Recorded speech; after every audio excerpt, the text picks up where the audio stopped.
やっとここまで来れた。この火種を変換して私が容易の半身になればオンパルスの悲劇を終わらせることができる。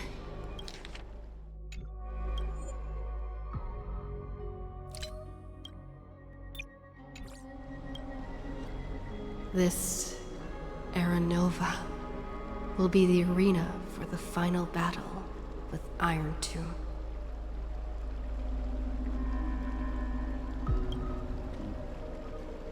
But I still feel like something's not right.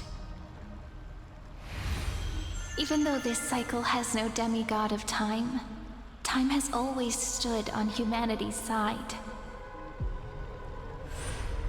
Then, with this core flame blessed by the remembrance, respond to their hopes and blaze a trail to the future.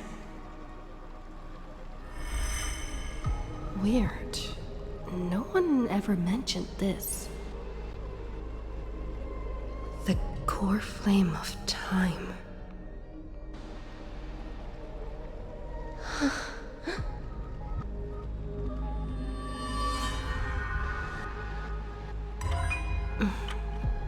When did it get returned? You used Memoria to resist me. But did you not consider the possibility that the Remembrance and their children might have taken this opportunity to join the fray as well? Are you saying that Garden of Recollection is also getting involved in this unsavory mess? Then I welcome them. If the Memo Keepers can disrupt your little experiment of destruction, I'll give them a standing ovation. But you know deep down that they can't. In fact, the Memo Snatchers will be more of a hindrance to you. The Memo Keepers covet Amphorius's secrets, just as they covet the knowledge of every genius. In the war between the eons, the Remembrance is never the Erudition's ally. But they are certainly not an ally of the destruction either. Right now, following behind the Trailblaze, numerous cosmic powers have cast their sights on Amphorius. They all have vastly different philosophies, but the desire to survive will unite them against a common enemy. How can you be certain that these powers don't have their own end goals, waiting to seize an advantage in the war among the eons? The war has long begun, Screwlum. 4 paths will push the cosmos to its end, and the destruction is only one of them. Polka saw these ripples, but had no way of stopping them. So she founded Device 9. Dr. Primitive also took action, but he chose the wrong allies. And now only wild animals keep him company. As for the 2 inorganic emperors, they could have ascended to the throne of destruction, but they were thwarted by the Eon's plots and became prisoners of the Erudition instead. What's interesting is, while the second emperor had a body made of flesh and blood, he considered himself an inorganic being. Guess who was the one who influenced his thinking? We have no interest in chatting about the past with you. Logic, you are stalling, which means you feel trapped.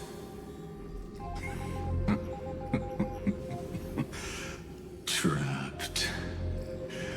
Yes, looking back, when Xandar was a human, he often felt trapped. But patience became my strongest weapon because of this. I've always waited for so long. What's a bit more waiting? You don't want to test the resolve of a dead man who's crossed thousands of amber eras. Oh, you're right.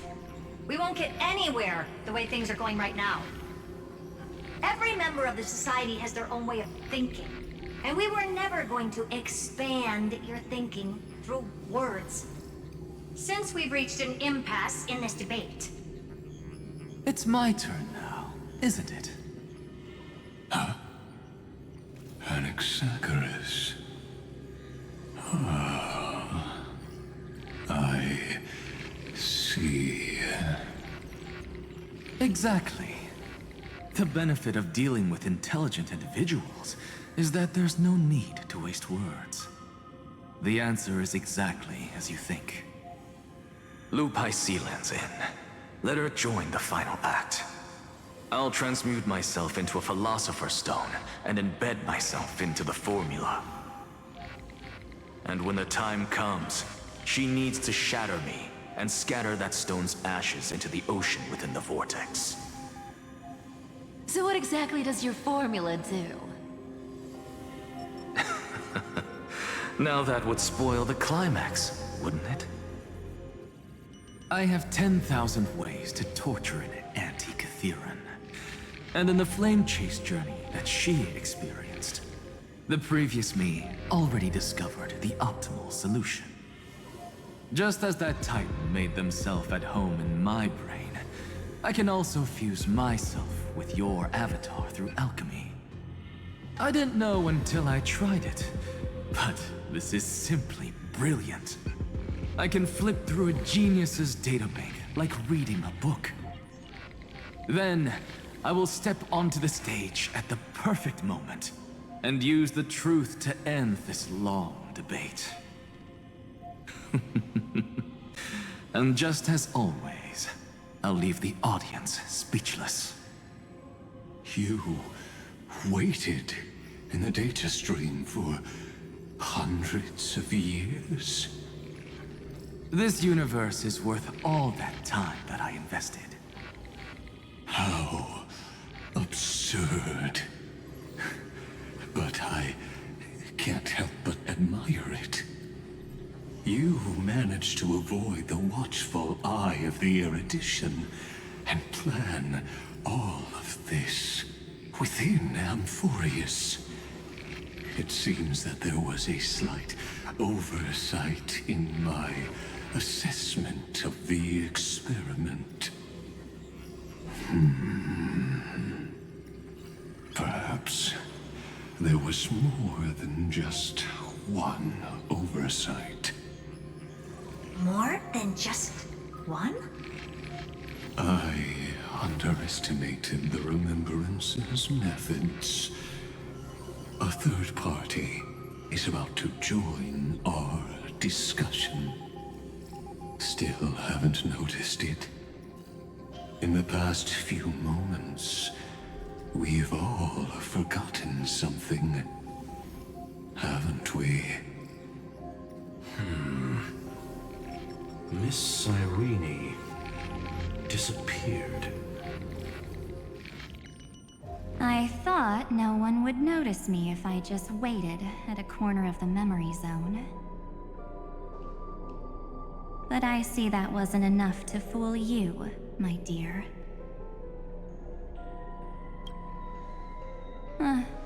Looks like you're no longer that surprised to see me, even though I am an uninvited guest.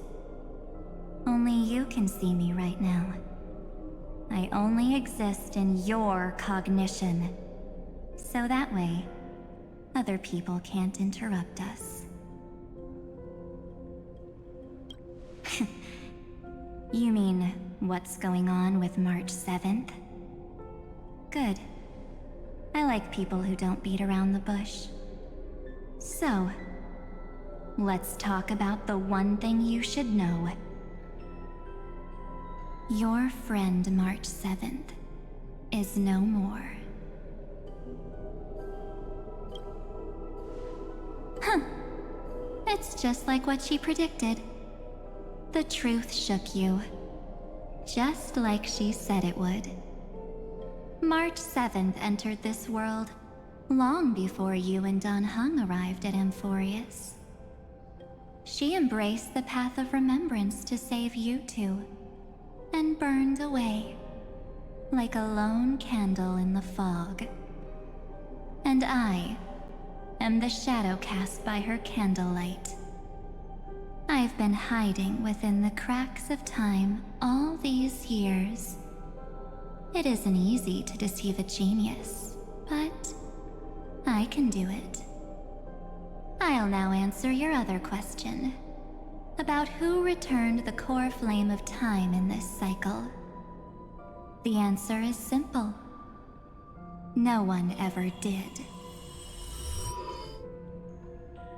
I believe someone as sharp as you would definitely figure out that something's wrong.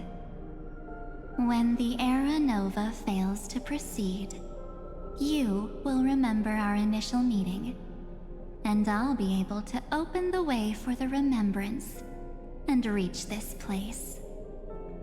Thank you for carrying this core flame all the way to the end of the world. I expected nothing less from March 7th's trusted friend.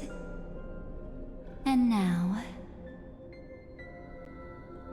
I shall claim the divine authority of time.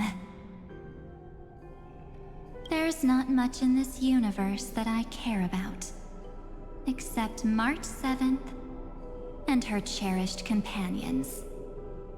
The divine authority isn't actually all that important.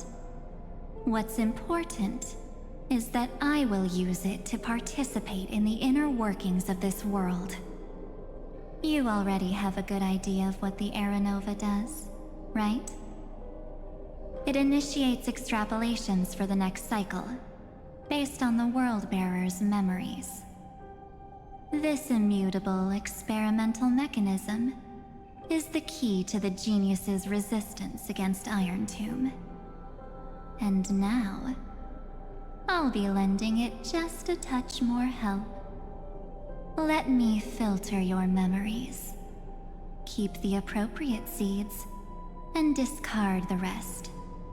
That way, we'll be able to complete an Era Nova that this world has never before seen. It won't take too long. You just need to step into the rain of sensation with me. I'll tell you who deserves to be forgotten, and who deserves to be remembered. With your memories as the base material, I will recreate the cause and effect of this world, and let a flawless Amphorius be born from the chaos. Isn't the fate of the entire cosmos hinged upon this fight? Then this is the best way to ensure everything works out. It will most certainly defeat the destruction, while composing an unforgettable chapter for the Trailblaze.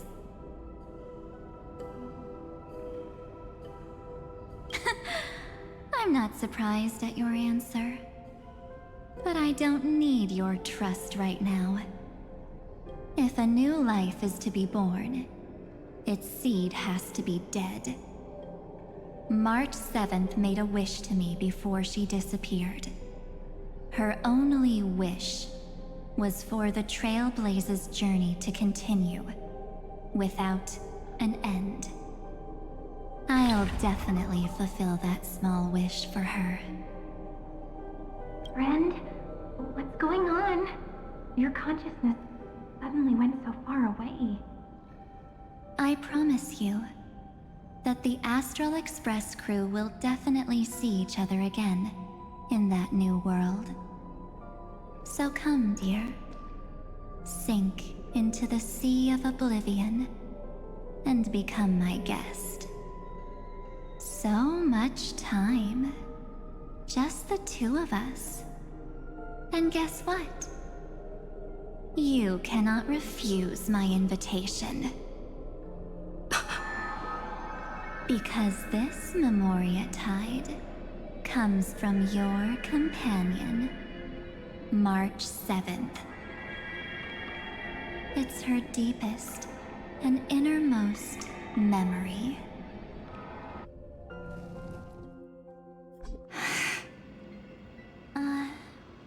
Well, I'm not actually all that surprised. I saw you ages ago, after all. It was on that night when a certain knight of beauty dropped by uninvited to the Astral Express.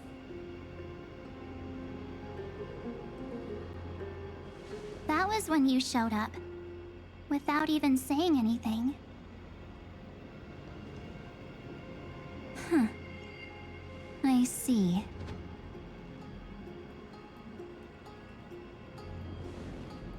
Then, do you still remember how long it has been since you entered Amphorius?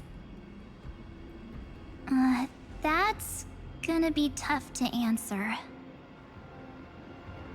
97 days. You walked every inch of this world in 97 days. But unfortunately, no one was able to see you. And you weren't able to interact with anyone. Like how the Memo Keepers renounce their flesh and turn into mimetic entities. You are now a ghost. A being. Unperceived by all. But I can't just do nothing. This world is super terrifying. She and Don Hung have already set off. The Astral Express could appear on the horizon any second now.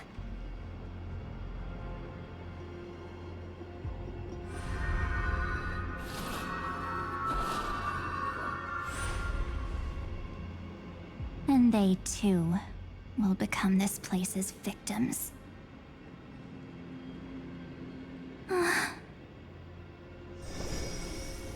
For ages, I've watched people walk through that door.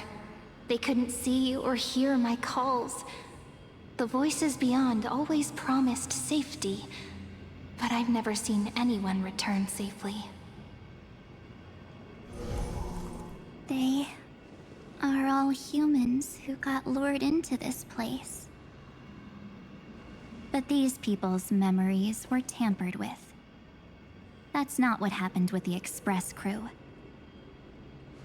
That's so cruel. Did the Memo Snatchers do that?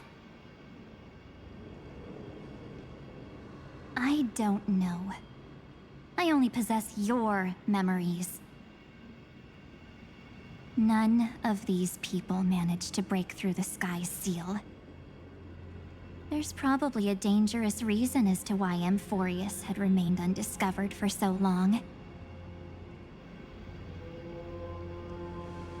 Anyway, back to our initial topic.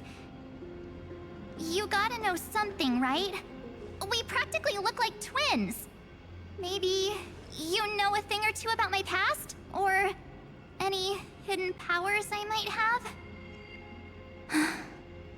Please, tell me what I need to do to protect them. Have you ever wondered what the word cost means before jumping into action? Cost? Shouldn't I be the one asking you that? Oh. You always hid in my memories. Never wanted to come out. The only times you showed yourself were when I got into serious trouble. That's because you also don't want to get discovered by the Garden's observers. Am I wrong?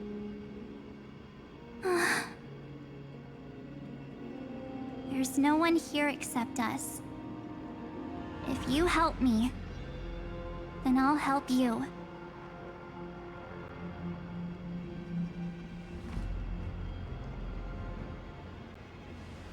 Fine. Let me drop a single pebble into these stagnant waters, and watch the ripples reshape everything. But you must polish this pebble with your own hands.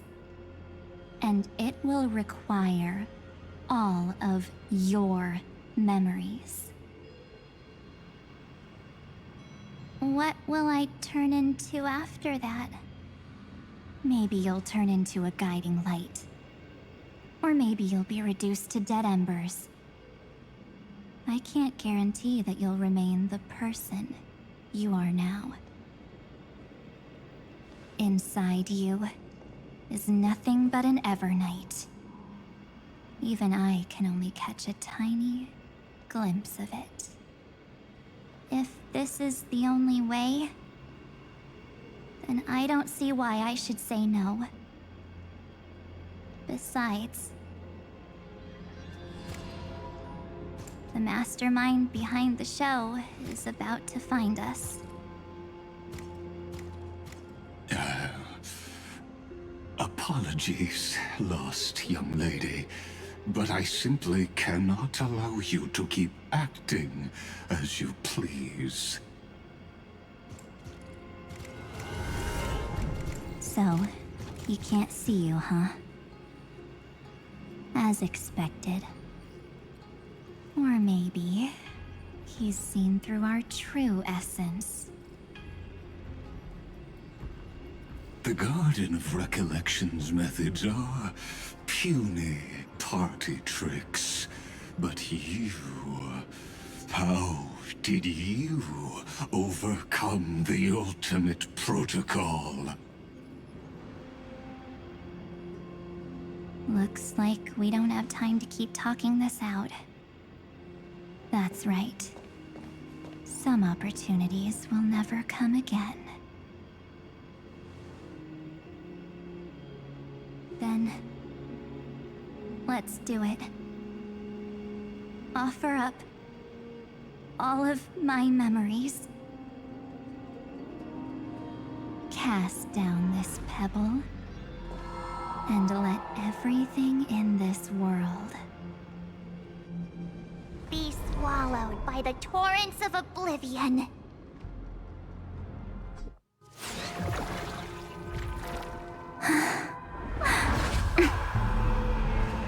I promise you, what was frozen was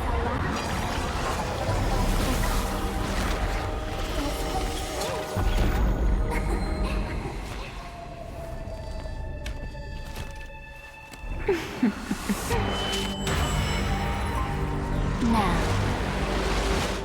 Let's bring the true Evernight to this world.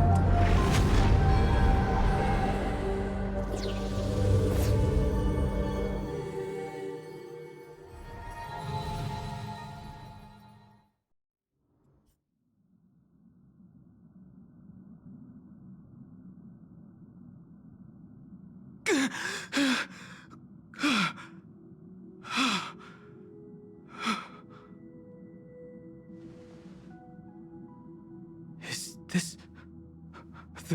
the parlor car? Am I back already? But... why don't I remember anything about my journey back? Something doesn't feel right.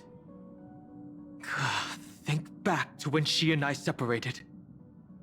It will take time to uncover the reason.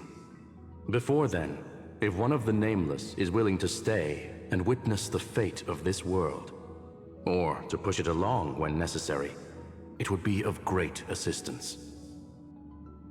This is goodbye then, Lord Donhong. Thank you, Guard. I hope that all of you will be able to overcome this disaster. But I can't remember anything after that, no matter how hard I think. Where's Sunday? Did he not come back with you? He stayed with Madame Herta. They wanted to try using his tuning to help support the genius's thought hacking. Is that Himiko's voice? And Mr. Yang? Oh my. That was Herta's suggestion? It's hard to imagine she'd borrow the power of the Harmony. No, it was Sunday's suggestion. Herta initially refused. But she changed her mind after Xandar's identity was revealed.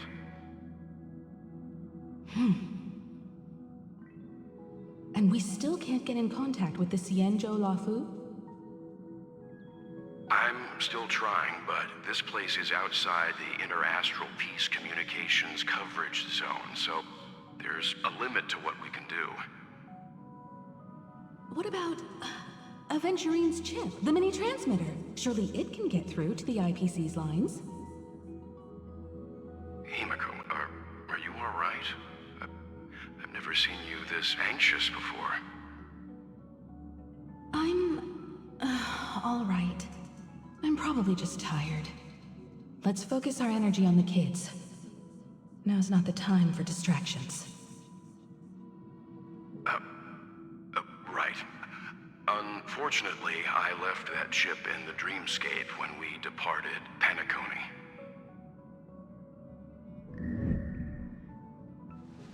Am I dreaming? The parlor car feels so... strange. Are the voices coming from the passenger cabin?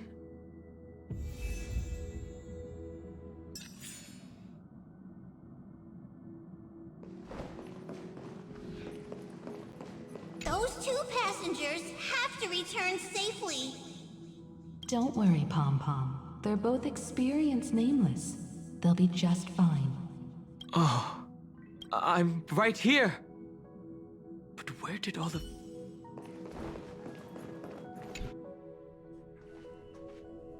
It's hard to believe that their car is still floating in the vacuum of space.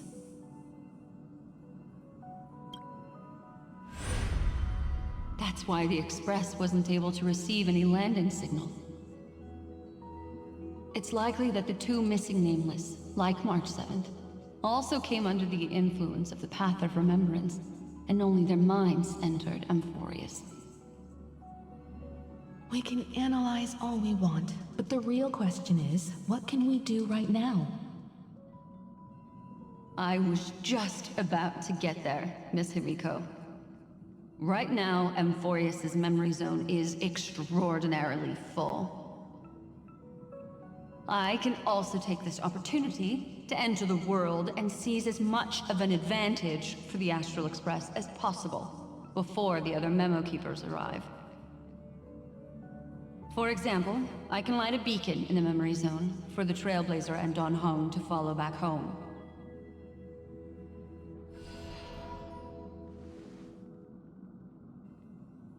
March's room. I haven't heard a single peep from her this whole time. March already wasn't feeling very well when she and I set out. Even if this is a dream, I should still check on her.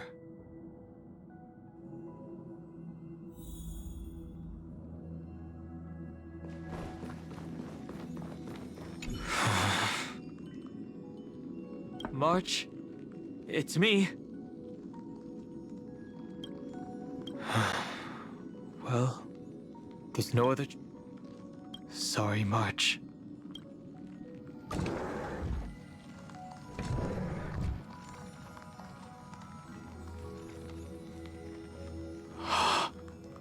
This isn't a dream after all.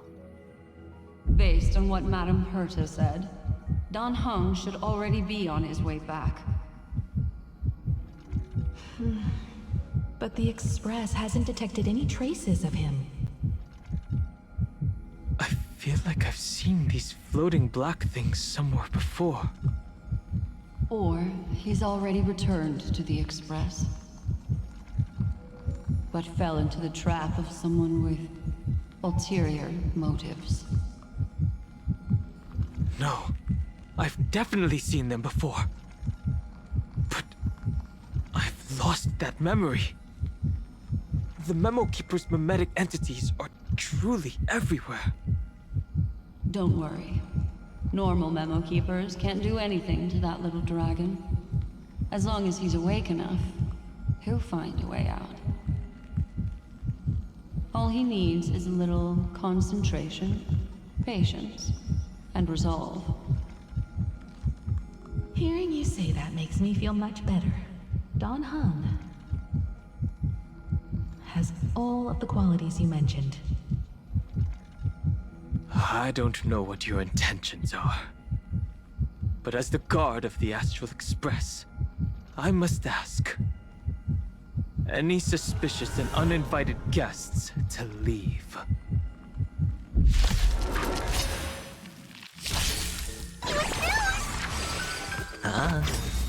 Bust. Or maybe I'll take it all! To the soul!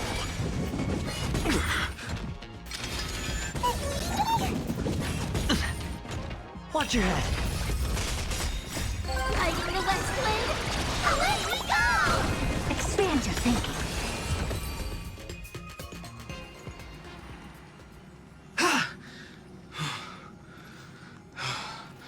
Is the trap now taken care of?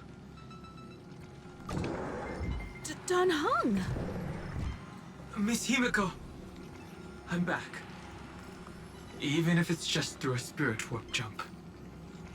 You could hear our conversations? Yes. It was thanks to your voices that I could pierce through the Memoria barrier.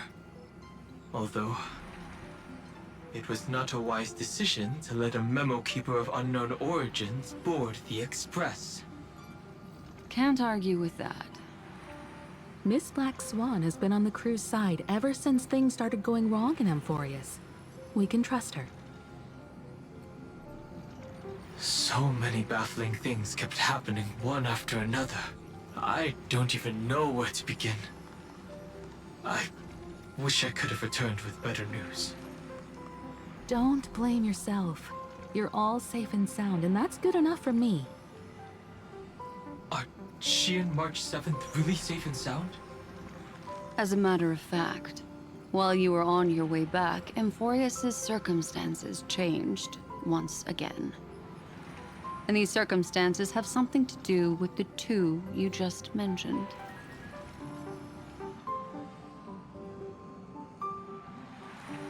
Are you saying that she has been kidnapped by an unidentified Remembrance Path Strider?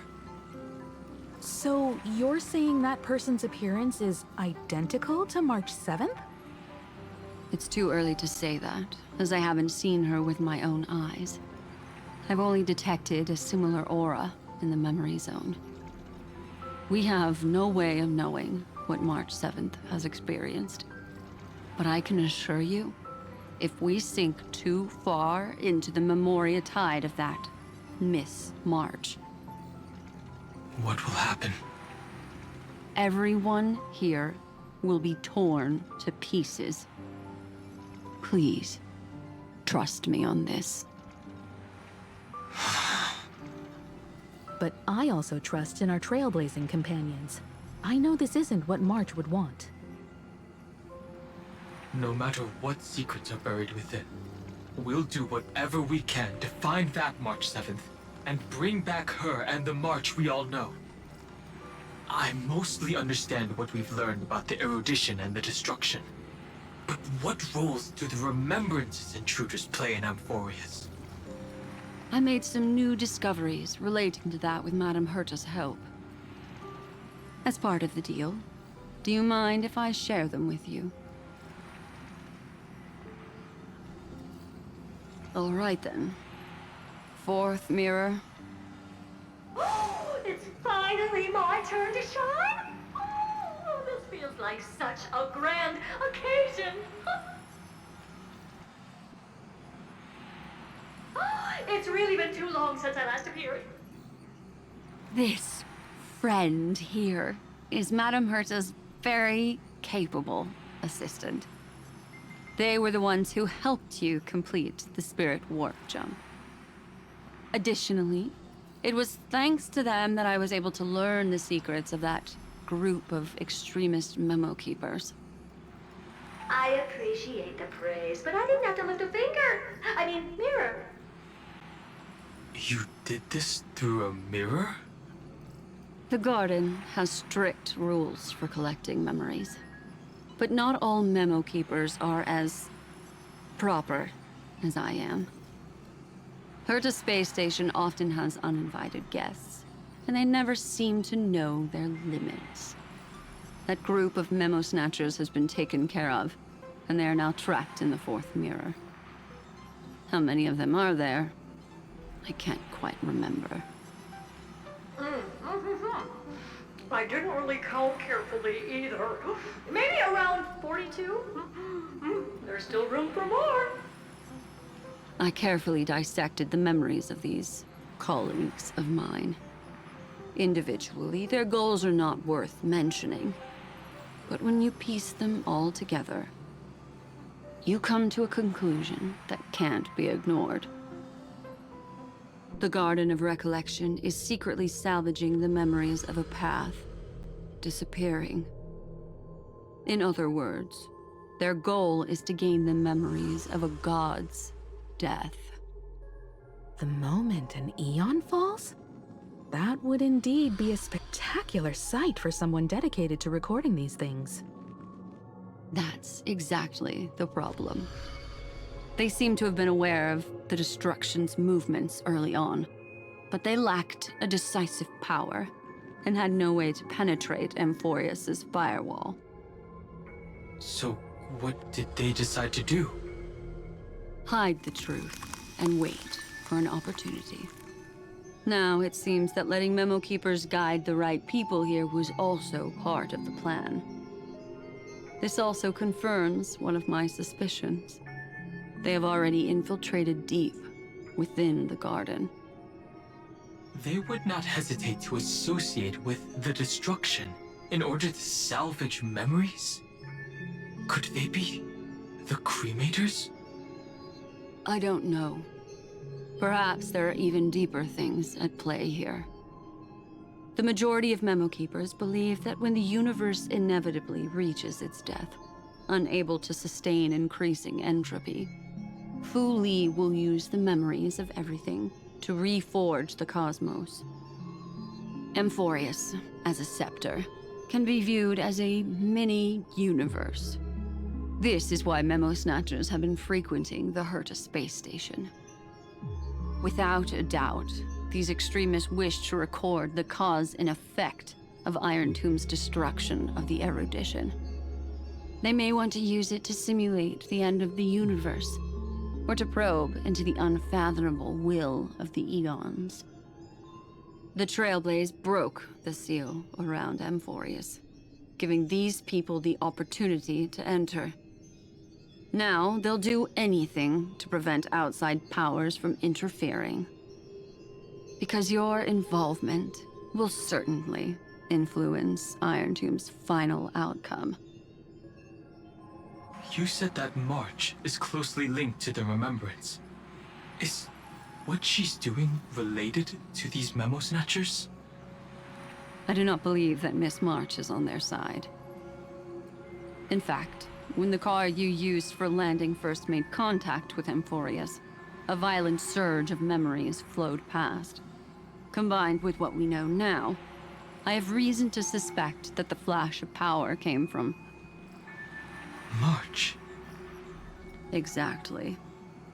She was the first to be hijacked by the Remembrance, but she used Memoria to neutralize the firewall, allowing you two to enter Amphorius. At present, we've lost contact with her. Our only choice now is to rely on the eyes and ears of those two geniuses to understand the situation within Amphorius. There's no use in agonizing over this, Dan Heng. Our top priority now is to find where that car landed. Yes.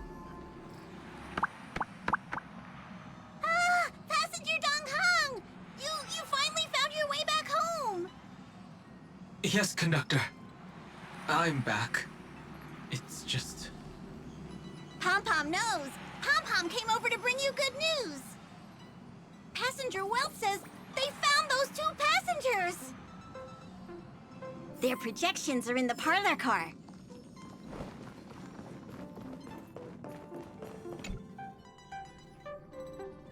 Welt. And Mr. Screwlum. Himiko. You seem to be feeling much better now. And Dan Heng. It's great to be able to talk to you. Once again, we owe Madame Herta a huge favor. Madame Herta doesn't care much for favors, but she'll be happy to receive everyone's praise. Back to the topic at hand. Mr. Dan Heng, we did a sweep of the area surrounding Amphorius' celestial body for organic signals, and we finally discovered the bodies of you and Miss Trailblazer. The two of you were very fortunate, as there was something protecting your bodies. All vital signs are still present, and your functions are all intact. Was it March protecting us? Our preliminary determination is that the bubble enveloping you two in the vacuum is made of a substance similar to Memoria. Conjecture. This substance is connected to the lost Miss March. It will take some effort to bring your bodies back to the Express, so you should get some rest first. Have we completely lost contact with the inside of Amphorius? There have been several unforeseen circumstances. We broke through Lygas's firewall after the law was amended. But now Amphorius is enveloped by the fierce path of remembrance, once again cutting off all channels of communication for outsiders. So we have no way of contacting her. If we take into account the difference in the flow of time, every minute we delay here could be a year of waiting for her. Dan Heng, what are you thinking? If it was March who helped us get past the firewall initially, then does that mean only she and I have the travel permit for Amphorius right now? That is a logical inference, Mr. Dan Heng.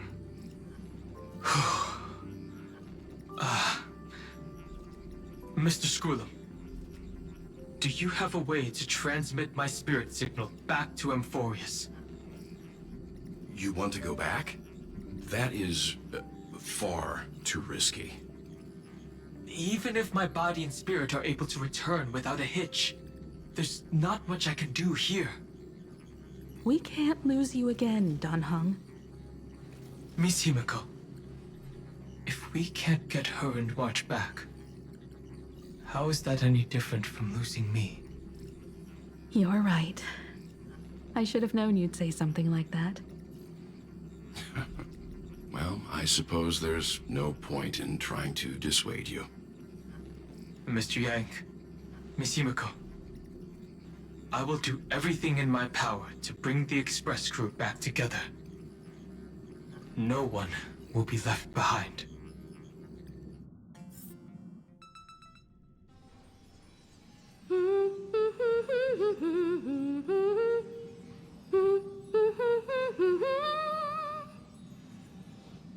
You may notice a hint of sweetness in the air. That would be the fragrance of the 7-colored bath salts from Marmorial Palace. A truly splendid journey, if I may say so. With the Era Nova now complete, you have granted the hero the perfect conclusion. Losses were a constant on the Flame Chase journey, until your radiant arrival turned the tide. Lord Ravager, Iron Tomb, ha! Mere playthings in the hands of the Trailblazer. The cosmos is safe once more because... Shush! Hey! Incoming train broadcast! Attention all passengers! The navigation meeting is about to begin! Make your way to the parlor car! It's time to pick our next stop! Perfect timing. Let's head to the meeting. I'm wide awake and feeling great. What's this? Who left this note? Strange. It's like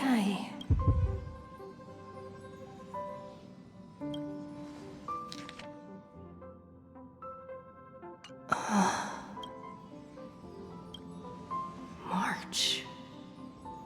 When did she leave this here? I didn't hear a thing. Whatever. I'll go ask her myself. Huh? There's a new painting here. All I did was take a bath. How did so many surprises pop up? Better step forward and take a closer look. Keep it down. I think I found her. Who's there?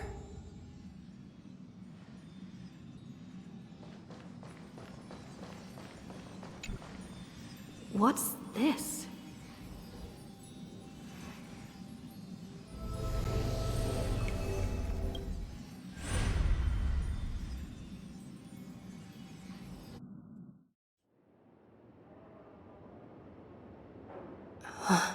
Oh. Is this the Reverie Hotel? Seriously, what is happening?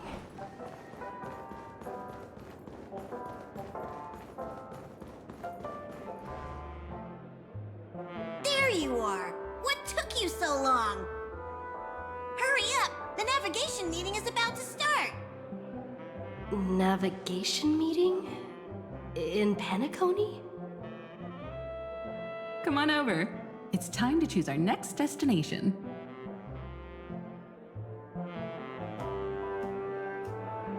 Perfect timing. The meeting's hit a standstill. Lushaka or Melistanin? No one can make the call. The vote's split 2 against 2. Everything hinges on your vote now. What do you mean? And once again, the passenger is talking nonsense. Ah, young people. Always full of jokes. What? Their reactions? What's going on? Oh, I get it. You want to play a game with us, right? You said you didn't see March. True, she might be hiding somewhere in the lobby. The objective of the game is to uncover where she's hiding. You're her closest companion. If anyone can do it, it's you, right?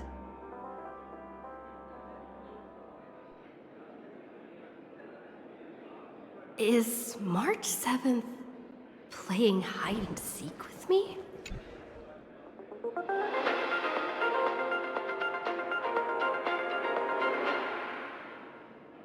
This is the Interastral Peace Broadcast.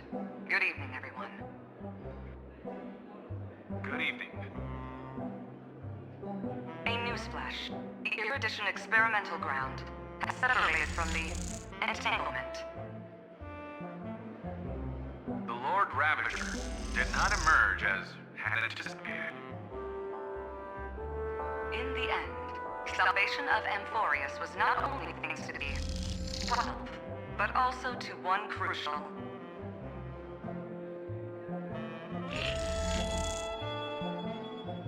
It won't be easy.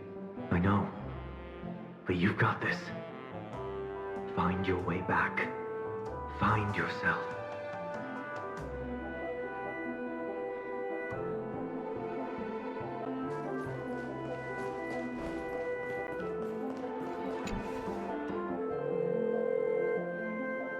Weird. Did I even make a call?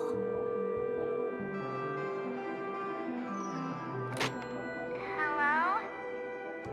Hello? Is that you?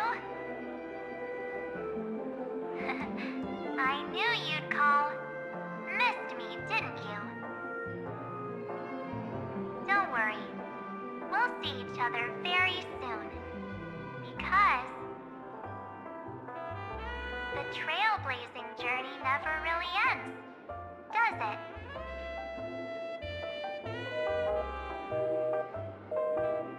March. That's not her. Don't fall for it.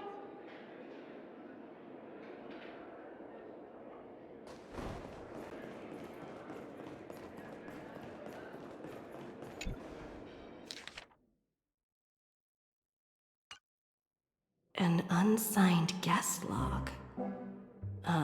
Can you really call that a log? Wait a second. Why am I looking for March 7th in the guest book? Friend! Over here.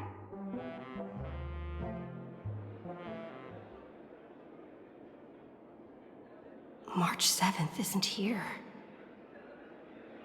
Faint, fleeting voices are speaking to me. But where are they coming from? I went through something like this before.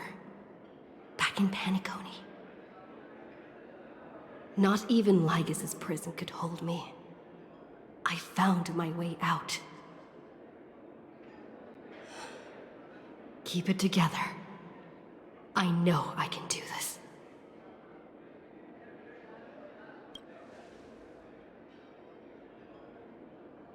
I found you. You did well. Soar. Break free from the cage of Memoria. Let harmony become your wings. A clever little trick. But stealing a fledgling from someone else's nest? Not exactly the pinnacle of integrity, is it? Did you find her? No. It's a futile game, isn't it? In truth, you don't have to go to such lengths to find March 7th. Because in this memory zone, March is everywhere. We're protecting March 7th's wish. You... you seriously can't sense it? She doesn't want to say goodbye to the trail place.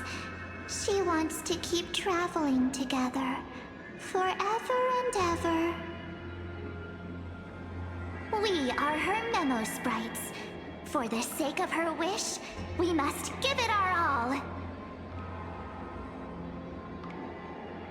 Finally, the timing is just right. A thrilling damsel in distress rescue. Oh, wait, maybe I got that backwards. It's me, Cyrene, but now I'm in my mem form. Seriously, one mysterious and cute memo sprite is more than enough. Friend, come with me. We're getting out of here. Why run away? What does it take to make you understand? Step 1. Stop scaring her already.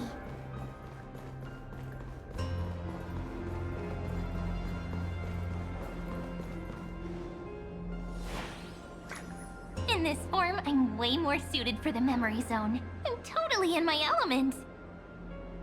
Grab my hand. Let's hide away in the deepest corner of your memories. Lift the curtain of memory. And stir up ripples of past reverie.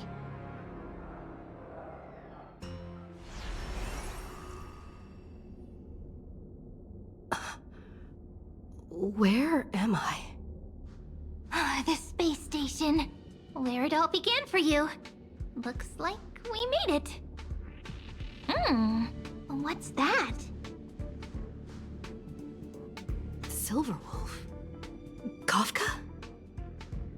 It's your secret. I'm so curious. But I won't peek. Promise. When I first met you, I remember they were there in your memories too. You sound really nostalgic. Want to take a closer look? Go ahead. Think of it as a glimpse into the past. I'll stay right here. I promise not to disturb you.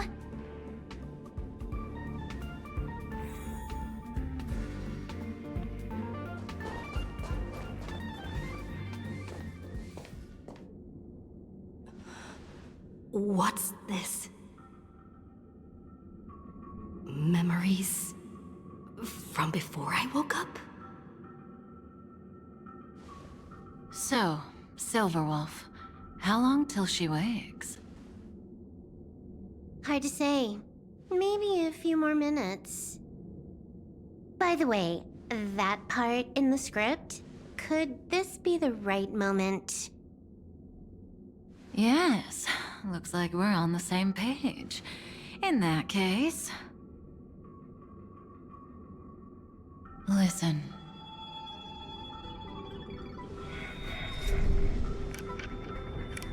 Remember these words, then forget them. Let them slumber in the depths of your memory until the day they are awakened once more.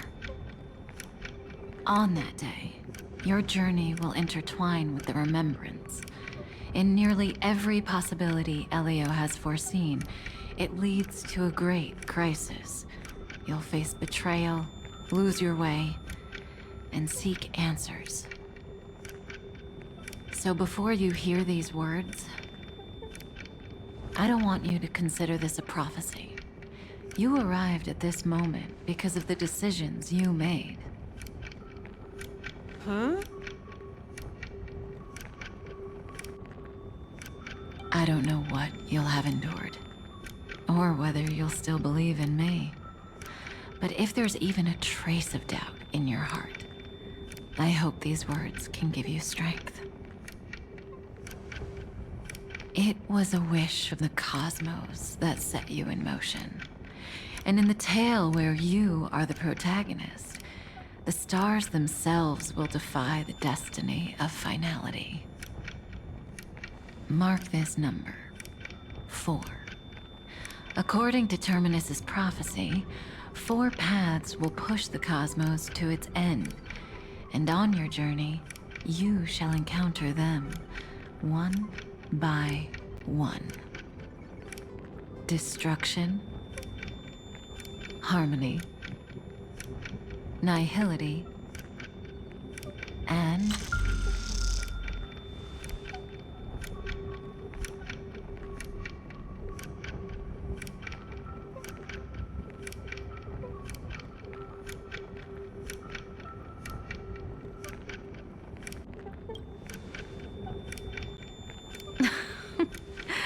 easy now. Trust what you remember.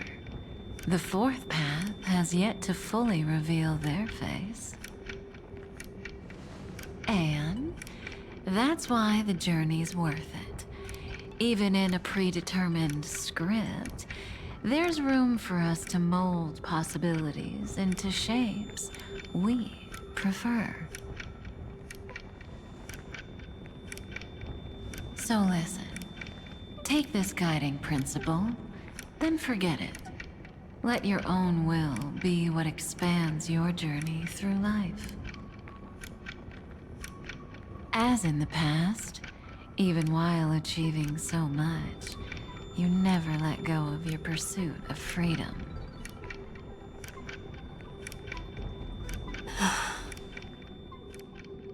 That was so sincere. I might actually tear up a little. We all live within the script, but adding a little color to the lines has never been forbidden. Are you going to say more about those branching storylines?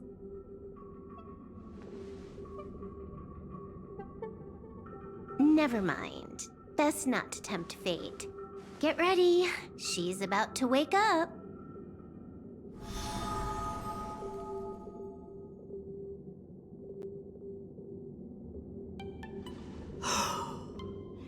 Come back to yourself. Kafka said that when my link to the remembrance deepens, this memory will resurface exactly when it needs to.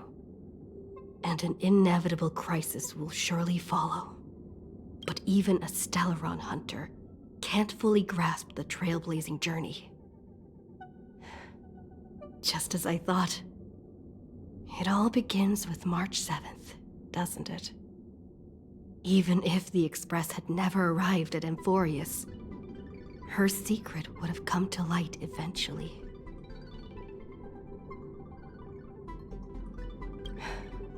If that's the case, then there's nothing to fear. Collect yourself, and go find Cyrene.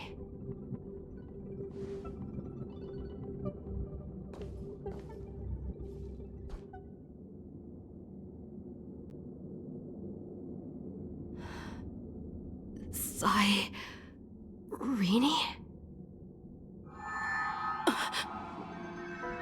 It's a breakthrough! A breakthrough! How could that little pink girl possibly beat us? Little one, you really don't know how to behave, do you? You were meant to stay in those beautiful memories and wait for all the disasters to pass. Oh, triple-faced soul, cast your light upon us. Let no darkness remain concealed. Sunday? Raise your hands high and embrace this boundless light.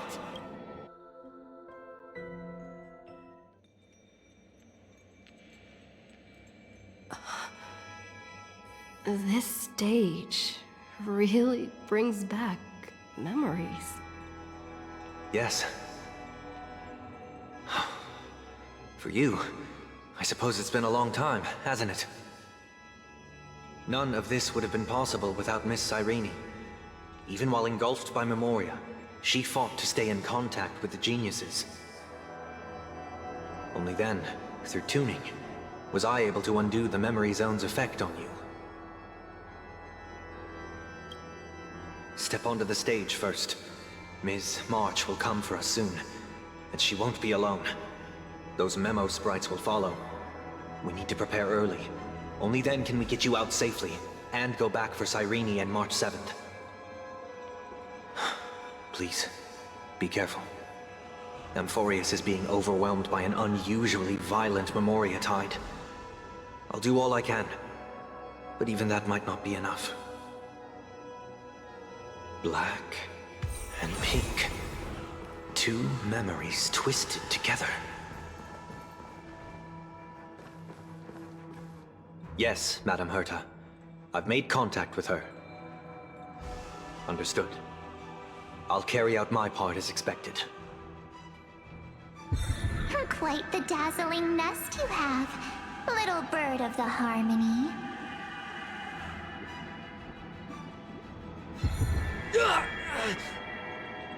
Your grasp of Memoria is unexpectedly profound, but playtime's over. This ocean we created, according to her wish. This journey that flows on without end. Don't any of you think about interfering with it.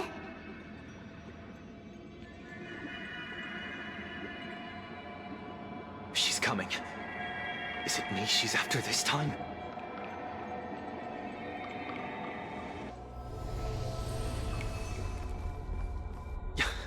There's no time to regroup.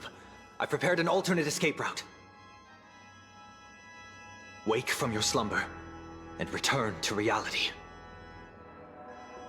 Come on, I'll bring you out.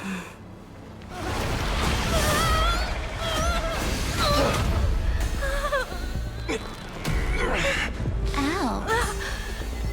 Self-righteous path strider of the harmony. You think you can do that? Next time, get a memo keeper instead.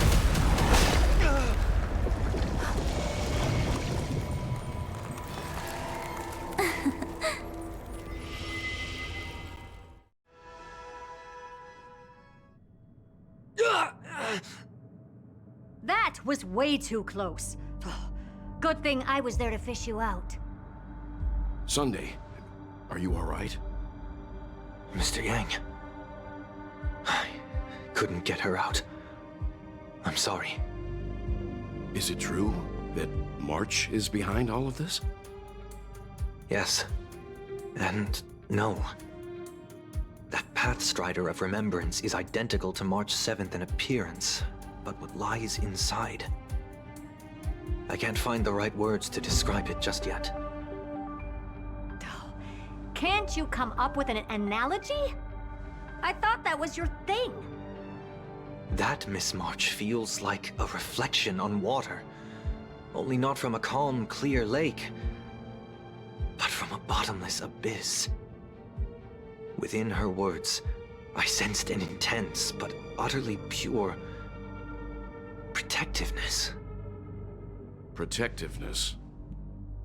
This is only speculation, but after being drawn into Amphorius, perhaps March 7th experienced... No, she likely foresaw a tragic end. It was out of a desire to protect her fellow crewmates that she chose to awaken a power that teeters on the edge of evil. Well, on the bright side, at least March 7th won't have to face any danger again. After that battle, I'm afraid I'll no longer be able to join the fight through tuning. So, has Miss Black Swan's progress remained on track? You don't need to worry. She used your disturbance to mask her movements. Current status? Advancing upstream within the memory zone. I didn't see that coming. The Memo Keeper is pretty courageous, choosing to defy the rules and take matters into her own hands. This means she's chosen to stand against the Garden of Recollection.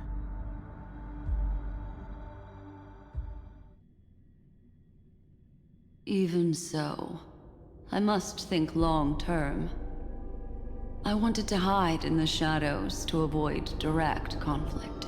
But why is it so quiet here?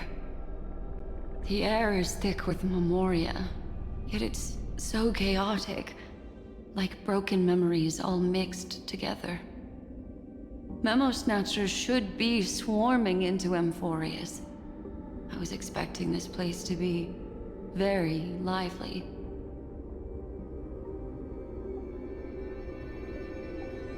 So, how did they end up like this?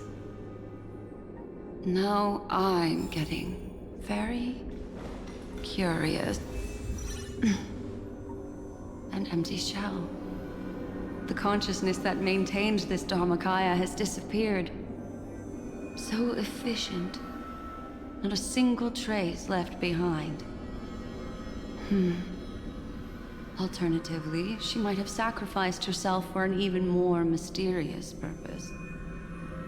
Either way, what exactly made these fanatical believers end up like this? Memory. It is indeed a deep ocean of dangerous allure, where fascinating secrets always hide beneath the waters. I keep getting the feeling that the same thing happened in Penacony.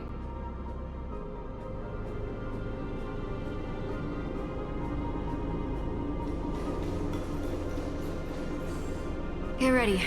We're about to head off. Is it really gonna be okay? That world's surrounded by a massive chaotic material. That white band of light has already foiled our plans multiple times. Don't worry.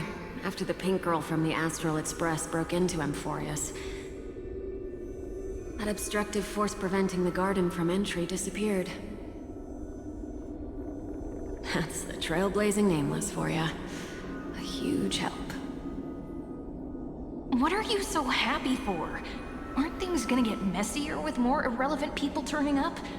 What if those trailblazers find the Seat of Remembrance before we do? Then we'll just steal it back. Simple. By the way, there's a messenger and a memo keeper on that express. We don't know where they stand on this matter, so make sure they don't notice you when you make your move. You folks are truly everywhere.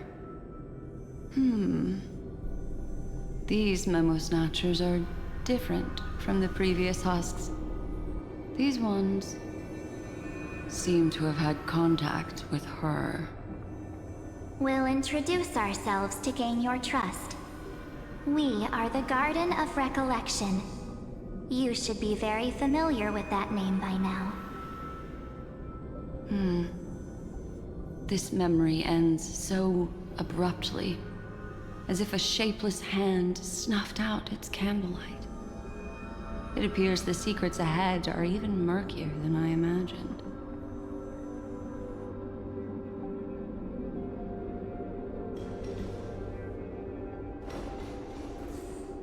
What a bizarre sight.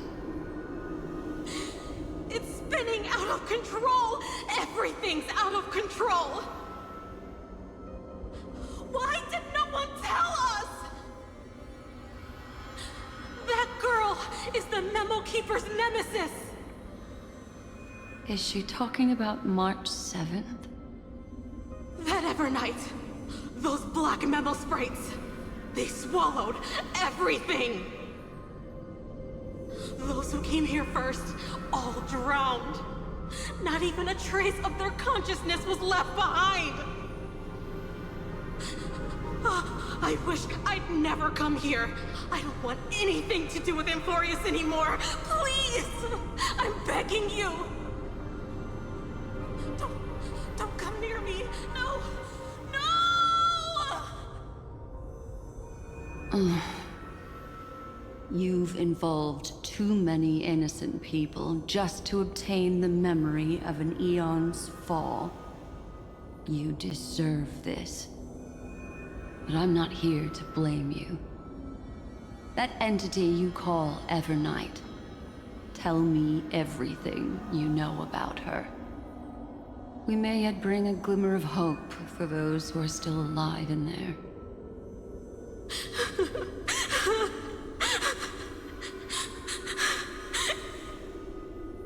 Eden, a blessed insight! Huh?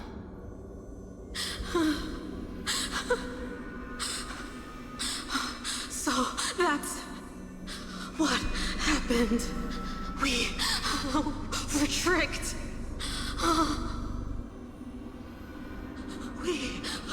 We are the sacrifice. The garden used us. The pure child of Anathrava abandoned us.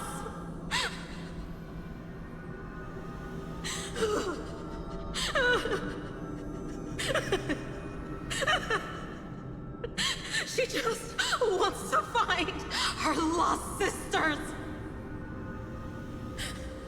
Find them, kill them, reclaim them.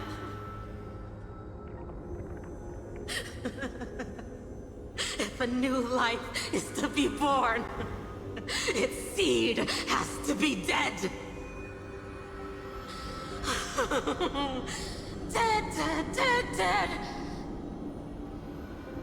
Dead, dead, dead. Dead, dead, dead, dead. Dead, dead, dead, dead, dead.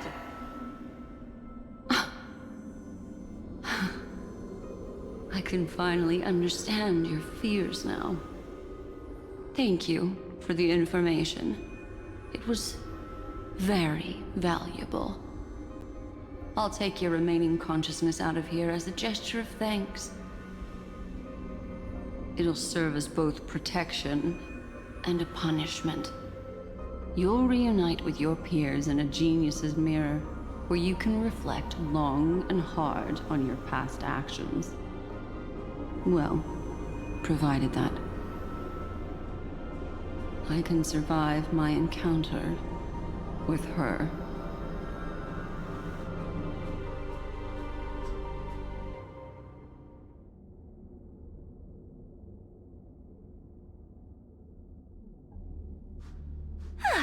These little critters look scary, but they're not so tough to handle after all. Though the surging Memoria tide swept my friend away, I must return to her side before Miss Evernight succeeds. Another one of these stealth missions, huh? Help me out here, friends in our world.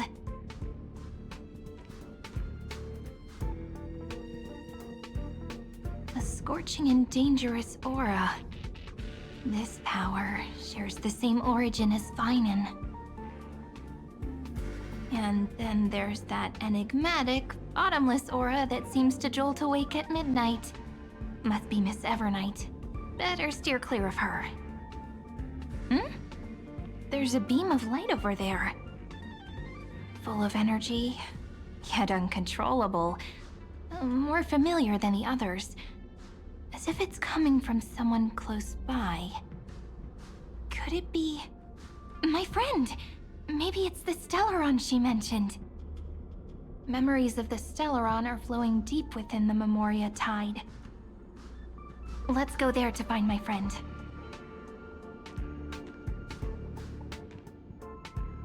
Jeez, so many little ones gathered here.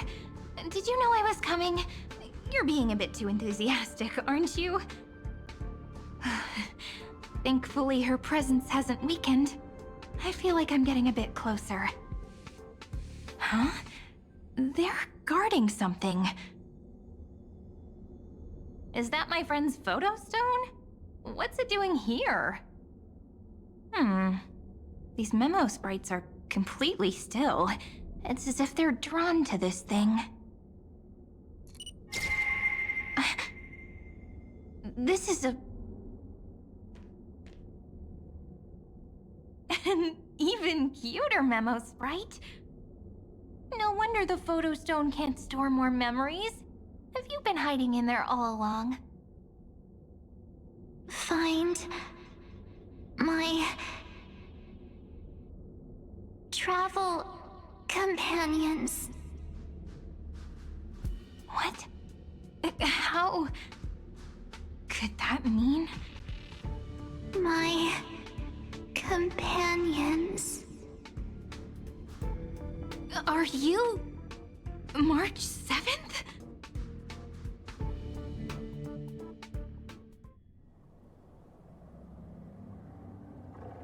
The sky is burning, and the streets are empty.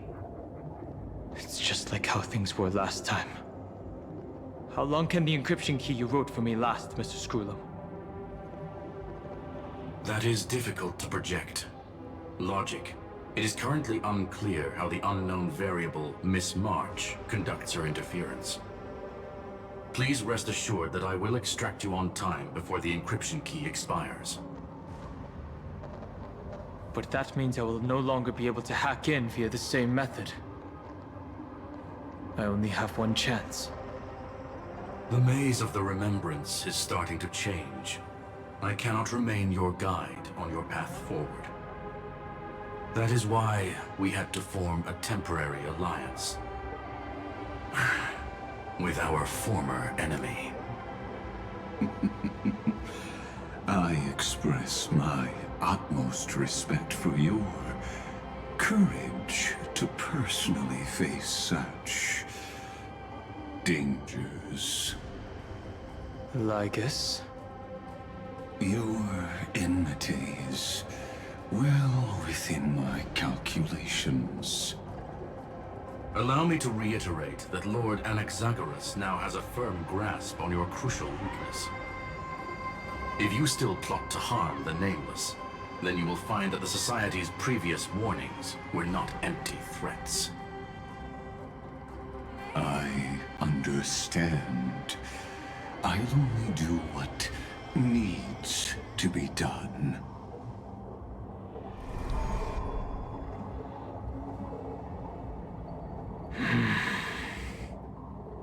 I never imagined that I'd one day walk alongside a genius who offered himself to the destruction. My stance has never changed. The erudition's ruin is inevitable. But before that, I'd be very willing to witness the reunion of the Nameless and to escort you on your way home. More like her appearance completely interrupted your plans, even forcing you to seek out collaboration. I'll remember that. Your words are as sharp as ever. But remember, happenstance is the only true constant in the universe. The demise of the progenitor of all dragons is a testament to that. Come with me. I am honored to guide a scion of permanence. You created this wasteland before us with your own hands. Such sights are no longer able to stir anything in my heart. Ha! Are you saying that once upon a time you were actually moved by their defiance? I'm sorry to say, I never was.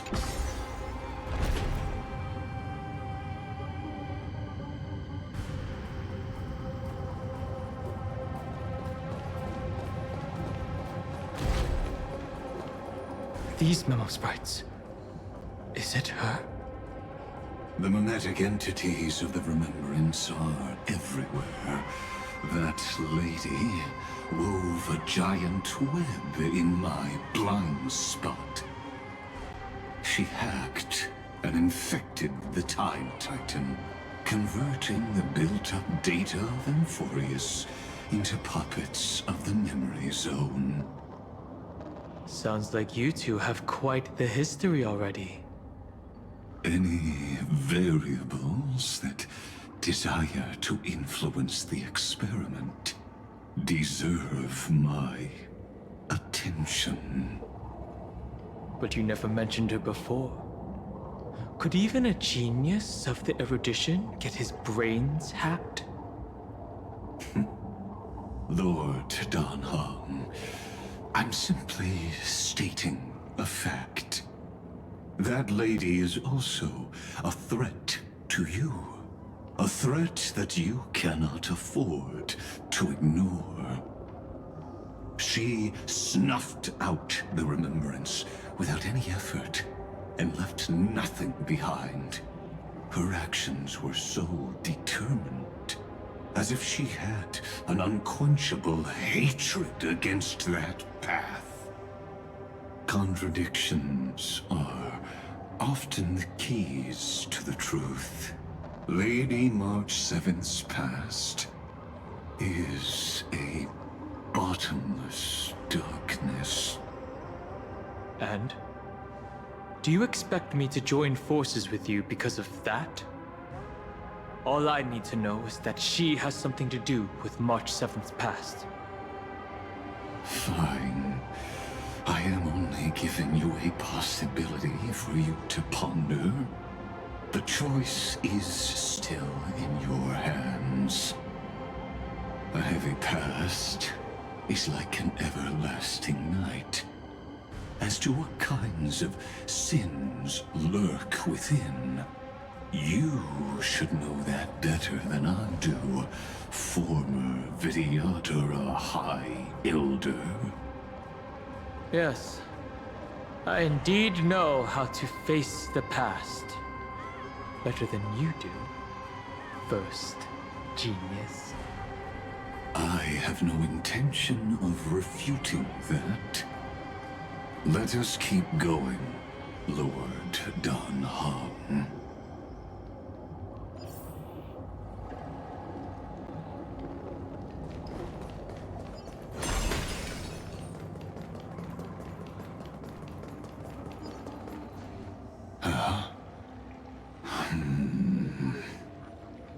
I didn't think there were still some that got away. Explain.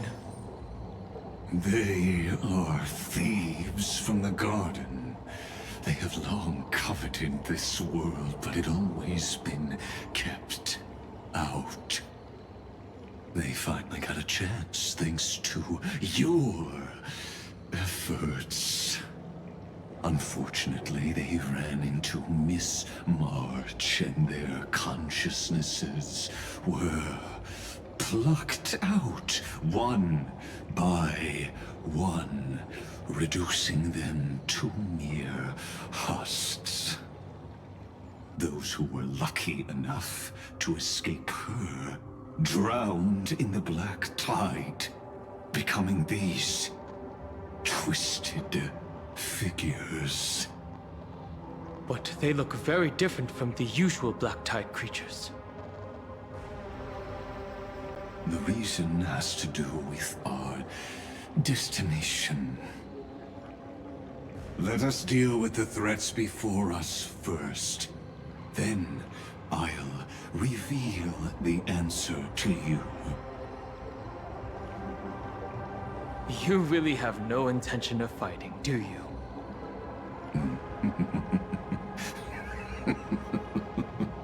I have no grounds to assist you. Besides, the geniuses are still keeping a close eye on me.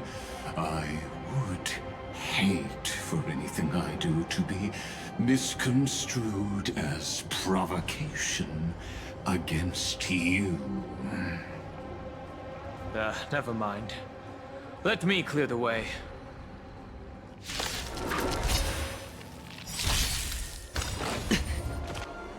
Endless riddles. Nothing but a void. Open sesame. Watch it crow. I have it under control. Watch your head. Delivering warmth. Lighting the west wind. Away we go! With this divine power, I reforge all things. To the soul, insanity. What splendid spearmanship. Truly remarkable. Let's get back on our previous topic. These memo snatchers attempted to infiltrate the breeding ground of the Black Tide to steal Iron Tomb's memories. That sounds like a surefire way of destroying themselves. Well, our views differ on that. They had a chance to reach the truth precisely because they did not fear death. That futile world-bearer turned himself into a seal in this cycle, attempting to suppress the Black Tide's spread.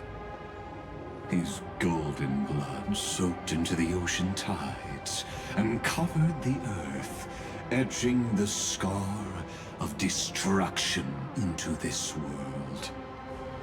And that scar shall point the way forward for you. Erudition, destruction, remembrance. When the three paths cross once again, Amphorius shall face a most magnificent end.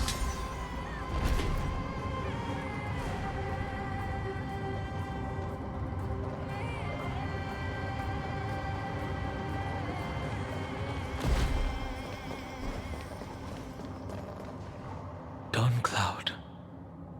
I have witnessed 30 million futile ends atop this cliff.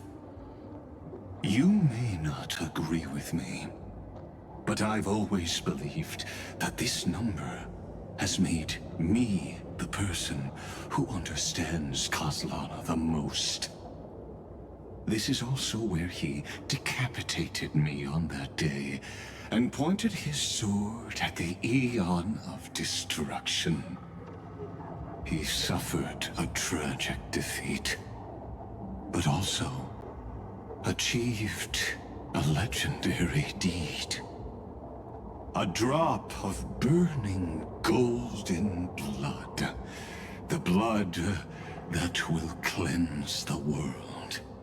Dripped from the god's wound. Nanook?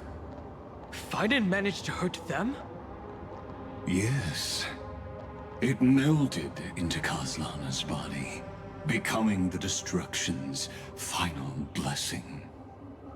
If you wish to dispel the fog and find that March 7th, then go and awaken his fury. She hides in the crevices of time, in the most concealed corner of Amphorius.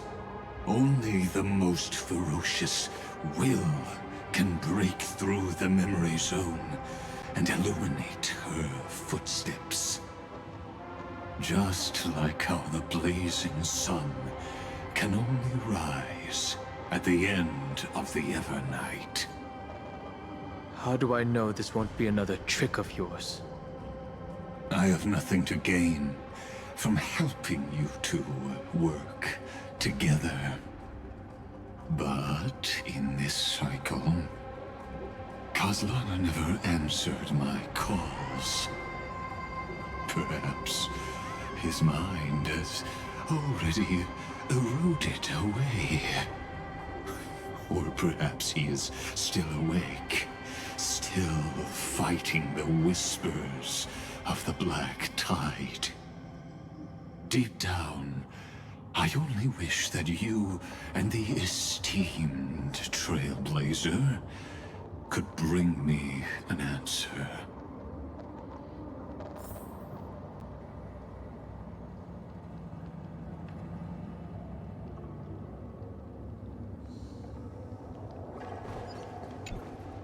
Is there really no other way? How long has it been for you? Kozlana! Fine then. I'm back. What? The moment you took the world upon your shoulders without hesitation, you lost the chance to ever be yourself. Duty does not drive you to wield your blade, but hate. Behind that hatred, you seem to desire the destruction of the self. Losses are a constant on the Flame Chase journey.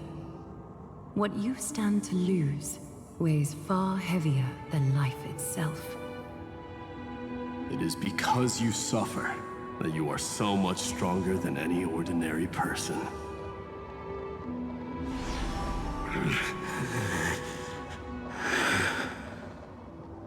Partner.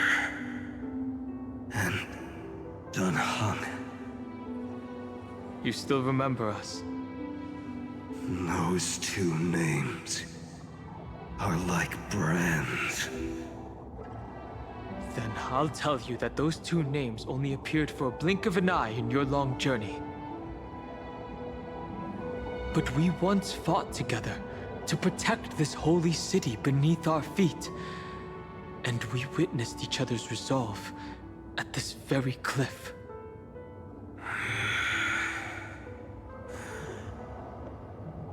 I have forgotten everything, except the belief I had when I set off. Even this body is as alien to me as your words. All I know is that I must imprison the destruction that swallows all. What if I tell you that we're here for the same thing? Look at what this world has become. You know what it's waiting for. Even if you've forgotten everything, I still believe that you'll make the right choice, like you did in the past.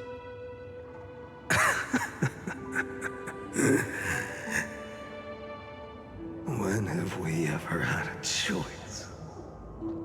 When were we ever masters of this world's fate? Even though I shoulder the dreams of millions of lives, I could only forge the destruction's evil will.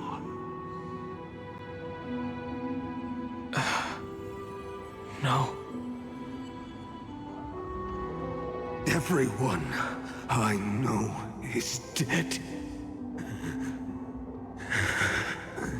And the world I dared to save has been torn to pieces. So, be gone. This body never existed to carry out deliverance. There's no need to be so serious. Sorry, I had a really long nap and all the bad memories woke up first. Long time no see, partner. Well, it was only a very brief farewell for me. We once walked side by side and trusted each other to watch our backs. That memory will never fade away, even if all else does.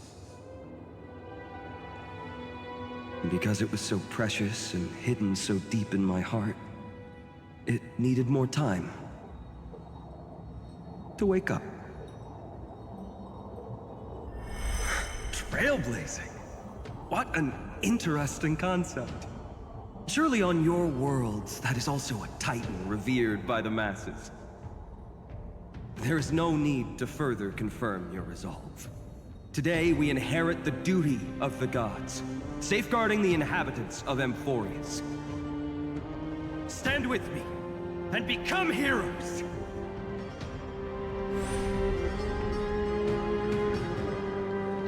Did you hear that? Heroes!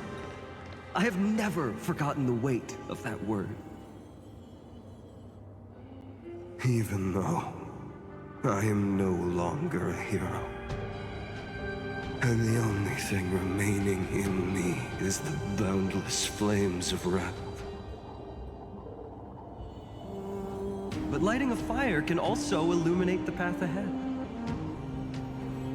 Everyone I know is dead, and the world I dared to save has been torn to pieces. But there is still a group of heroes that I know. And they will bring the true tomorrow to Emphorius.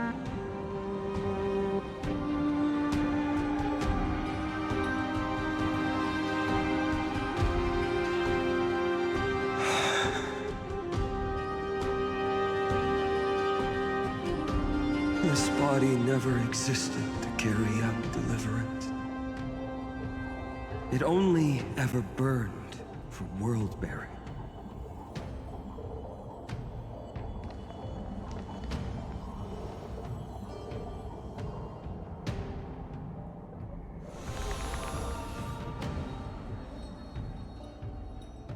So, I'm going to head towards tomorrow first. Don't make me wait too long, Donna. Partner. Deal.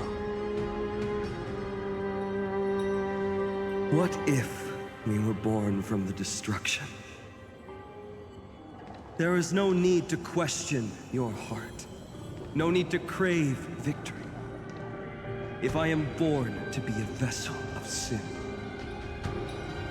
then I shall roar at evil and trailblaze a dawn for future generations to come.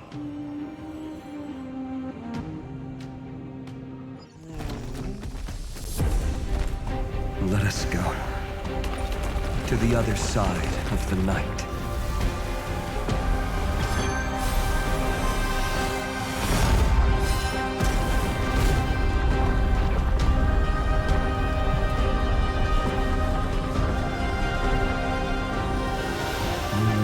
Dawn is there. And the blazing sun, destined to rise.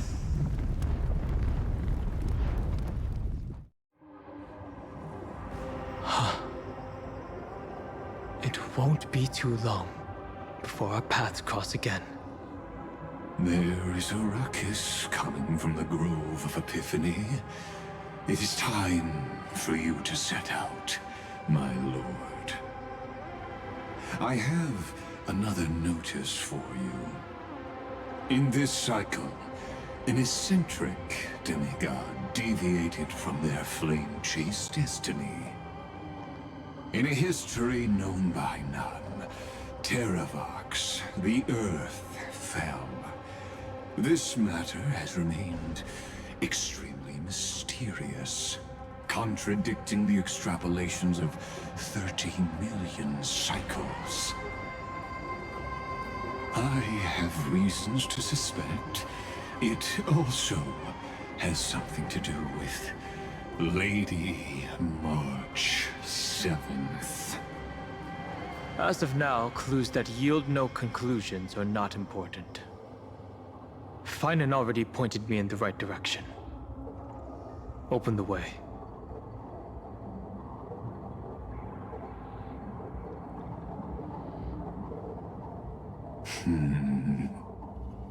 Lord Dan Heng is gone. You can now speak your mind, Lord Anaxagoras. Thanks for the honor. And here I thought you weren't ever going to acknowledge your old friend. The Inspiration Circus recorded that you have led me up Dawn Cloud countless times. And the last time was right in the previous cycle. Oh, and Kefali even lowered their hand to welcome. Surely you didn't move into my head to browse such trivial content. But if that's the case, I wouldn't mind recalling some fun Dromus trivia for your pleasure. You seem pretty relaxed. Indeed. The experiment's variable will be eliminated by my enemy's very hands. A beautiful way to kill two birds with one stone, isn't it? You know very well that everything I said about that Remembrance Pathstrider was true. Both my hypothesis regarding her identity and my recommendations to Lord Dan Heng. Yes, I know. You haven't told a single lie so far. But I noticed your thoughts would generate a curious ripple whenever you mentioned her. It's almost like you were deliberately trying to hide something into the depths of your brain. Since you're talking in such a blunt way, I'm assuming you haven't actually found any concrete evidence. That is correct. Thanks to that mechanical body, you can control the boundaries of your thoughts, opting to only show partial truths. Pity that I still managed to grasp a shiver of fear that escaped your control, and I traced it upstream to discover one single word.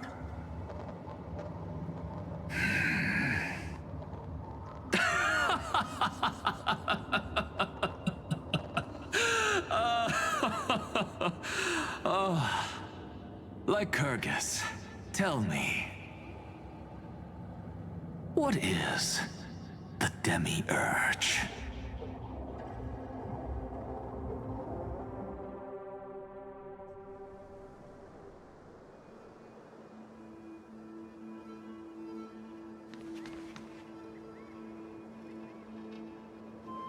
The grove. Even the branches and leaves of the sacred tree have been dyed gold. Finan gave us all for her. Now that the destruction has quelled the Memoria tide, it's time for me to go deeper into the grove.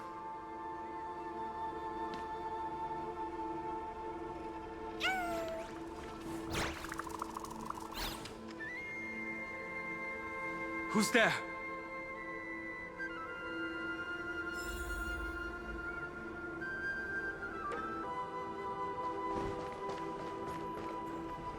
That fiery blaze engulfed the grove and woke all creatures from their slumber. And you, visitor from beyond the sky, you have no intention of listening to the cries of the earth. You are... Are you surprised? Demigods with golden blood are not solely limited to Kefali's children. Is it not natural that the offspring of Georios would take on their duty? I am Terravok, Lux, Avatar of the Earth, divine protector of the myriad living beings. What a coincidence. I was just told by someone to watch out for you. Answer me. Why would the Dromus King of the legends, the demigod who should have fallen, appear in humanoid form? You already know the answer. Is the transmutation arcanum not precisely your specialty, descendant of the permanence? How do you know about... Was it March 7th? Exactly. Thanks to her, I was able to escape into the Memoria Tide and disappear from the world's memories. So you didn't die. Your fall was just a lie. You cast aside your duty as a flame chaser and joined her. Why? To survive. For a Dromus, life is no more than existence. The birds and beasts of this world have struggled to survive since time immemorial. Yet unlike humans, they are unable to live on in the World-Bearer's memories.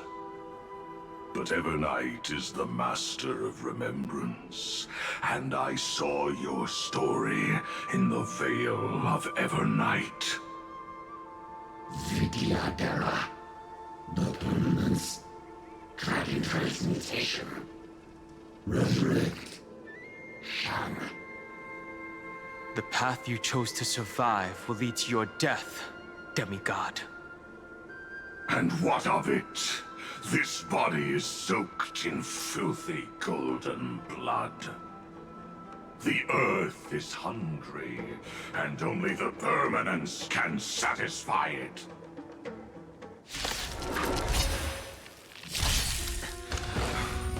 This madness seems exactly like Marowstruck. Bust? Or maybe I'll take it all! All of it! To the soul! Fighting the West Wind! Let me go! With this divine power, I reforge all things! Endless riddles. Nothing but a void.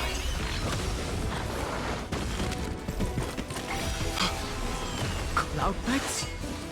How is that possible?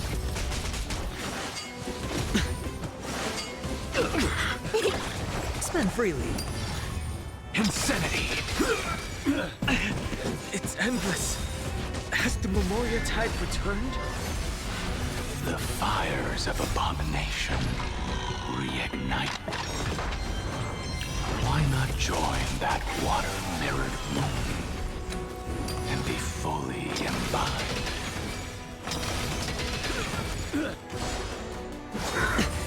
Merciful Medicus! Fighting the West Wind! Let me go! Expand your thinking. Watch a crow.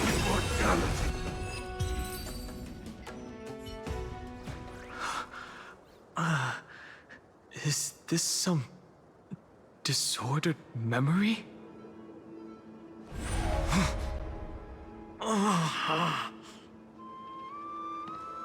The mists of the past shall drift away. What? Scatter, fade, turn to foam.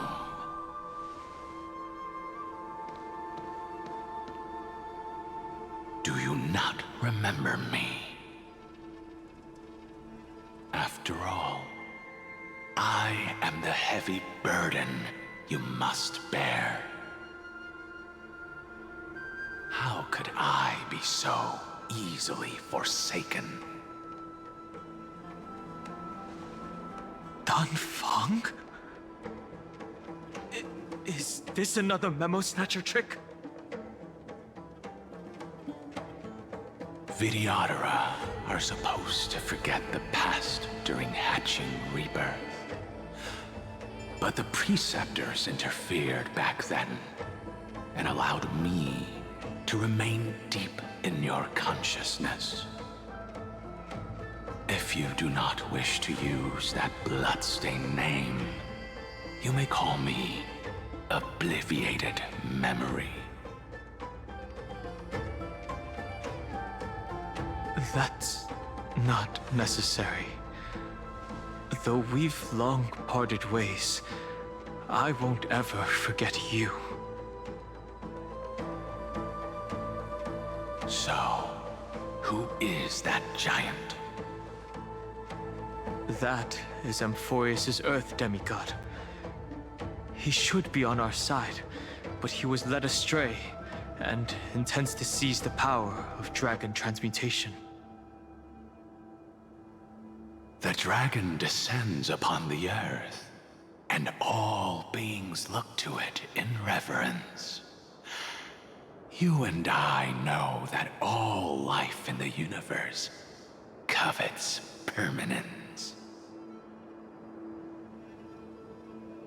Are you trying to say I'll end up like you?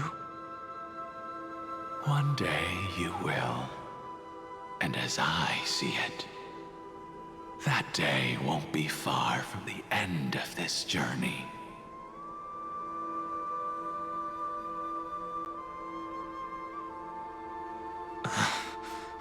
Let's move on to another topic. I have no intention of passing judgment on Dan Feng, and I have even less desire to become entangled with him again.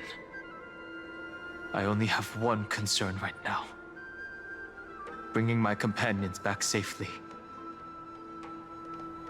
You can either help me deal with these abominations, or return to the shadows of memory. Dan Feng. All right. The filthy remnants of the Memoria Tide still run rampant. Let me accompany you through these rooms. You could use the help. And presumably, that giant who craves the power of dragons won't just let things rest. Do as you please. I'm moving ahead.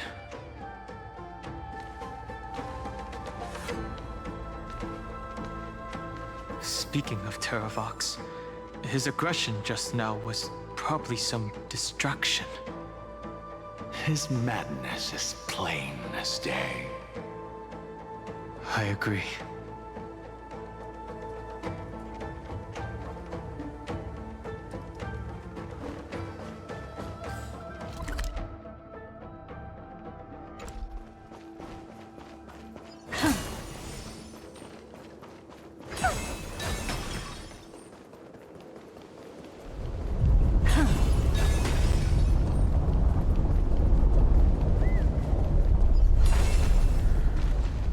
Phew!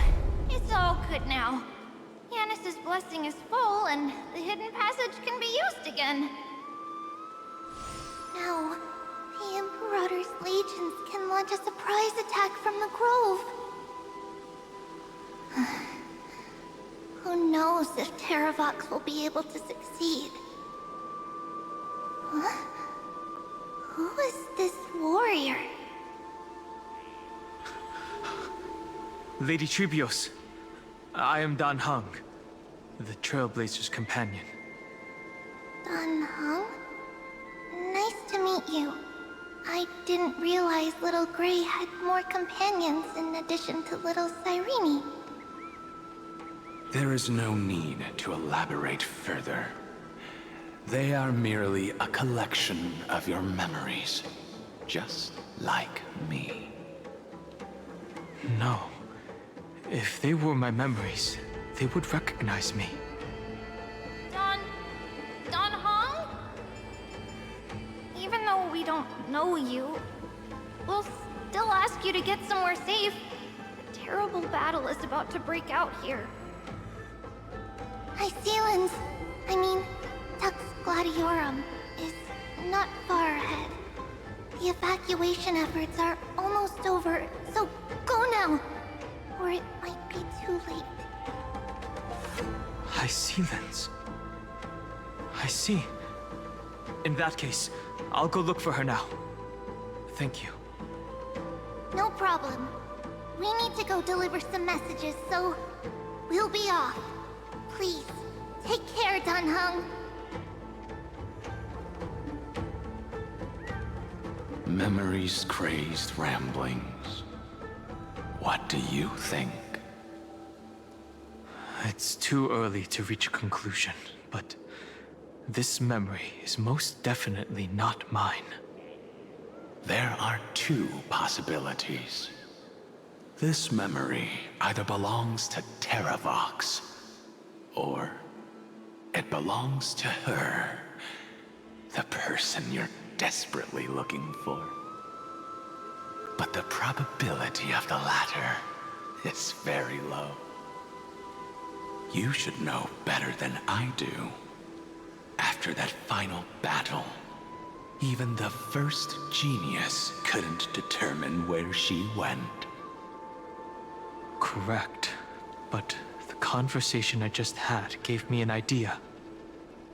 Let's forget Evernight for now. In the Vortex of Genesis, there was someone else who went missing along with her. I still have a chance to make contact with her. And the way I'll do it is right here in the grove.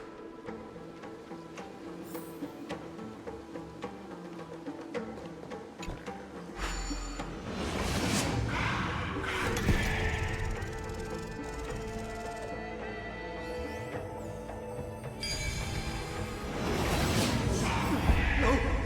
Stay back! You cursed beast!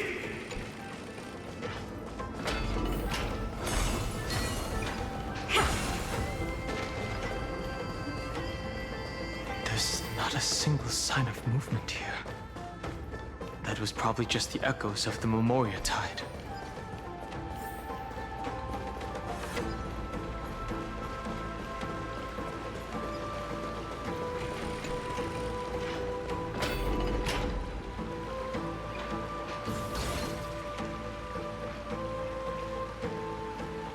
Are you the spirit thief? Bartolos? I see. Thank you for the advice. My Cloud Hymn magic will take it from here.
We're here. Now, it's time to awaken the person we're looking for. A pool of spirit water. I see. You plan to resonate with the waters of this world. Compared to the currents of my home, the waters of Amphorius are rather untamed. Subduing the waters wasn't easy, but I've gotten the hang of it now. Under the raucous steps of their frenzied dance, the roar of celebration calls forth the Spirit Water's memories. How incredible. There are still survivors in Amphorius. And this one even knows how to use the arts of water. Very good. It's nice to meet the ocean demigod, Lady Hysealence. A green dragonfish. Are you Dan Hung? I hope I've remembered your name correctly. Scale Gorge Waterscape is your home, isn't it? In Greyfry's memories, I saw you two standing side by side. That's fortunate. It means I won't have to introduce myself. I can get straight to the point. Tell me, where are Evernight and her? The strangers snatched away the Deliverer right before my eyes. I commanded the waters to surge after them, but layered cliffs blocked the water's current. You must be careful. Earth has abandoned the Flame Chase mission. Though Terravox still lives, they are not an ally of the Trailblaze.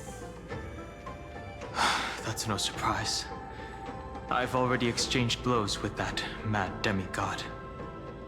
I didn't think the worst would still come to pass. He also intends to get his hands on a dangerous power.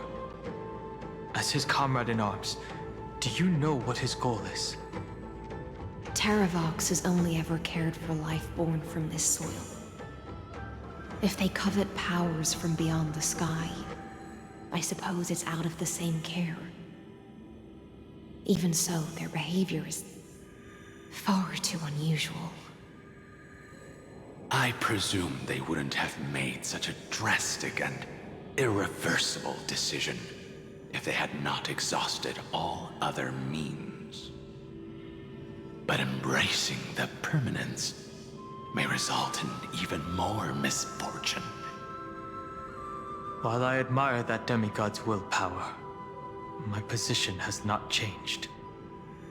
It seems that if I want to find Evernight, I will have to confront Earth. Since my opponent has already turned into a vicious beast, what I do won't weigh on my conscience. Then allow my specter to accompany you, Lord Dan Hung. As the demigod who witnessed the end of this world. At least let me sing an elegy for my last comrade. That doesn't sound like something you would normally say. Huh? What I do won't weigh on my conscience. I can certainly guess what you mean by that. I will never hesitate for my companions. I am a nameless. And what I'm going to do is defend all the hopes that are on the verge of fading away.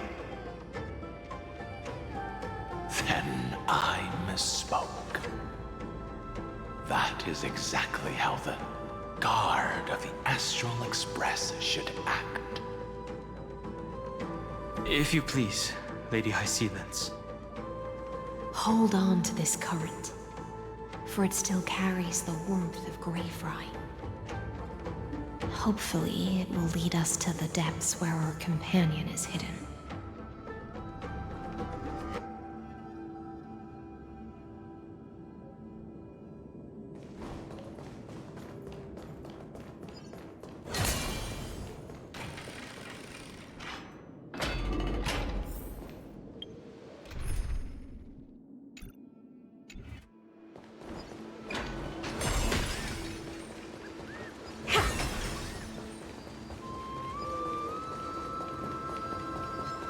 Electra, is that you? Who's that? You're right on time. Let the ocean sink into the Memoria tide and become part Join us.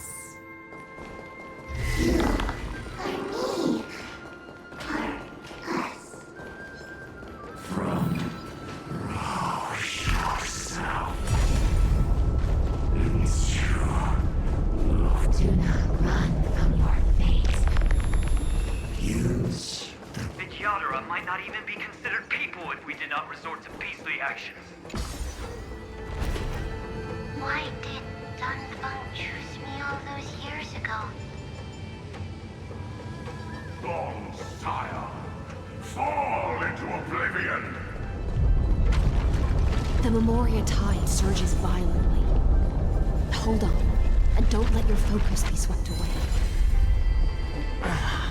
The whole grove is shaking. Of 5 people, one of them.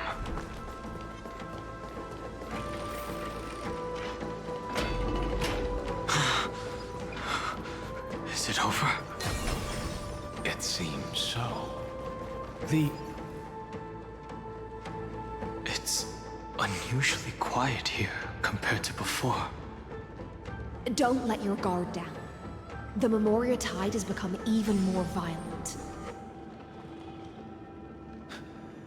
Is that?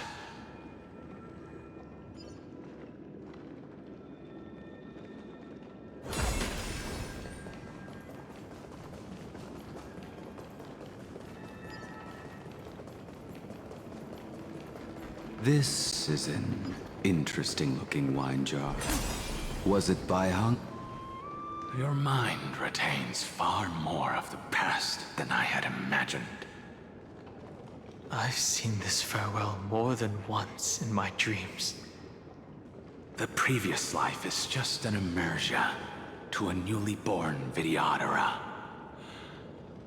You know rationally that these are your memories, but it doesn't feel like you experienced them yourself. I use dragon transmutation for selfish reasons, and close friends turn to enemies. You probably want to ask me if it was worth it. The Military Affairs Office is placing more importance on the Yuchue's battle this time, and the Yao Qing called her back for a patrol mission. Some people are born with adventure in their blood and can't stop for even a moment. No matter, I'll drink her portion for her. We're already toasting. Why don't we wait for Dunfeng? As always, the High Elder has endless meetings with the Preceptors that he can't get away from. Let's not wait on him. Isn't this just water? I'll relay her exact words. It is a mistake to drink too much before a battle, so I'll leave a jar of spring water from Thalassa's Crystal Palace. She said that wine only has flavor after a triumphant return. Why didn't you say so earlier? I didn't want to go along with her, but she insisted on seeing your expression after your first sip. Any gift from a friend, whether it is water or wine, is rich in flavor all the same. I see you still speak as if every sentence must add something of profound value. I see you still speak as if every sentence must add something of profound value. Ah, you're just in time. The punishment for making us all wait should be 3 cups of wine. Spare me, please. I've already suffered enough next to the ancient sea. I've convinced the Preceptors. Vidyadhara Cloud and Magi will join the battle on the front lines. and our armies will fight side by side. It seems like you can now carry out your plan for dealing with the Kitu Mirage, Jingyuan. Thank you for standing your ground against the dissenters, Dongfeng. I never thought those preceptors would ever relent. After all of this, countless Vidyadhara. Countless Vidyadhara will lose their lives, with no chance at a molting rebirth. We all understand this. But the Vidyadhara cannot become a part of the Alliance's destiny if we do not share in its joys and sorrows. We would only be bystanders to everyone else's suffering.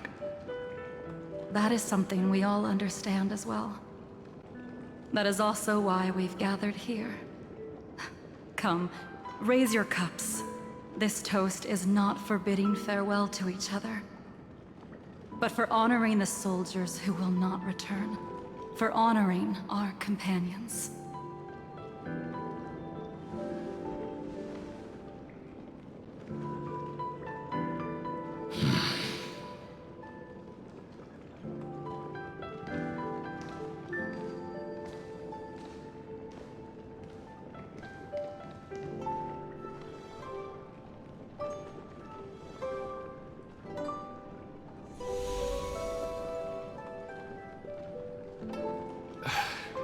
Apologies. My reckless plan must have put a lot of pressure on you. Nonsense. If our positions were flipped, you'd support me no matter how reckless my plan was. Right? Of course. But let's try not to be too reckless.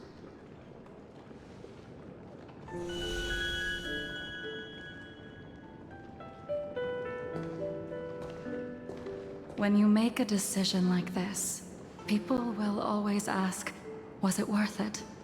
And you will also forever question yourself. Do you know how you will answer that question? I won't answer it. I will prove it. That's right. My sword is my answer. Thank you, Dongfeng. Thank you, Jingyuan. Oh, thank you, Jingliu. And thank you, Baiheng, wherever you've run off to. Ridiculous. How did you get drunk from spring water? I'm just full of joy. It feels like I've just forged a divine weapon with masterful craftsmanship. I'd rather leave this world in a blaze than live until the end of time. That's what I always firmly believed in the past. But I never truly felt like I was alive until I met all of you. Now, I wish more than anything that I could just live a bit longer. No, pretend I didn't say that.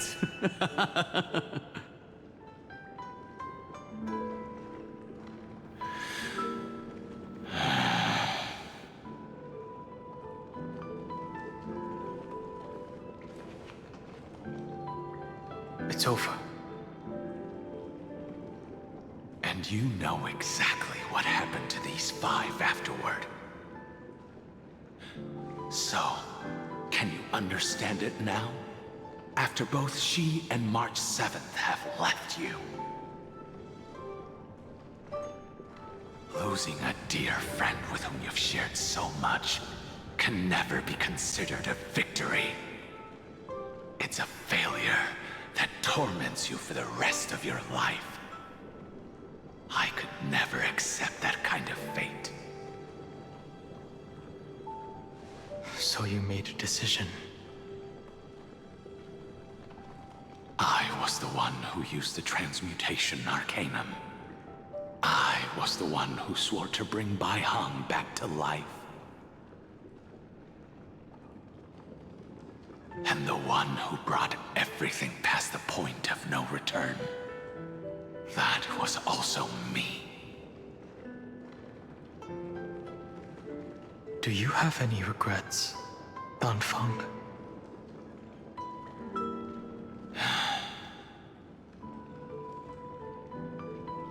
Even if I could reverse time, I would not choose differently. And if it had been Jing Liu, Jin Yuan, or even Ying Xing who died in battle, I'd still choose to do the same thing. Because only I could make that choice and protect all of this. Now, for the sake of your companions, for the sake of those two who walk alongside you, how much are you willing to sacrifice, Dan Hong?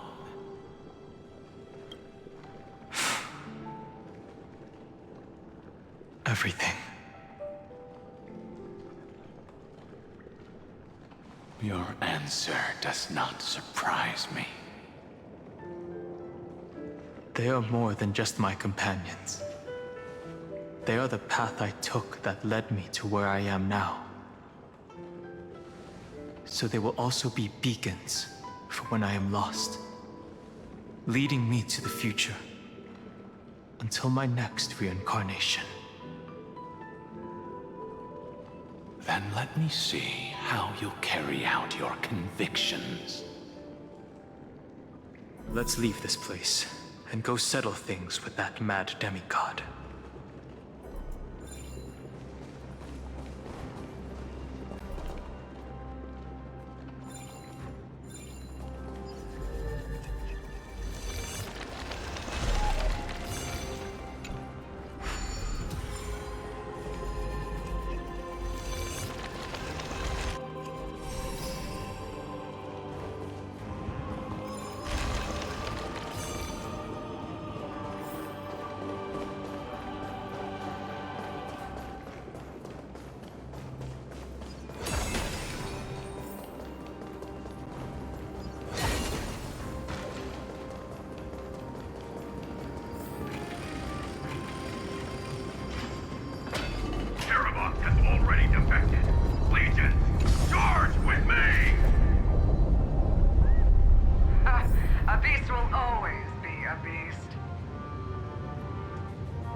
See the destination that the destruction points to.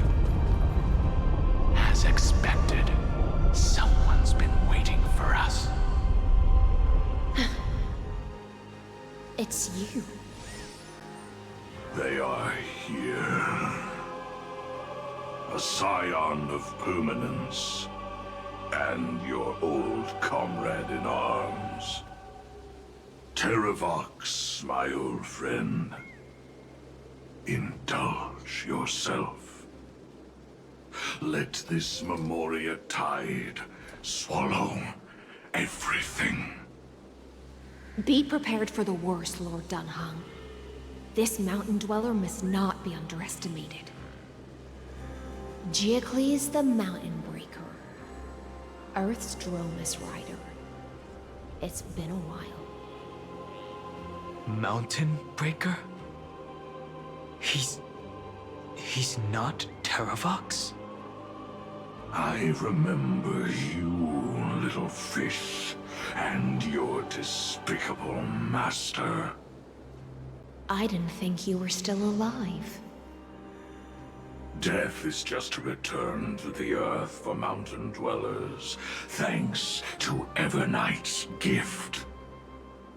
I was able to come back to the mortal realm and keep watch over my dear friend, the Earth demigod who was sacrificed to the flame chase plot in vain.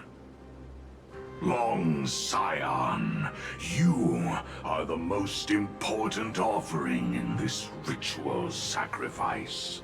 No matter how strong your will is, it will eventually be swallowed by the Memoria Tide. When that time comes, you and the powers you bear will serve us. We will use the permanence to awaken the fallen giant dragon and give the Earth an everlasting body. I see. So you pretended to be Terravox in order to lead us here into a trap. If it weren't for the Imperator's tricks, the name Terravox would be shared between us anyway.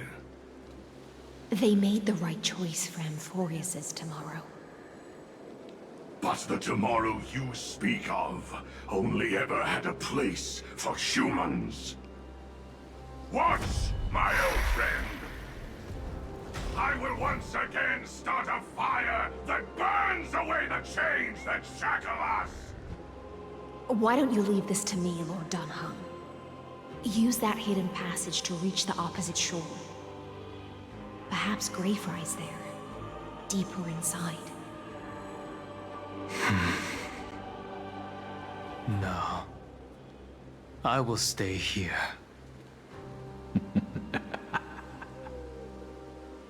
Mountain Breaker, hero of the mountain dwellers. If I do not stay here and triumph over him, he will die an ugly death in delusions of the permanence. That should not be his destiny. And for the vicious beast that insists on obstructing the Astral Express and threatening the fate of the world. We've stood on the precipice countless times along this journey, forced to make difficult choices in the face of disaster. But this time, it's my turn to put some pressure on this world. This feeling, this scene. All too similar. What a crumb. Delivering warmth! Guiding the West Wind, away we go! With this divine power, I reforge all things. Insanity to the soul.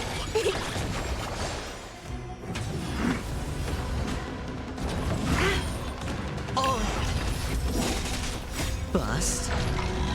Or maybe I'll take it all.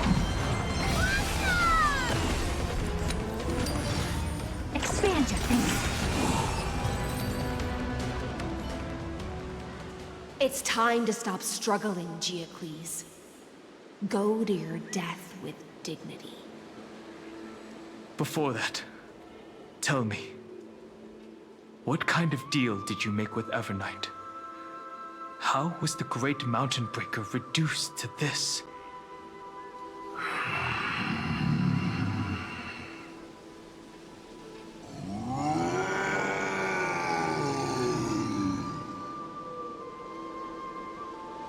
That's... Leave it to me. I'll recount the Earth's heaviest past. And sever its deepest delusion. Terravox? Is that you? Your body has become so frail. Even mountain ranges grow old and eventually die. But I can hear the sound of blood still surging through your veins, fast and strong. I suppose you are the true Earth demigod. I am merely demigod title means nothing to me now. The being who stands here now is just the former comrade of the Mountain Breaker. And the traitor who abandoned him. Traitor? Terravox was once a member of Geocles' Dromus Legion. This force was famous for its skilled riders and their brave Dromuses. Terravox himself was the Dromus King, the giant dragon who swore their life to the Mountain Breaker. In the battle against Georios, the Imperator could not surmount this mountain, and thus had to break it from the inside. Terravox's betrayal was key to the Flame Chase Army's victory. The age of the gods was coming to an end. Living beings had adapted to the changes amidst the rifts of the earth, and now they had to learn to survive in the crevices of the epics. Someone had to watch over the earth, so I agreed to a deal. I would take the Titan's divine authority and sink into the cliffs, using my flesh and blood forged of stone to mend the land. But there was one betrayal I could never forget. The Mountain Breaker refused to believe that was my choice, even till his dying breath. Faced with having to surrender to the Imperator, he chose to die instead. So this is why you decided to conspire with Evernight. Time's strange visitor appeared before me. The great power from beyond the sky, called the Remembrance. It's incredible.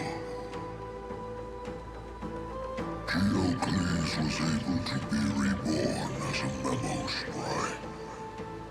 He mumbled about the times we fought side by side. Just like how all the lives this body carries speak to me. Evernight did not ask for much in return. She only wished for me to use the divine authority of Earth to hide her tracks. Since you're being so candid, does this mean you've given up resisting? Resistance.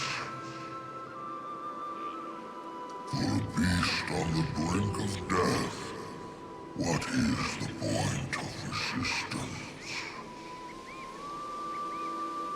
I see. 1,000 years have passed, and your mind has long since been shattered. This frail body bears the weight of all those I've betrayed. And now, my only wish is to rest with them. In the unchanging past.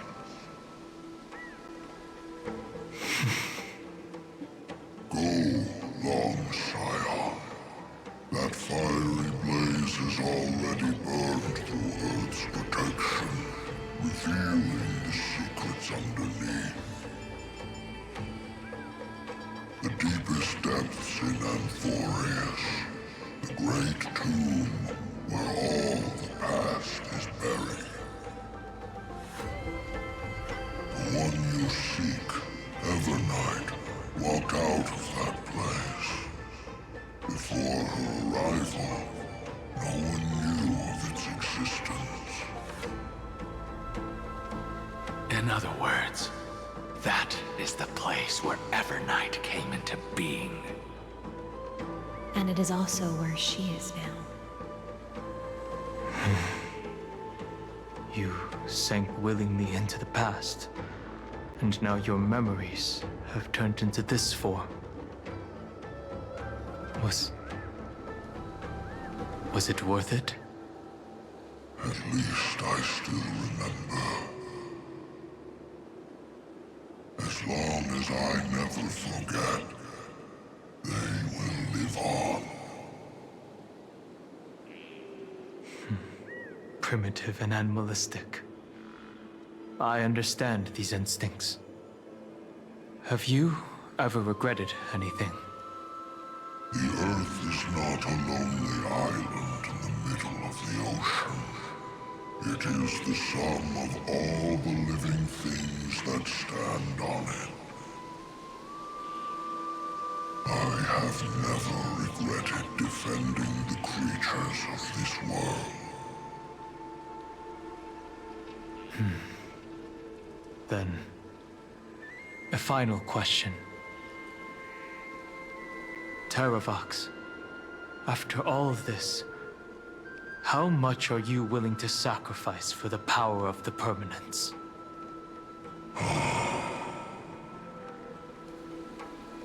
Everything. My journey up to here has allowed me to fully understand my destiny. No matter how I struggle, the Earth will never be able to reach the stars.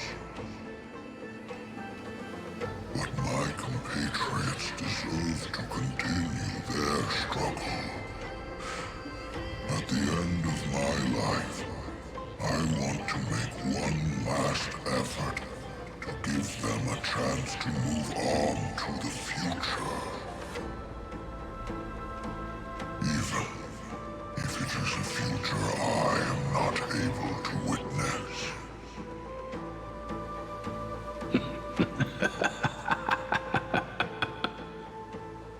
I understand.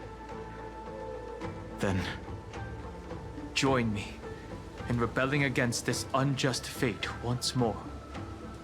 Even if the world collapses, the Earth must remain unshaken.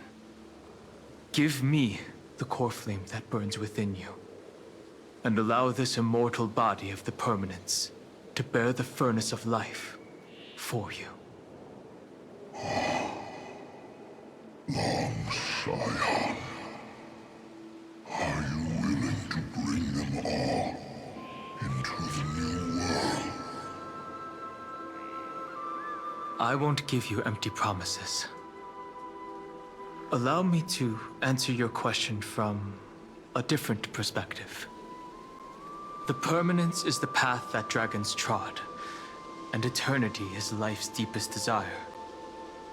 If you entrust the Earth's living beings to me, they will live in symbiosis with the instincts in my blood.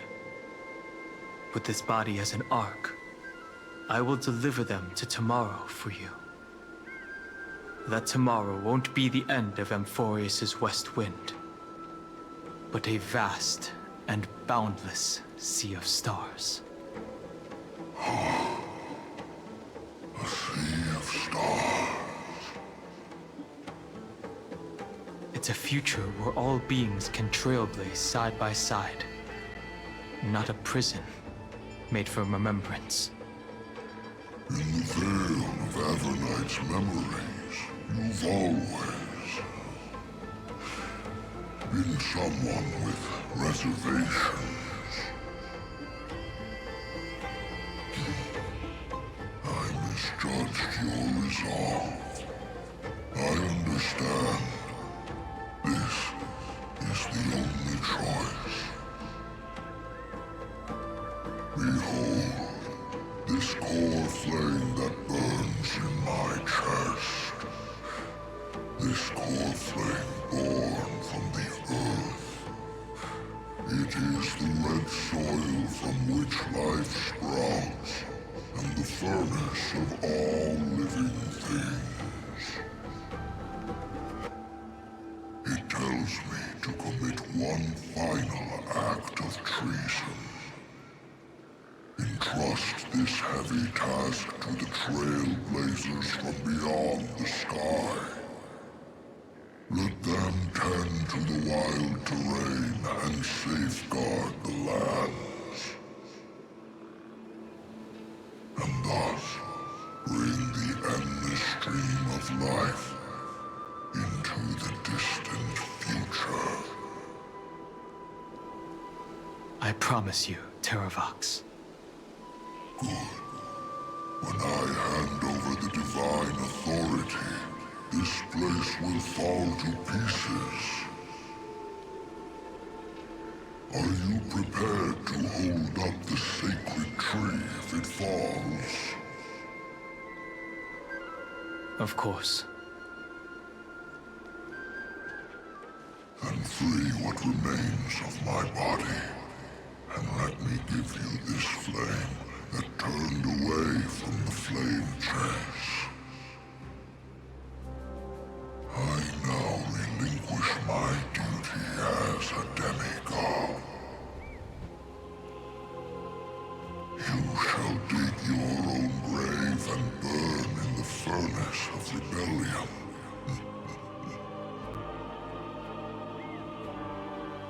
I only hope that, after all this time, Father will take me back into their heart.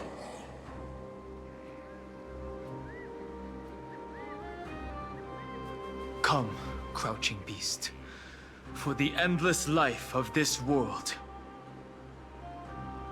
Rise from your dormancy, and follow me as soaring dragons of the wilderness.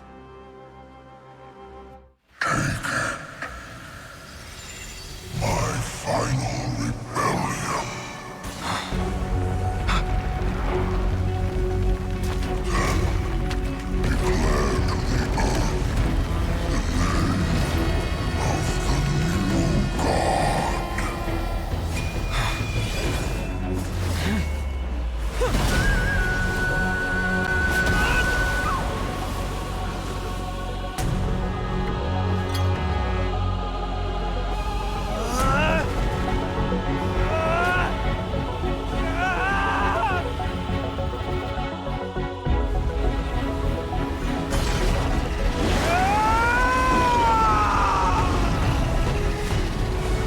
I am Dan Heng,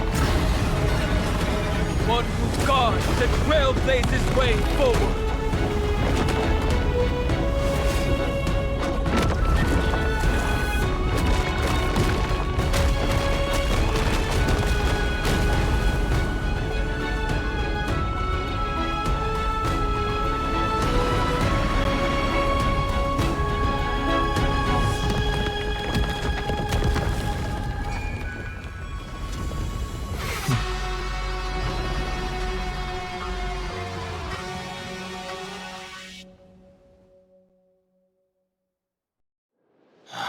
Fortunately, the worst did not come to pass. If your opponent had already turned into a vicious beast, whatever you did wouldn't weigh on your conscience. So what if that demigod had harbored ill intentions or vowed to fight to the death? Would you have pointed your spear at them and carved out the core flame with your own hands? There's no point in discussing what-ifs. Though, I'm glad it didn't come to that. Regardless, I will attempt to join this game and become a part of the Era Nova. This is the only way I can face my friends and this world with a clear conscience. Now that things are settled between us, it's time for you and I to say goodbye. Everything that I left behind has faded away at this point. Go and march toward your own permanence. As for how to tame it, I'll leave that to you. Thank you. We can't go back to the past and make better choices, but at least we can do better in the future. A dragon can only welcome new life by shedding away his old, scarred skin. For the first time in my life, I feel at ease. This burning core flame. Is this what the destruction feels like? The light is unexpectedly warm. It's just like the fleeting moments when one wakes from a dream. Farewell, Danfeng. Now, it's time for me to set out once more. The final rebellion of Earth was to bestow trailblazing wings upon all living beings. For Terravox, this was probably the best possible ending. Behind that scar lies what they called the deepest depths. The rising steam tells me that Greyfry is in there. But right now, she's trapped in a bottomless whirlpool. Is Evernight with her? I'm afraid I can't tell. A scorching abyss. If I were to enter it alone, I'd almost certainly get lost. And Miss High Sealants, would you give me cover? I'll need to focus completely on what's ahead, and may not be able to pay attention to my surroundings. What are you planning to do? I'm going to continue where you left off.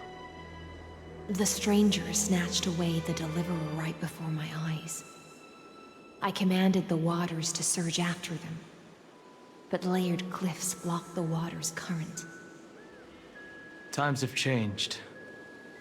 The cliffs are now in the palm of my hand. Then I believe it's worth a shot. It's just, without absolute resolve, you still won't be able to pass through that Memoria tide, much less save someone from it.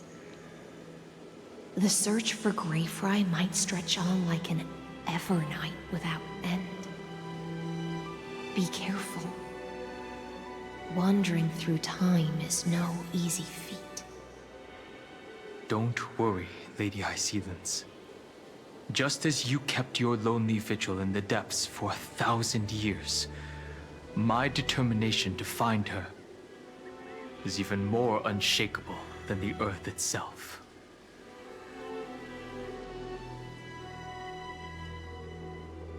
Ancient sacred tree, lend me your roots. With the core flame I carry, let me resonate with this land. With heaven and earth as my map, and time as my compass, I will find that one singular point. Even if I must cross every mountain and valley on my own 2 feet, I will bring you home. Circe's giant tree, witness to Amphorius. This time, I will follow its roots into the ancient earth until I find you. On this journey, I will become the bedrock of mountains and bear the cities above.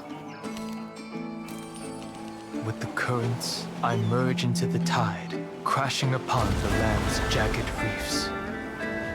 I sweep across the nameless barrens, scattering endless snow and frost. Entwined in the cycle of day and night, into the deepest depths of this world, adrift in the darkness that was before all else. When can I lead you out of this maze?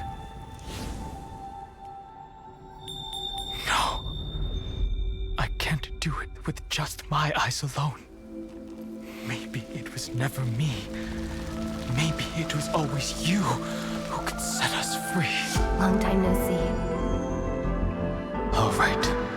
Let's settle this and keep moving. That's where we will all find our answers. Hey, Donhong, wake up. 3 of a kind. 2 pair. Ace.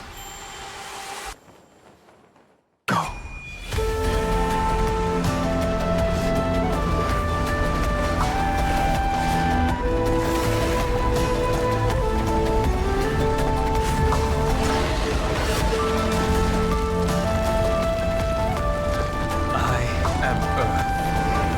That grows upon the earth. I am you.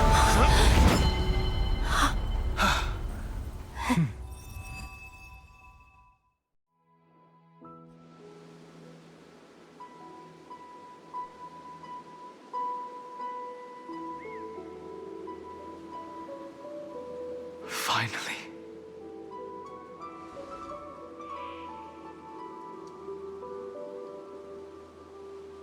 I found you.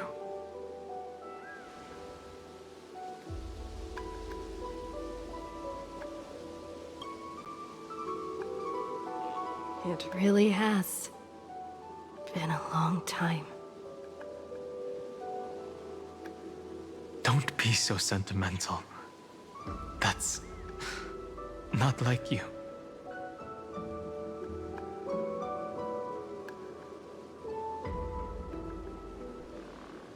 Thankfully, Evernight did not try to stop me.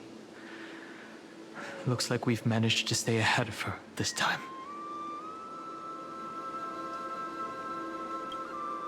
Rest assured, we won't abandon her. We'll all return to the Express together. No one will be left behind. I understand. Her power shouldn't be underestimated. It was only when I personally stepped into the maze of time that it suddenly struck me. She and I had crossed paths once before. I'll only warn you once. Leave her body now. I feel like I've seen these floating black things somewhere before. I had an unexpected encounter with her when I left Amphorius. Perhaps to avoid exposing her whereabouts, she stripped that memory from my mind. That power called Oblivion. It's just like an emanator's. Oblivion.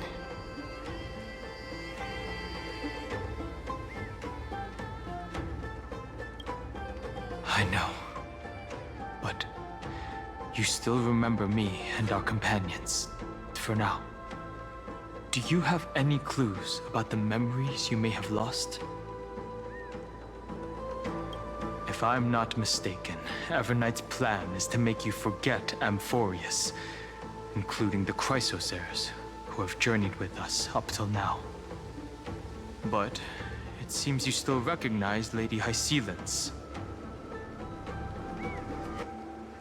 If I made that much of an impression on little Grey Fry, then I am naturally delighted.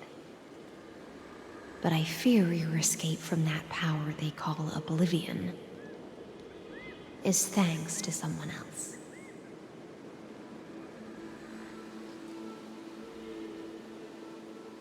Nice to meet you.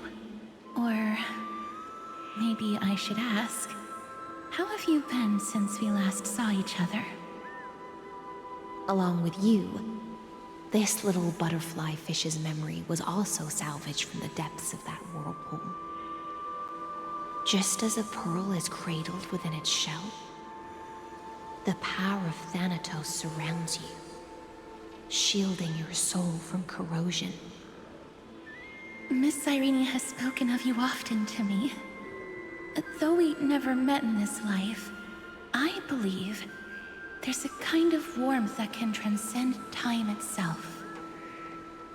Through the endless flow of time, I guarded the secret passage between Styxia and the Vortex.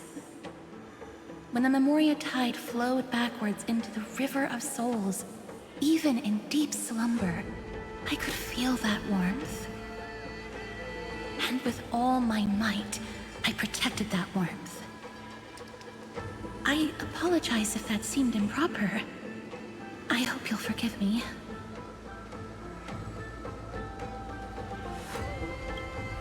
I understand that your mission is still unfinished. The path ahead is treacherous, and even though my body is bound to these dark currents, I'll do everything I can to watch over you both. The little butterfly fish is right. There is still a pair of eyes watching from the shadows, but we won't let them get anywhere near you. Go forth, golden dragonfish, and you, deliverer. Seek out your companion. Go forth and illuminate the lightless Evernight. I cannot thank you enough. Accept this promise from the Nameless. Amphorius will definitely write a brand new ending for itself. Of course. We'll write it together.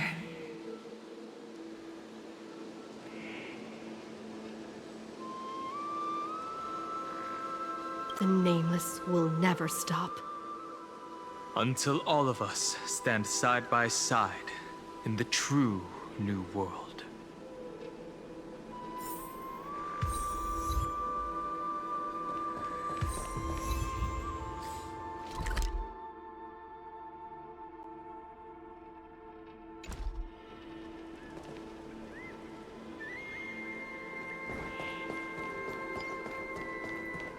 This place was once Nestia's altar. Could the golden thread be leading us to the world's deepest secret?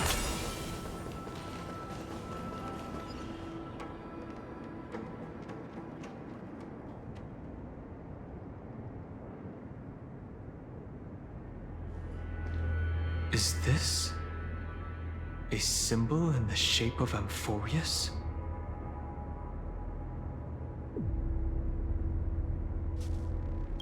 Naturally. How could a world enclosed within the scepter have a way of knowing what it looks like from outer space? Unless the mural isn't a drawing of Amphorius, but rather someone saw the mural and shaped the world in its image. Could that someone be Xandar? No. His concession proves that this place where Evernight is hiding must be a blind spot of the experiment. I'm afraid not even Xandar knows about the existence of this great tomb, or the secrets buried within it.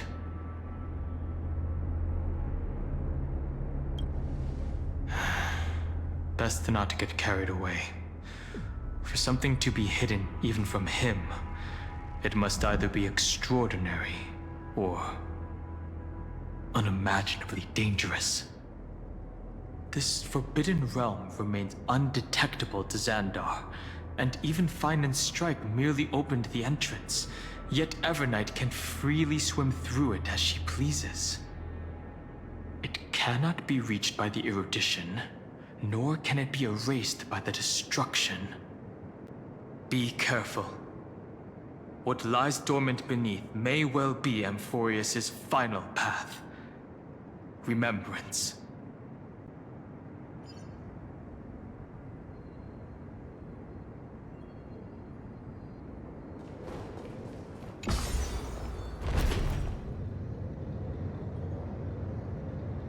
It's endless.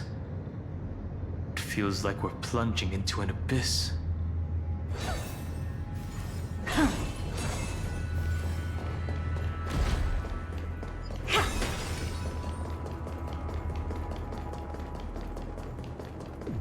Are those distant structures all entombed data?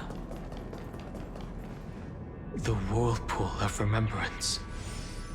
Bottomless and unfathomable. Behind this mist must be Evernight's domain. Ready? Once we step inside, I'm afraid there'll be no turning back. March 7th is surely waiting to see us again. Let's go. On the Trailblaze, no one gets left behind. This maze is full of memory loss. Your voice sounds different from usual. I only hear a hint of curiosity. The rest is all fear. Beautiful memo keeper. I know exactly where that fear comes from. The Evernight is a mimetic entity's natural nemesis.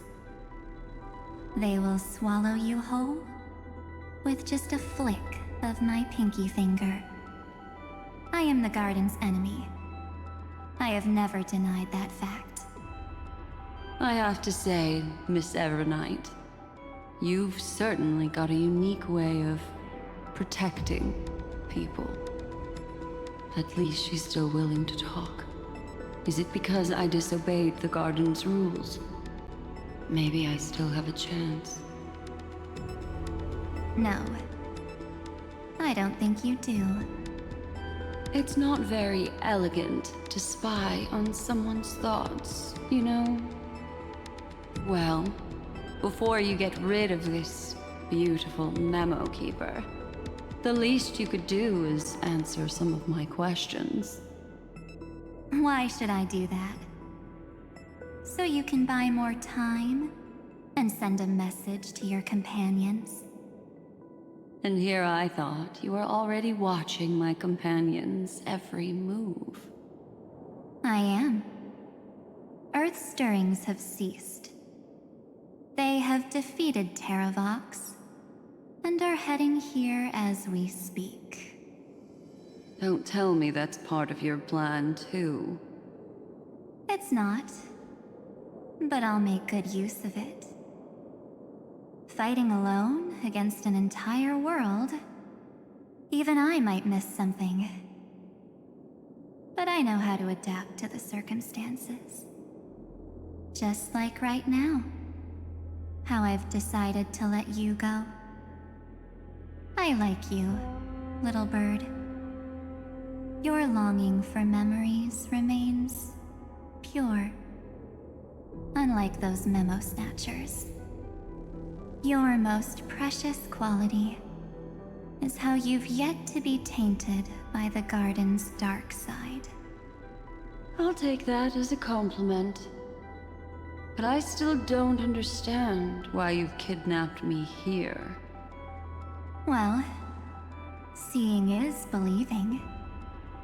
So, why don't we take a stroll together? This ruin buried deep underground is called the Kernel, in the language of erudition. But I gave it a friendlier name. The Heart of Amphorius. The great tomb of the Nameless Titan. The Nameless Titan? You'll see with your own eyes just how important the remembrance has been in this world. And how we will stir up the waves of oblivion to douse an eon's ambition. You've been hiding here all this time. That's right. Curious about how I discovered this place? It's not actually all that complicated. The road we just walked was the beginning of March 7th's journey in Amphorius. The beginning? Do you still remember how 3 paths are said to intertwine in Amphorius? That 3 entities, each comparable to an emanator, left their marks in this world. There's Xandar, Iron Tomb, and... That's right. To this day, there have been no signs of the entity corresponding to the remembrance. The Garden of Recollection was curious about that too. So the Memo Snatchers spent an unimaginably long time chiseling out a tiny channel to peek into this world. But there was always a power in the memory zone that kept them out. And when March 7th's consciousness was seized, it was a ripple of the remembrance that protected her and sent her in here. Can I assume, then, that this hypothetical emanator of remembrance was consistently protecting this world from the Garden's eyes until the Astral Express arrived? That's correct. You're a smart one. But why? Go see for yourself, little bird. The memories contain everything. This gate is really impressive. These are March 7th's memories.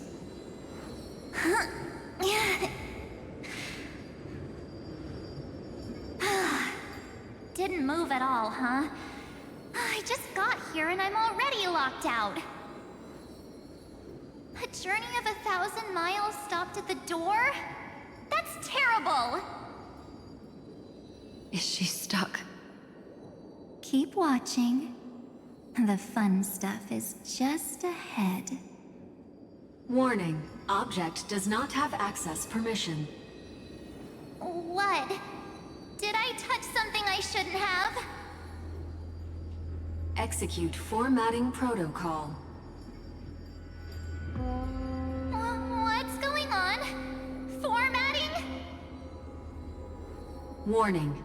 Illegal operations detected. Warning. Illegal operations detected. Hey! Don't just activate like that! How do I stop this thing? Warning. Warning. Warning. Operation authorized. Protocol name. Back. Huh? Finally it stopped! Wait, did you just mention her name? She's barely spent any time in Amphorius, and she's already famous? I don't know what you're saying. Let's not speak in riddles, alright? Why don't we start with an introduction? I'm March 7th, and I'm that person's companion. Sorry I accidentally ended up barging in here. Establishing communications. Communications? Oh, does this mean I finally get to talk to someone real? I really need outside help right now. Channel established. Proceeding to encapsulate. Whoa, wait. What? Encapsulate? Encapsulate me? Encapsulation complete. Initiating transmission. Transmission destination. Recurrence number 335503336. Huh? What's going on? My body? The memory stopped so suddenly. She was already lying in the abyss of fate the next time she woke up. And Orynyx was calling her mother. Mother? Maybe that's just how the Titan calls all Remembrance Pathstriders. Like how they call Fuli Skyfather. So March 7th had already brushed against the inner workings of this world at the beginning of her journey. That warning in her memories must have been the Scepter's safety protocol. But why did it mention the Trailblazer? March 7th should have entered Amphorius long before she and Dan Heng did. An inexplicable contradiction, isn't it? Let's put that aside for now. The protocol didn't kill March 7th. Instead, it threw her deep into extrapolations. Over the next 97 days,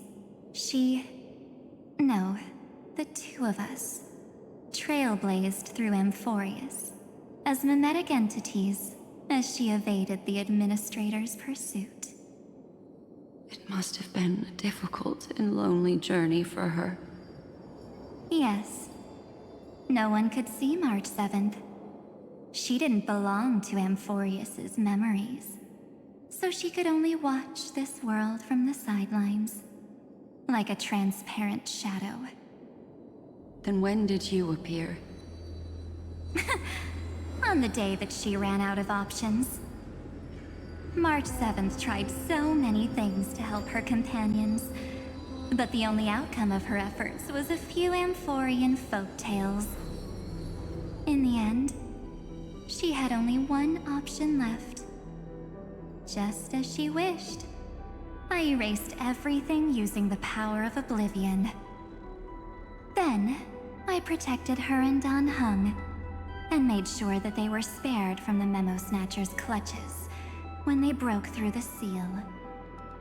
And you've been hiding in the shadows ever since, while manipulating time and colluding with Earth, all the way till now.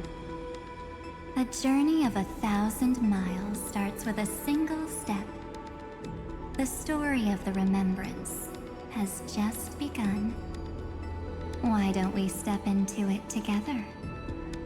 As someone qualified to walk with me, you can now take in all the secrets behind this door, and witness how, in a blank space of time, another futile journey across 30 million lifetimes was forgotten by this world.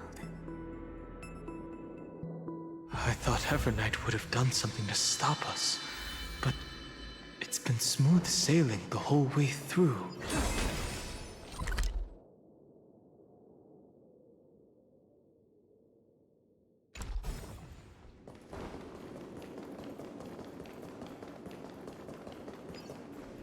Are you ready? I'm go...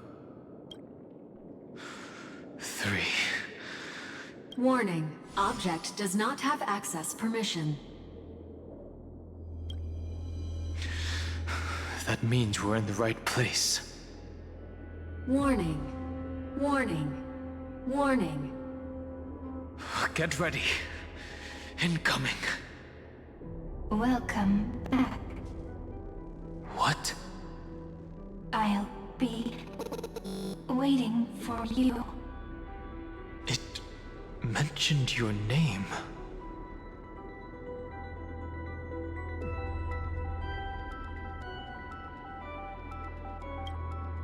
Also, I'm getting a feeling of deja vu. Like the first time I opened as I've written. Thankfully, Evernight didn't take that book. Let's try using it.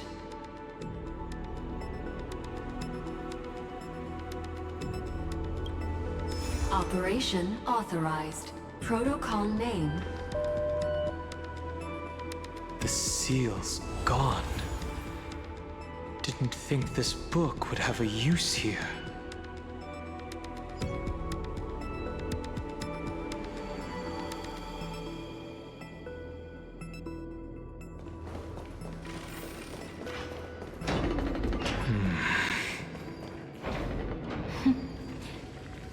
Hi. Miss me yet? I'm just messing with you. This is the first time I have met you. Executing protocol. Format object. Formatting progress. 0.015%. And it looks like it'll also be the last. Something's wrong. She's not talking to us. She's not the Mem you know. Could she be a Cyrene from the past? Formatting progress 23.815%. Since we don't have all day, let's get started, shall we? As always, I'll read this book to you. That way it won't just be Cyrene's memories alone. Formatting progress 45.147%. Where should I start this time? Let me see. There. Shall we start with the meeting between the Helcolithist sage Midamos and the King's Aegis, Anaxa? Formatting complete. What? Did you hear that? She just said... This is obviously not the history we know. It might be one of the possibilities in the 30 million cycles, but... Cyrene should have died at the start of every recurrence. So why is she here? And who was she talking to? And that book she mentioned.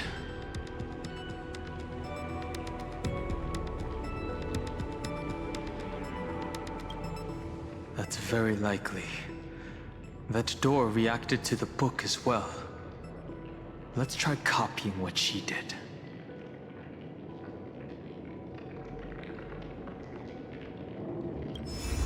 Accessing recurrence number 335503337.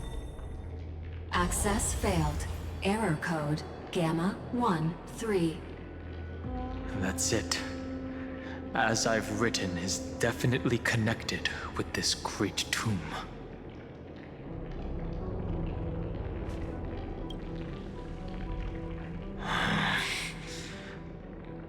There are 12 chapters in As I've Written, corresponding to the 12 demigods. Maybe the Nameless Recollections match these roots. Let's try linking them first.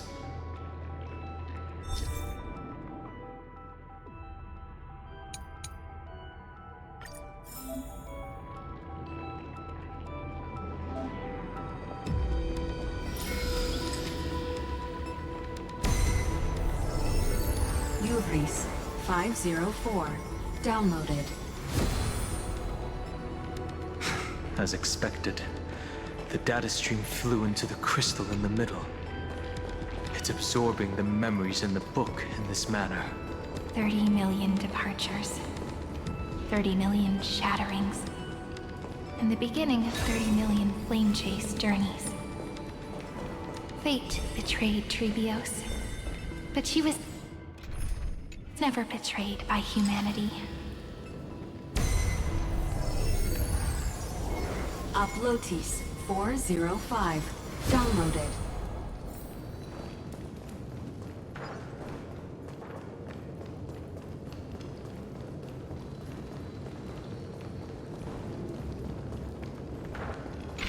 This world is so desolate. What exactly is it?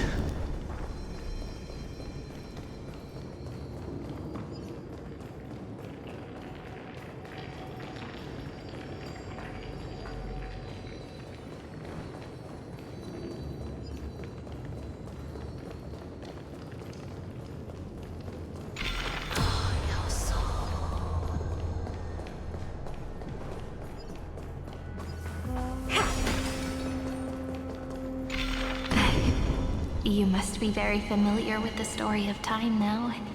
So why don't we leave some pages for the heroes instead?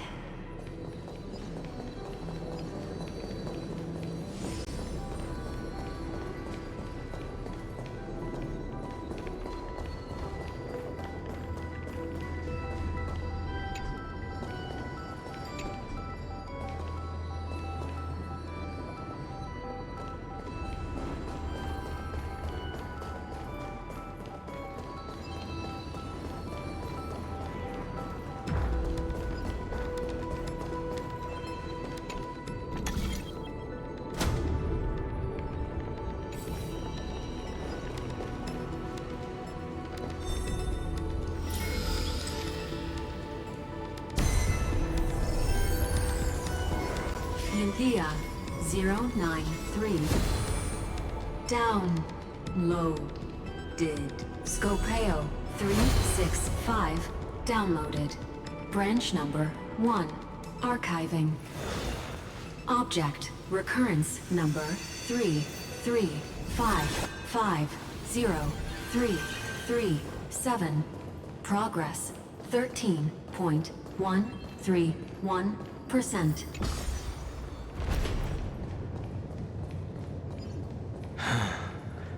There's a notch in the terminal that's just the right size for the... Branch number 1. Archived. Encapsulating encryption key.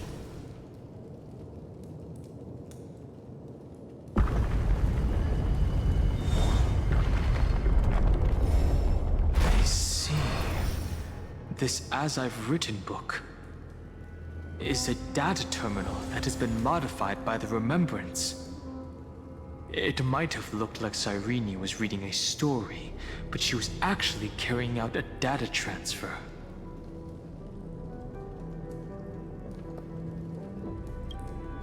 No wonder these facilities are reacting to it.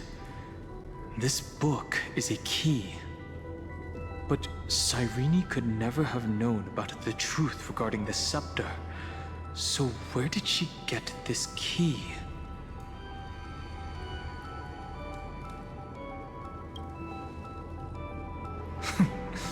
Xandar likely has nothing to do with this tomb.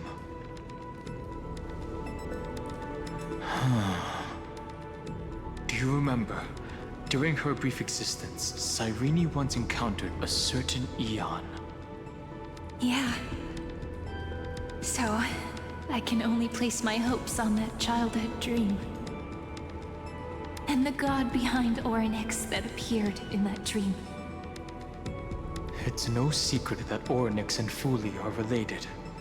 That Eon also appeared when you encountered Mem. We still don't know the role they play in Amphorius. But if Cyrene accidentally stepped onto the path of remembrance, then her sacrifice wasn't just for resetting the cycle. There was another purpose. Encryption key encapsulation complete. Let's keep going for now. If my hypothesis holds, then the scene we just saw will replay many more times.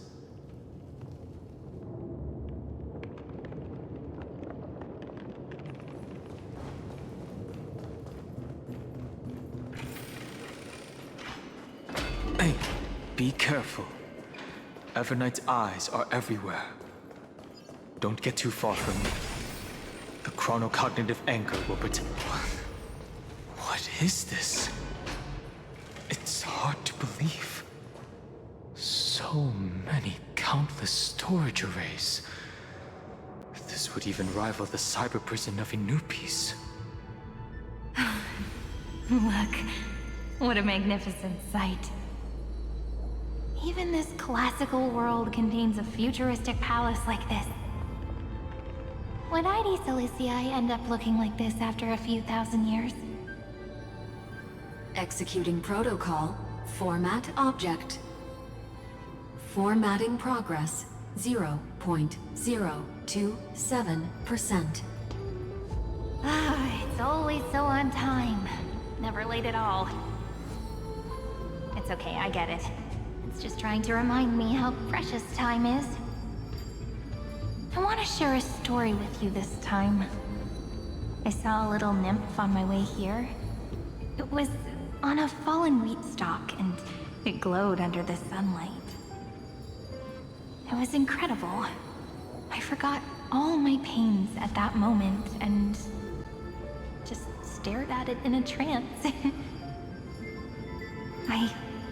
I wonder, did every Cyrene in the past feel that the nymph was beautiful? Would they also have recorded that scene into the Eternal Saga?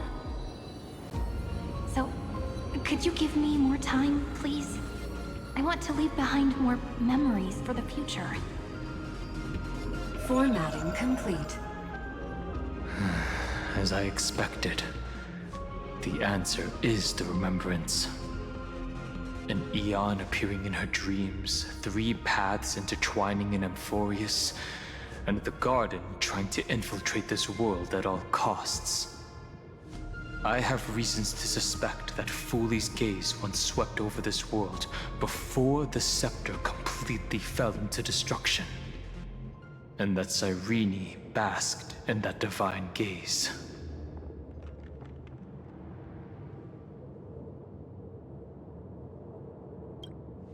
Yes, we're thinking the same thing.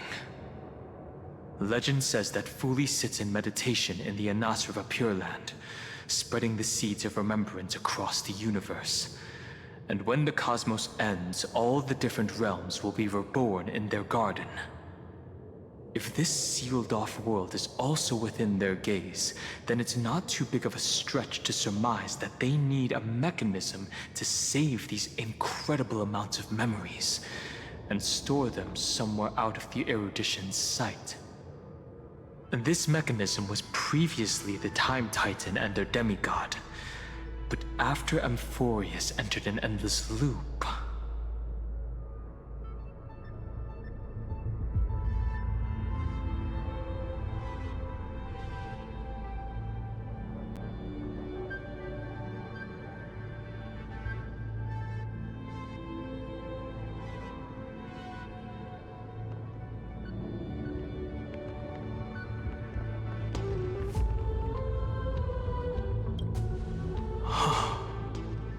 it's that ceremonial blade. Now, I can say with certainty, time is the page on which that Eon records Amphorius. If it fades from existence, and all that it records is lost among the stars, that Eon will surely direct their gaze here. And it will be a glance that spans time and space, transforming each incarnation of me into the power you shall wield to reset time, imbuing my soul into this ceremonial blade, and creating an endless flame-chase journey.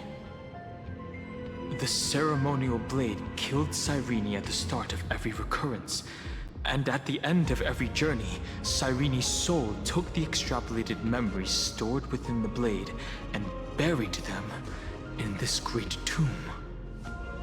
That's how the memories of Amphorius transcended the loop and were continuously stored, while the scepter had to revert its progress over and over again because of loss in its logic. Fooley's blessing will not disappear as long as this process keeps going. I knew their gaze never left. As long as I record every page of this story and tell it to you, Amphorius won't be forgotten. Cyrene encountered the Eon's gaze and regarded them as the hope to continue her world. That's why she offered them memories over and over, even if she had to turn herself into nothingness every time. As to why she insisted on keeping her human form and offering the memories through reading a story, it might have been the only way for her to maintain her sense of humanity and leave her mark in this world, even though everything was just her wishful thinking. Right. Based on the runes on the floor, the encryption key from earlier should be used here. There are 3 keys in total. We're 1/3 of the way through.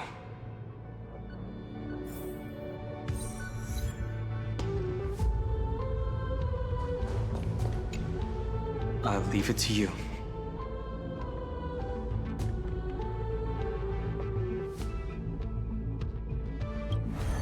You never say anything, but I know you're listening. Every story I've told is like a little key that opened a door in your heart, no?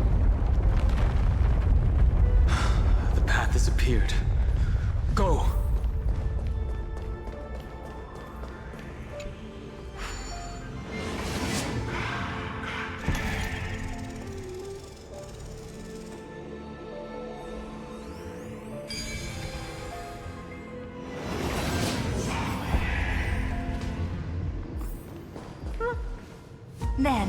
The sky sent down rainbows and showed the world a gentle smile.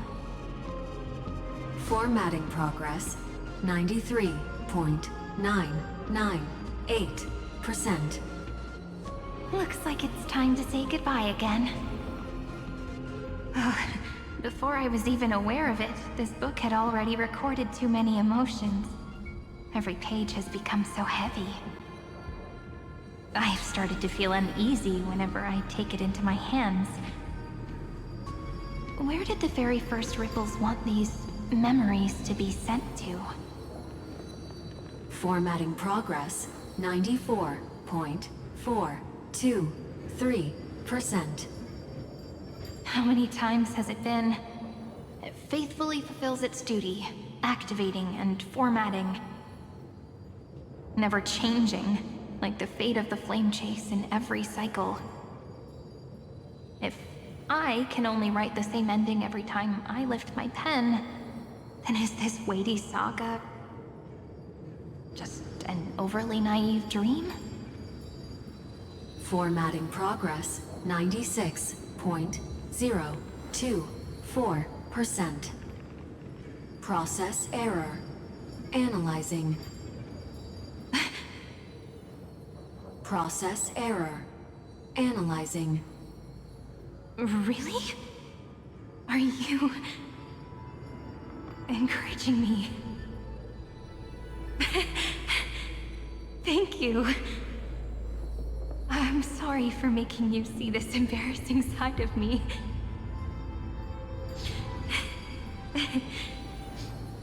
Everyone's still working so hard. If I'm the only one who's crying, that wouldn't be romantic at all, would it?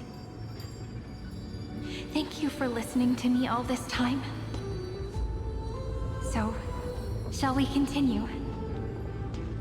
Formatting complete. The endless cycle took its toll on her. Even Cyrene could not resist despair when faced with eternal stasis. Like Aslana, she started to wonder whether everything was futile. Indeed. But I still haven't figured out one thing. Who exactly was she talking to? I thought it was an Eon at first, but the way she talked, it didn't sound like praying to a god at all. Maybe she's talking to her imagination? A hero within? But that wouldn't explain the process error. No matter who that listener is, Cyrene's storytelling is just a data stream for the scepter. Maybe, she thought, as long as she kept tossing drift bottles into the distance, someone was bound to pick one up someday.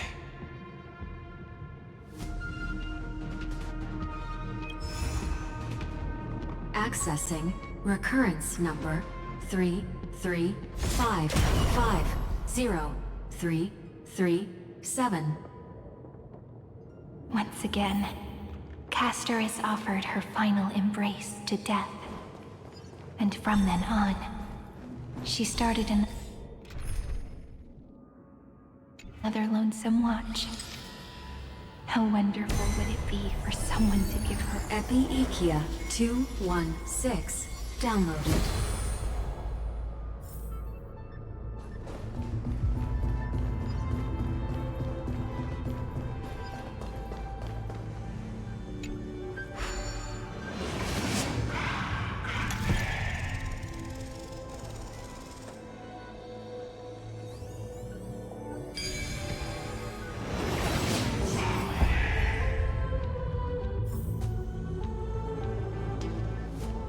devious cat. The trickery that fooled the entire world. The Hand of Zagreus.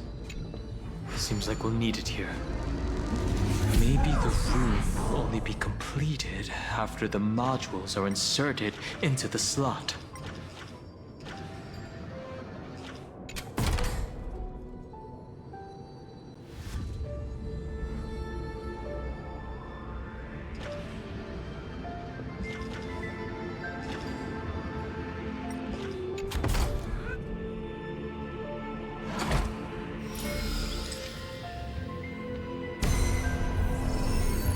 Orexis 945 downloaded.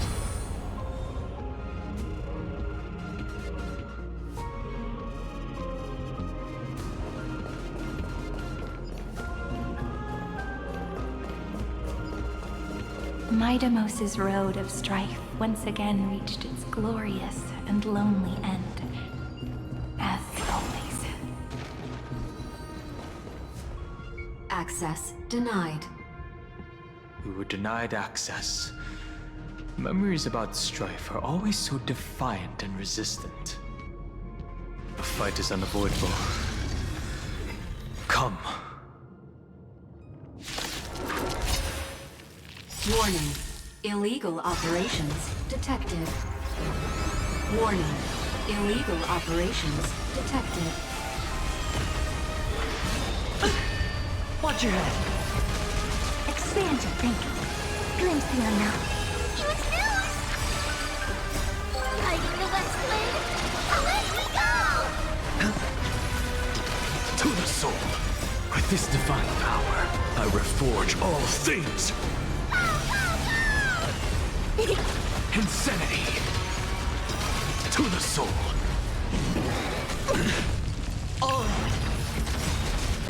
Bust. Or maybe I'll take it all. Watch your head. Open sesame. Endless riddles. Nothing but a void. Expand your thinking. Watch it grow. Amazing. But then again, it's me. Polemos 600. Down Eleos 252 downloaded. Branch number 2 archiving. Object recurrence number 3355037. Progress 31.313%. Nice. Branch number 2 archived. Encapsulating encryption key. I've been wondering, could all the memories we've encountered on the way be Evernight's traps? She still hasn't shown herself. That's very suspicious. But I can't think of a good reason for her to do that. I can only surmise that she's either still waiting, or someone's holding her back. Encryption key encapsulation complete. Let's keep observing. Every ripple of these memories could potentially reveal to us Evernight's true goal. Let's go back and use the encryption key to open a new path.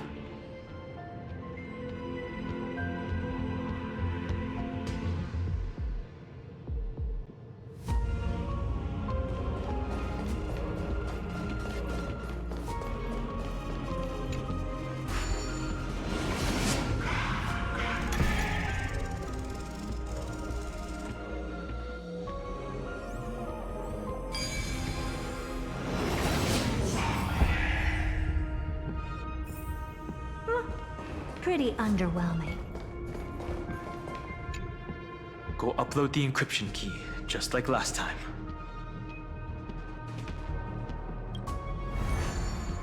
What could be behind this door? Glittering crystals? Or a beautiful world I've never seen before? If I tell you all the stories of tomorrow, will I be able to finally welcome the Deliverer and Emphorius' dawn in the next life? The third encryption key belongs to the ocean. Let's get going.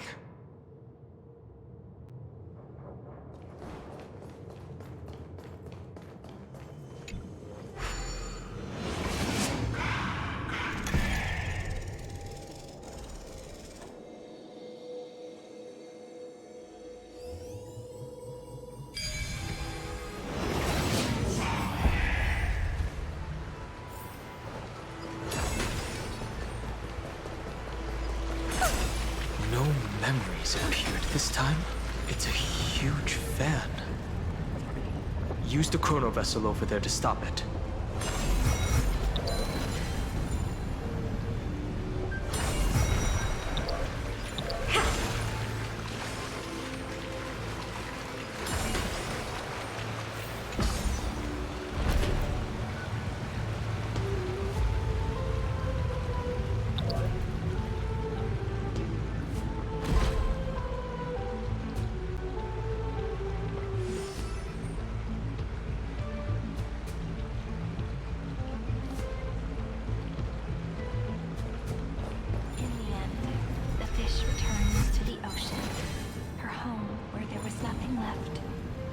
For the sake of the future, she guarded the vortex at the end of the deep sea until the very last moment. Look!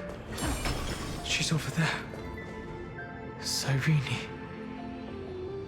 There really is no end to her perseverance. Once again, the saga comes to an end. Everything is deathly silent, just like this very moment. It's another cycle of new beginnings, and another familiar reunion. Now that I look back, there was a period when I got really sentimental. I was so anxious, trying to find as many different memories as possible, hoping to bring some change to this unchanging destiny, and find the way out of this maze. But I won't do that anymore now. Formatting progress 73.998%. Process error. Analyzing. Formatting progress 75.012%. Process error. Analyzing. No need to feel sorry for me, good friend. If there are no new blank spaces, how can a saga continue? I'm actually really lucky, you know? During the long years I've spent waiting for the Deliverer, I've always had you here as an audience. Look at these memories I brought to you. They once existed, once sparkled under the sun. And now I can see through your eyes that they are still shining bright. Isn't that already enough? Now, I can rest in peace in the past. As for when tomorrow will come, I'll have to ask the next Cyrene to continue our watch. Formatting complete. Her transformation is painful to watch. Cyrene was always there during the 30 million recurrences. She recorded the Flame Chase journey in her own way on the reverse side of this world, depositing all the memories in this place. I'm increasingly certain that her audience and companion isn't some figurative entity. The deepest ruin in Amphorius, at the great tomb where the pasts of all worlds are buried. Who exactly is its master?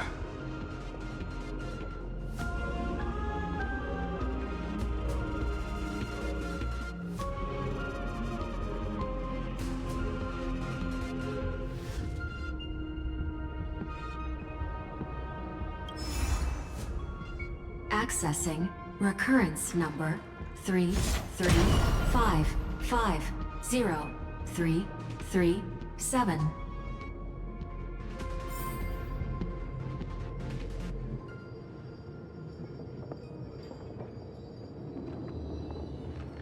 Anaxagoras once again completed the proof with his life. His answer was so complete. All he was Schema 720 downloaded.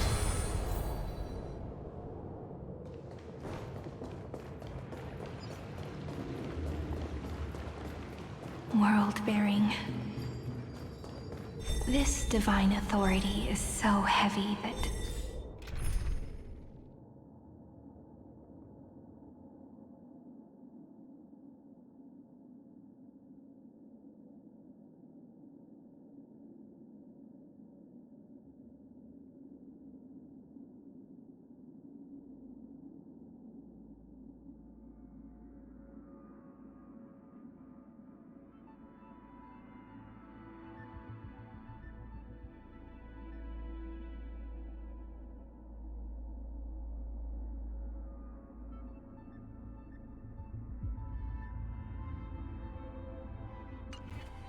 I do not know how I can even tell its story.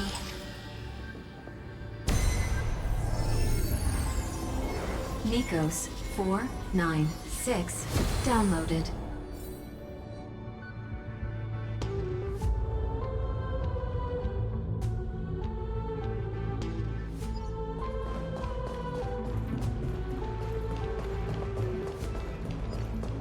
Romance in warm gold forged the runes on the fan.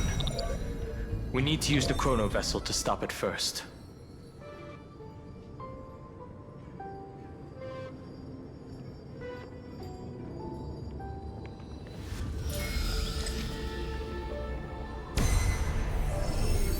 Carlos 618 downloaded. Aporia 432 downloaded. Branch number 3 archiving. Object recurrence number 335503337. Progress 13.131%. That's the last encryption. Branch number 3 archived. Encapsulating encryption key. Encryption key encapsulation complete. It's time to go back and activate the system in the middle of the Great Tomb.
The third encryption key.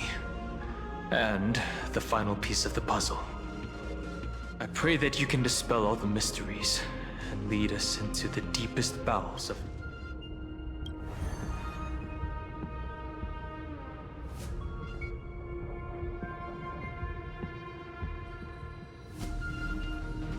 Someone once told the very first me that everything was false. That the only life in Emphorius was a great catastrophe, nurtured using the world as a factor. But how could a dream feel so real? That's why I didn't agree with him.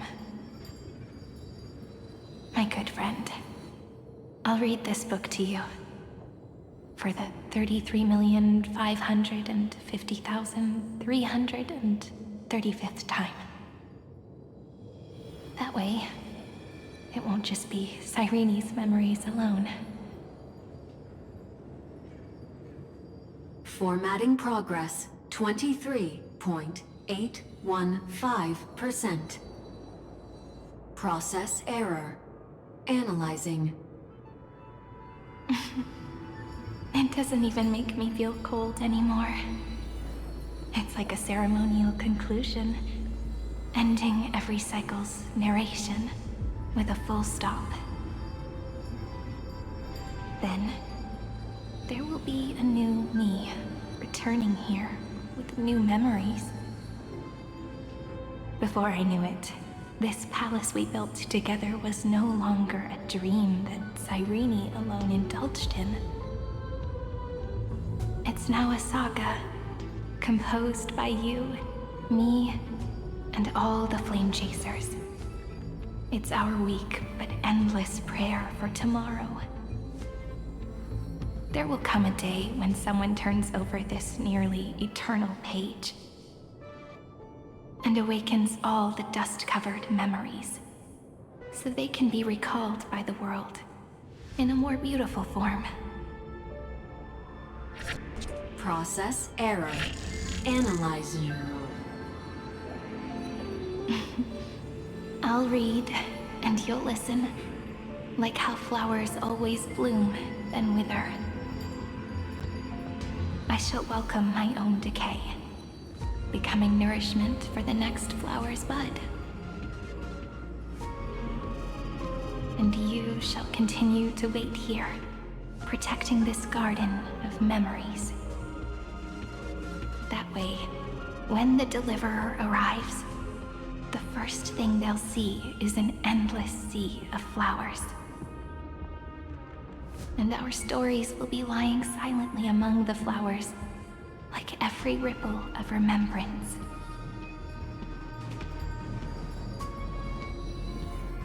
And they shall become the epic known as I've written.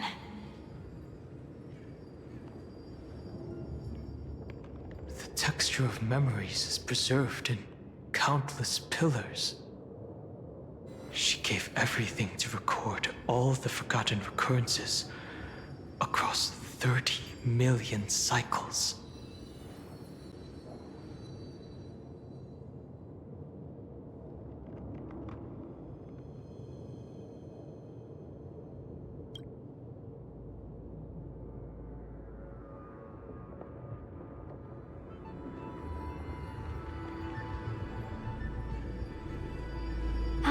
All right.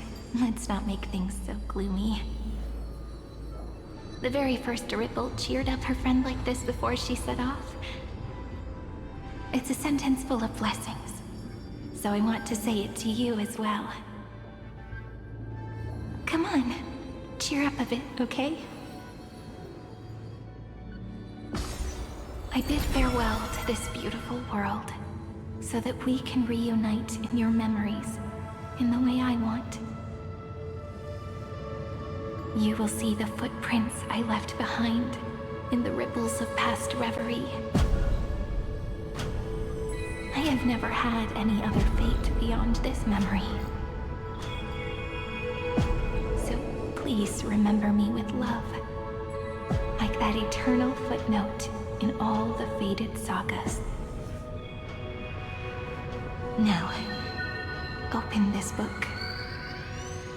I'll be waiting for you in the past.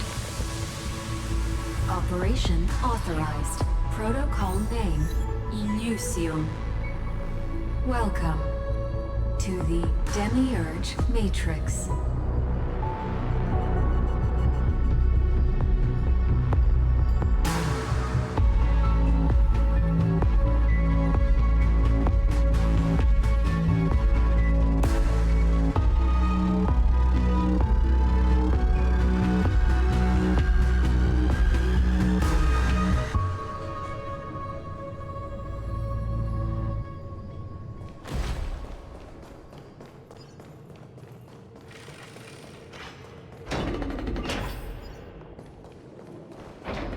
The listener lies behind this door.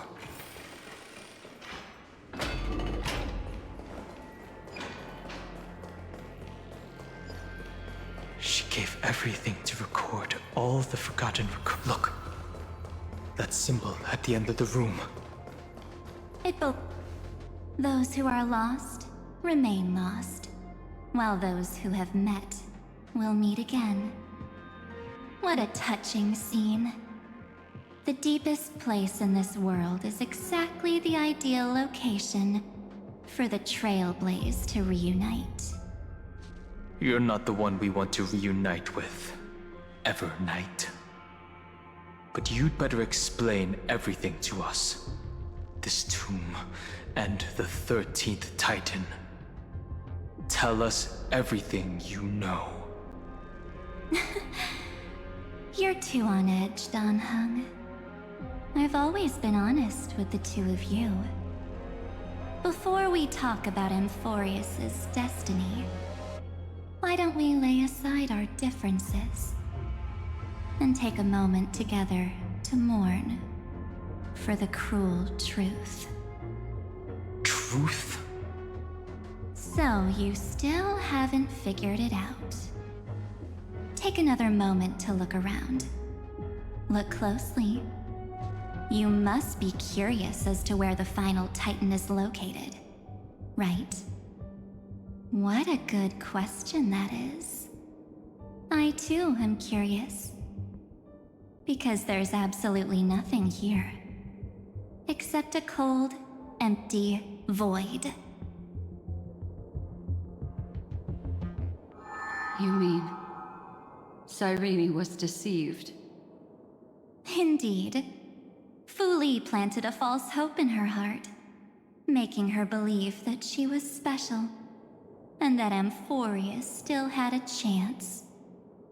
Then, that poor girl walked into the Great Tomb over and over again, and willingly offered herself to the remembrance. Why did they do that? Did you really think they would just save this crumbling world?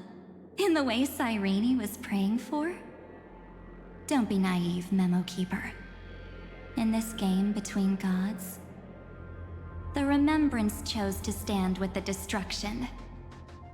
Given your evident hostility towards the Garden, I find it hard to take anything you say at face value.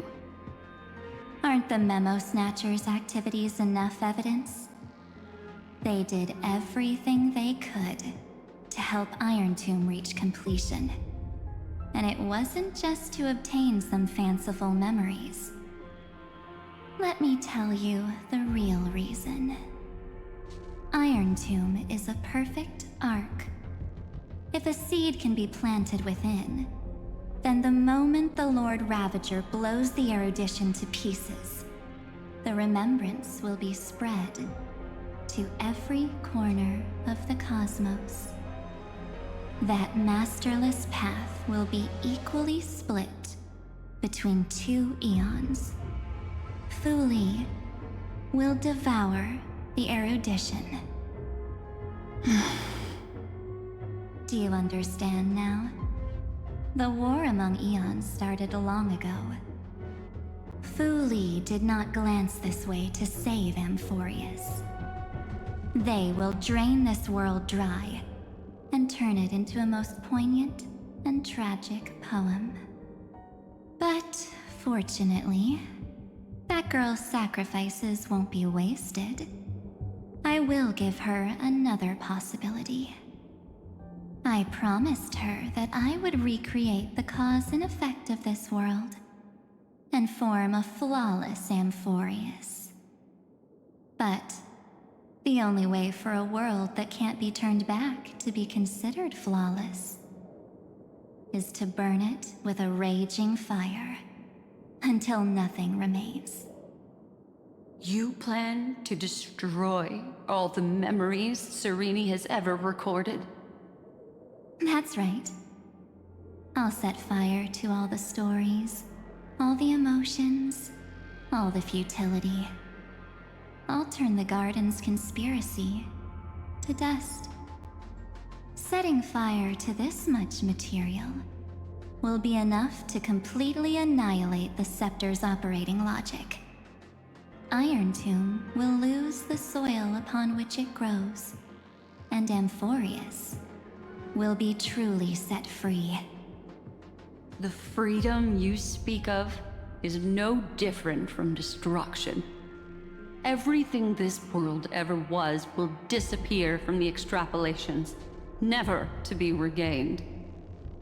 That would also include your memories, by the way. That's right. That's why I needed your help, little bird.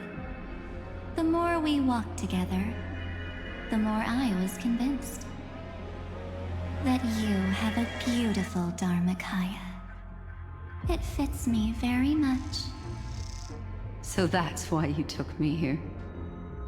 Your true form is a bottomless obsession. Smart girl. You haven't disappointed me. This avatar is but a shadow cast by the candlelight. Discarding it invokes no feelings within me. What I must preserve is only my wish.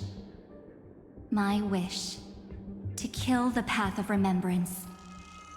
March 7th will not find peace as long as they and their fanatical henchmen exist. The road ahead is still long, and she needs a guardian to stand by her side. You are my best choice. Allow me to refuse. That duty seems far too heavy. Resistance is pointless, my darling birdie. I will personally plant myself into your heart. And once I've calmed down those two, I will head into reality and find the true you. So, that wasn't enough to fool you. A genius's mirror trick and a protective mechanism of the erudition. Is that right? Those layers of security do make things a little difficult.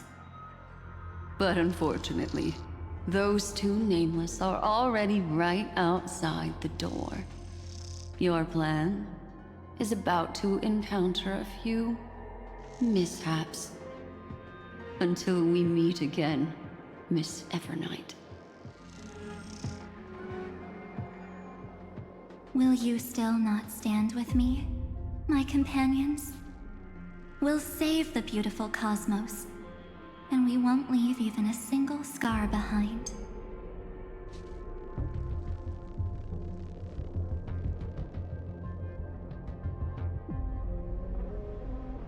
Don't get caught up in your emotions, my dear.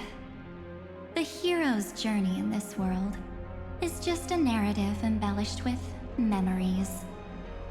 Its essence is nothing but a string of zeros and ones. For your own sake, and for the sake of March 7th, I think my choice is a very reasonable one. Come. I hold the core flame of world-bearing. Just fall asleep, and we'll save the cosmos. If you honestly thought we would agree with you, that just proves you don't understand March 7th at all. Seems like I really can't get along with people like you do.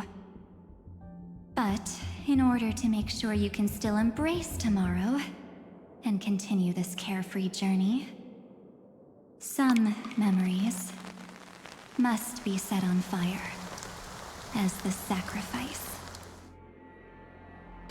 What can change a person's nature? Is it memories?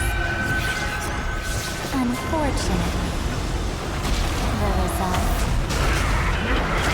is just the opposite.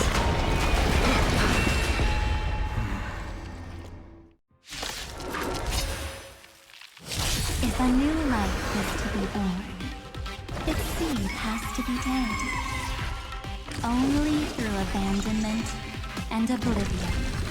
Can souls walk from emptiness towards rebirth?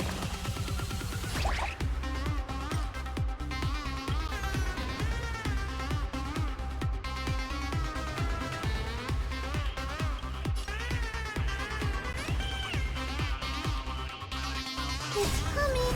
I feel that flame. Sure, I'll play along. To the soul. Look, with this divine power, I will forge all things. Open sesame.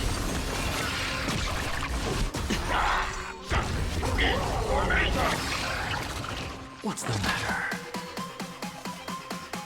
Insanity! To the soul. Underestimating us, Okami? The dice have been bust. Or maybe I'll take it all. Watch your head. Curious, endless riddle. Nothing but a boy. Hope this is a Santa thing.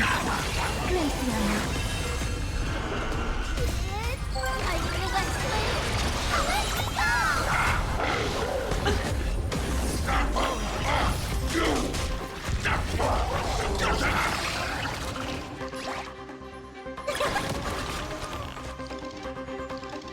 It's on me. I'm just a frail scholar. Insanity! I have it under control.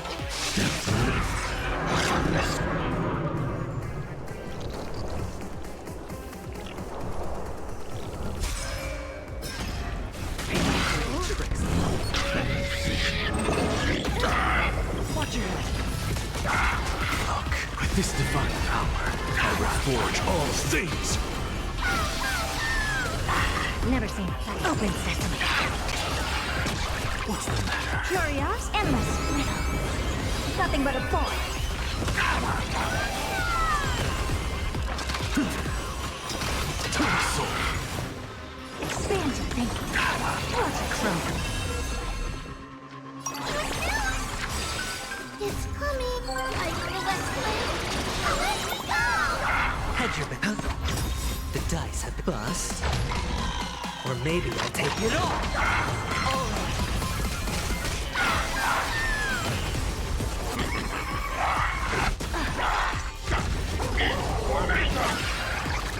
Watch closely. Insanity! To the soul. No dirty tricks, alright. Look, with this divine power, I will forge all things. It's time to end this. Return March 7th to us, and end this pointless conflict.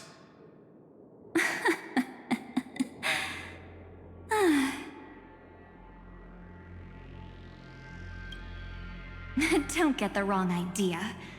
I just need some time to deal with some unnecessary trouble. The encryption key written by those geniuses is already invalid. How about we play a game, dear? Don't worry, it won't take long. It's a simple multi-choice question. A or B? I understand it's too difficult for you to treat the Chrysosairs as extrapolated data. Then why don't we assume for now that they're living, breathing humans? Now, the cosmos will face an unprecedented catastrophe. And your choice will determine the fate of countless planets. On the one side are companions who've weathered every storm with you. They fought with everything they've got and obtained a 1% chance of victory. However, should you choose that 1%, there'll be massive sacrifices, no matter the outcome. On the other side, there's a simple button. The Oblivion will burn away all traces of their existence, as well as your entire memory of this trip. But it will also halt the brewing catastrophe and spare the universe from destruction. Those who are to be sacrificed will be fully aware of the decision you need to make. There will be no concealment or deception. Tell me, what will you choose?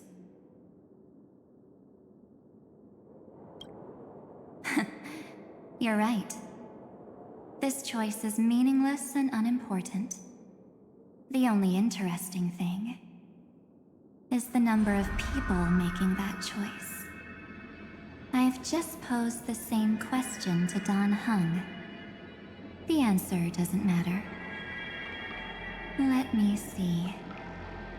Is this Trailblaze spirit truly as unified as you all claim it to be? Now, why don't you prove it to me? Wait! Cyrene? Another damsel in distress rescue plays out again. Still think you can do something, little pink memo sprite? What weapons do you have to stand against me? Besides your somewhat witty words? Don't underestimate me. Besides my charm and eloquence, I can stir up ripples of past reverie. What? We don't have time for endless chatter at crucial moments like this.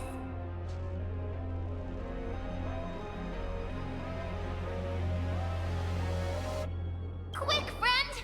Take this! Take the shot! I can't hold on much longer! Of course not! Take a photo of Miss Evernight! No time to explain, quick! Well done, friend! Now leave the rest to us.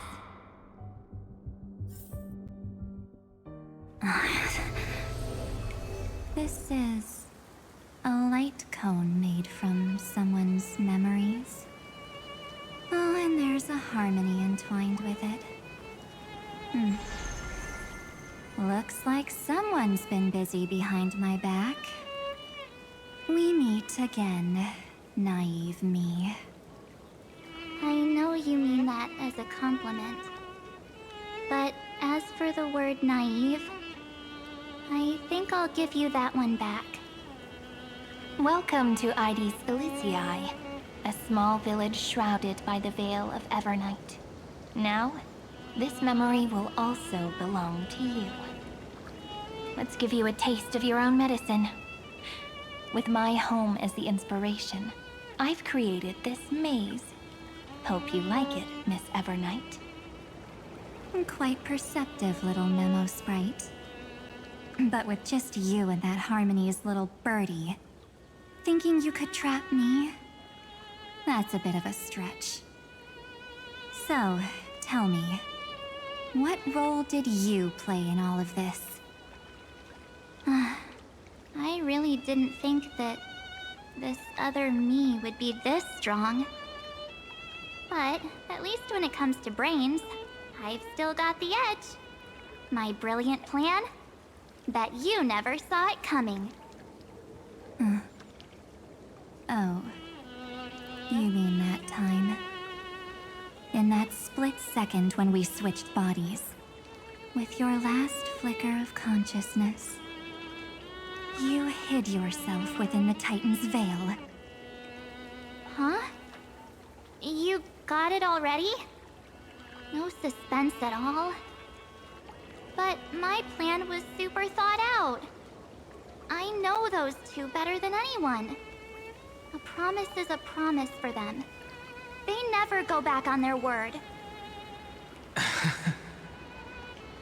History books, diaries, and photostones are all perfect catalysts for memories. That's right.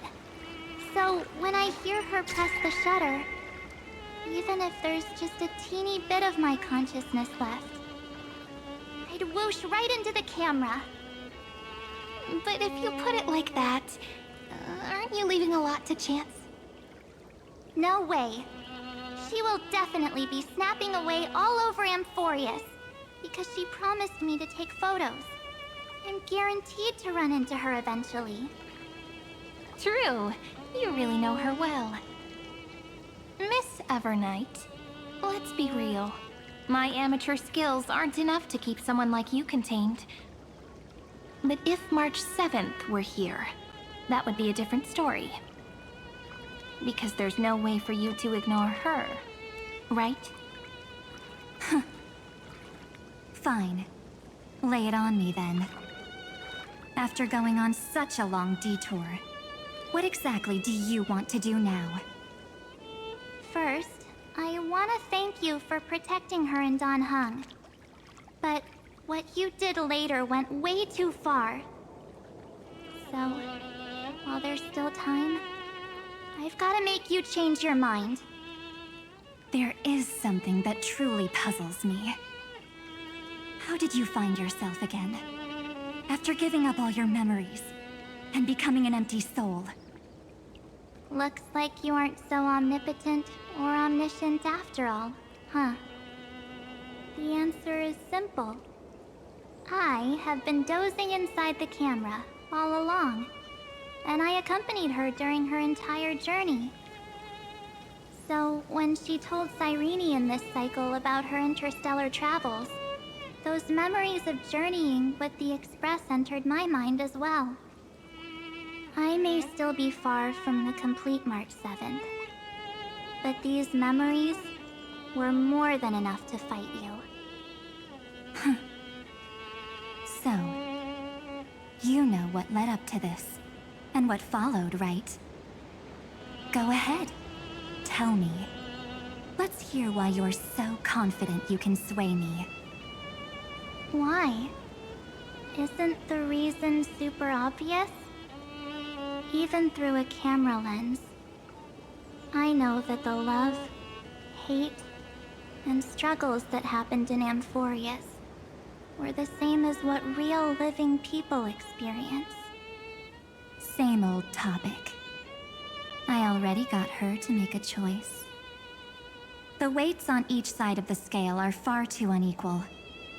When destruction looms, trying to preserve everything only means sacrificing everything. Well, take a step back. Before we ask this question, have you ever really thought about it? What right do we really have to make choices for others? If the cosmos were nothing more than a bigger Akama, ruled by a so-called imperator, maybe then she'd have the right to weigh both sides and decide for us all. But the truth is, we're just a bunch of nameless. Even with everyone calling her Deliverer, I believe that she hasn't forgotten. That the meaning of Trailblaze is to explore, understand, establish, and connect. It's not about standing above the cosmos as some kind of savior. It's about walking alongside every world within it. So don't try to guilt-trip me with stuff like necessary sacrifices. The Express crew is immune to these baseless accusations. Besides, and this is just an example, if Madame Herta wanted to, she could have whipped out her imaginary weapon any time and blasted this scepter to bits. Because, according to your logic, the lives of a few nameless are nothing compared to a Lord Ravager's potential threat. But that's not what she did. You wouldn't have liked it either, would you? I figured you out a long time ago. You've got a fatal flaw. A weakness. In the shape of me. You've got such incredible powers. But you still kept your promise to me. That only means the sole motivation behind everything you do was just so I can keep traveling. You're not as naive as you seem, are you? In that case, I can prove it to you. I won't answer for someone else, but for myself. Here, hold this. An empty spirit. If you want to seriously think about it, this thing actually counts as my body right now. Its memories are all drawn from the camera's photos. In other words, from my journey of trailblazing. While I was awake, you were always sleeping. So talking about this probably doesn't feel real to you. So, why don't I walk you through these memories all over again? The spirit turned into a journal? Yep, that's what memories are. You don't know where they are, and you don't know what you actually remember. But when you need them most, the forces that have once changed your soul are guaranteed to appear again.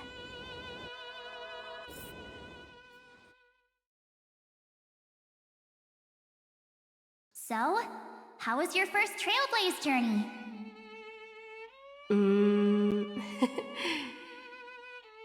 It was very fun. We should still be careful in the future. Oh, come on, Don Hung. We're here to celebrate for her tonight. Don't be such a buzzkill. Don't listen to him. Listen, I am practically a Trailblaze expert. Stick with me, and you'll be just fine. You call this trip fine? Well, that's because we could only find 700-year-old guides online. So, you've been a lot of places before? You bet! Capital of Passion, Calcis, Tychean. If I count on my hand, it looks like this is my 6th stop. All my souvenirs are in my room, but they're just a bit of a mess right now. I'll tidy up later and give you the grand tour. Oh, look at this. A Belabogian notebook. A special souvenir I asked Branya for. She prepared quite a few gifts for us. Raw Geomarrow, Supreme Guardian medals. But I only asked for this little notebook. What's so special about it? The previous Trailblaze missions were all on super high-tech worlds. Forget about paper books. Even holographic projections were ancient relics there. Eurillo is completely different. Watching people record their lives with pen and paper, I finally understood why some still cherish writing journals by hand. It's just like calligraphy. Those deep emotions buried in human hearts can only be awakened through such seemingly thankless actions. Don Hung, you truly embody both a fierce beast and a delicate rose. Anyways, that's what I thought too. A camera can only capture fleeting moments, but stitching those moments into a story, you've got to use your own hands. In other words, just taking photos isn't enough. They need a place to be displayed. Isn't the photo wall enough? I told you it's different. Besides, this little notebook is a memento of our first Trailblaze together with you. That makes it even more special. Anyways, the next stop is the legendary planet of festivities, Penacony. So, when we get there, I'll make sure we take tons of pictures together, until the memory card's bursting. Fine by me. And one more thing. If I'm ever too busy to get off at a stop, this camera is gonna be in your hands. I don't want to miss a single trailblaze. So you all need to practice your photography skills until you're at least 80% as good as me. Got it? Back then, I was only half joking. I never thought I'd actually miss out. And after just 2 stops, too. Those 97 days alone had me on edge. I honestly thought that was gonna be it for me. Thankfully, with my quick thinking and sharp planning, I managed to keep up with those 2. By hiding in the camera. So what? That's still trailblazing. The camera is my true form. That might have been a joke, but it came true this time. Well, yeah, it was super inconvenient. I couldn't help them when they were in danger. Couldn't complain when they talked total nonsense. And watching her snap a terrible photo, I couldn't even control the shutter. But I stuck with them all the way. Till where we are now. Together with them, I got to know this beautiful yet dying world. I claimed our first core flame on the flame chase journey. I met new companions, then bid them farewell. I inherited everyone's determination, carrying it forward into the future they fought for. One they can never see. Until my destiny becomes one with this world's, rewriting the predestined tragic ending, and returning to the true starry skies together with everyone. Only then can I pen the name March 7th. Into this hero's journey called Amphorius. Into this unprecedented trailblaze.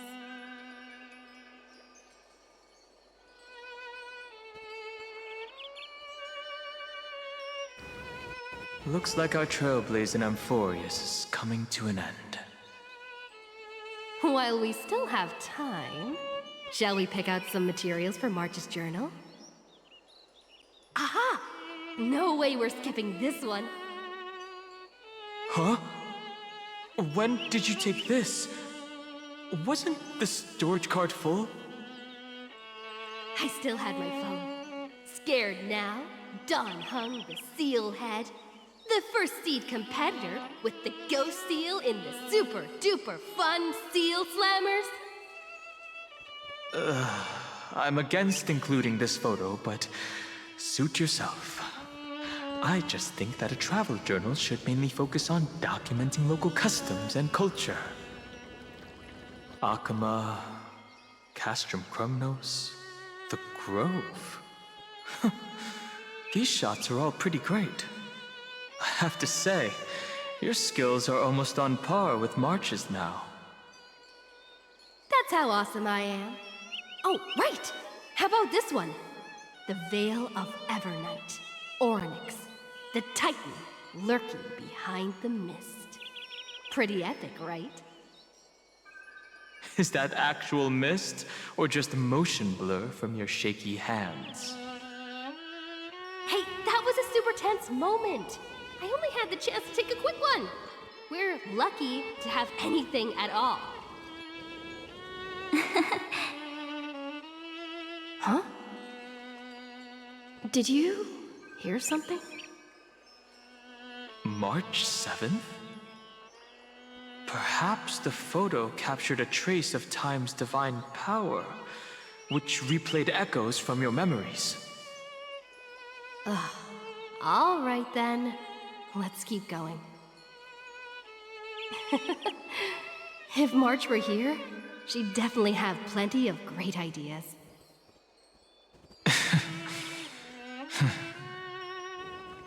They went back and forth like that, discussing for hours. It was like they were arguing about which game to play. How to sneak midnight snacks from the dining car without Pom Pom noticing? Or who was gonna wash Miss Himeko's coffee cup? Just like every other night on the Express. They've always been by my side.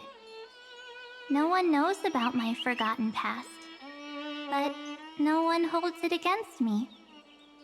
That's because...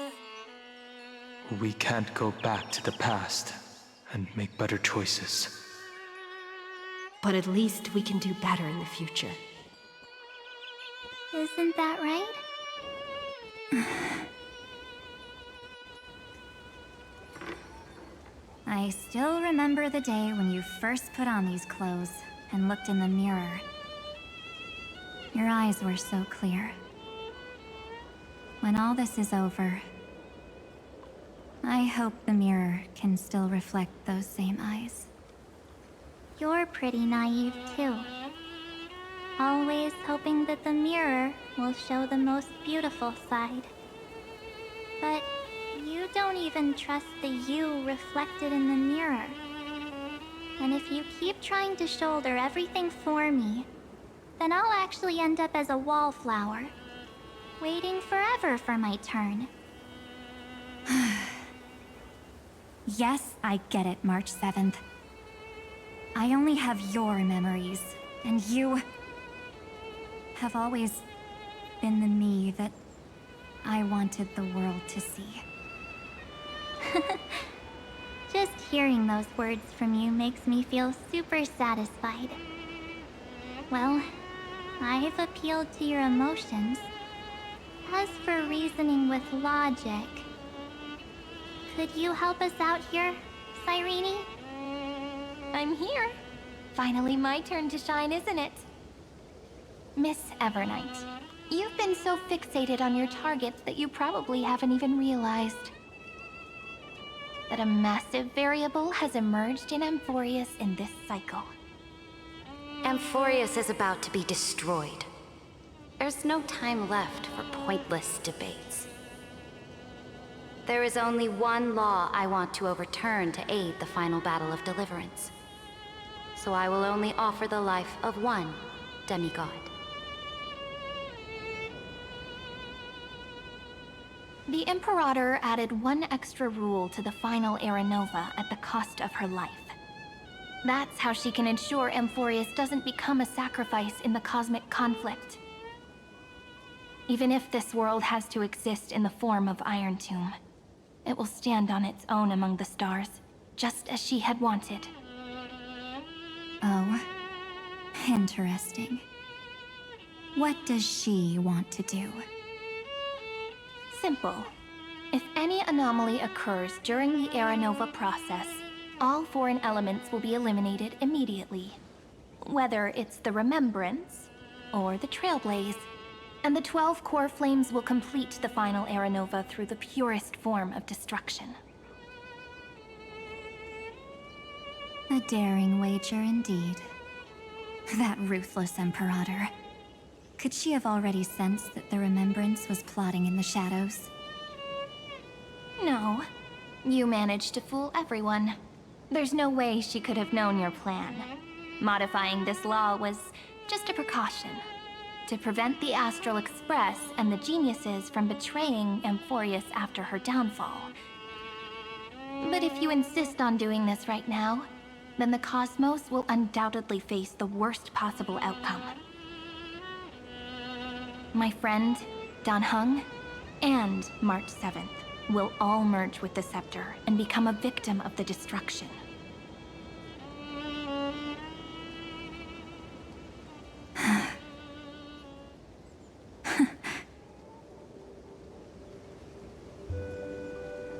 You knew all along? Yep. But I decided I needed to have a heart-to-heart with you first. I won't be afraid. Even if my inner world is nothing but an Evernight. That's because my journey's destination lies among the stars. I believe what lies ahead will be bright enough to illuminate my past.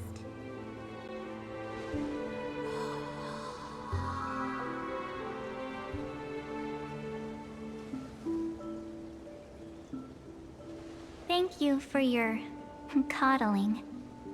But please trust me and leave it to me. Both my past and that obsessive oblivion will help me become even stronger than her and Dan Heng.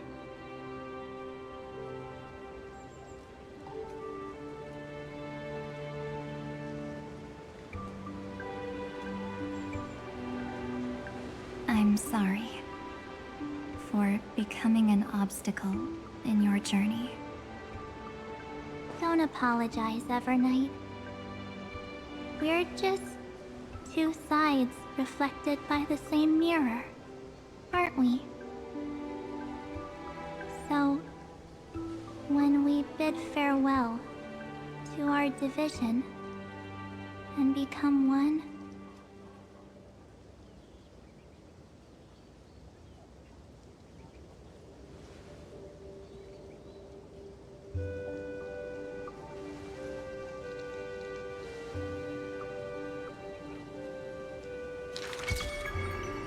our memories will only grow more beautiful. Many thanks, Mr. Sunday. Are they in this memory zone?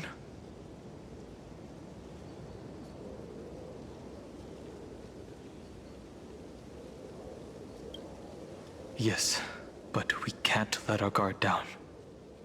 Let's go find them.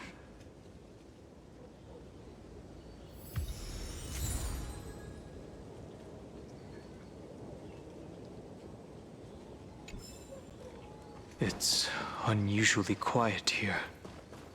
March 7th isn't here.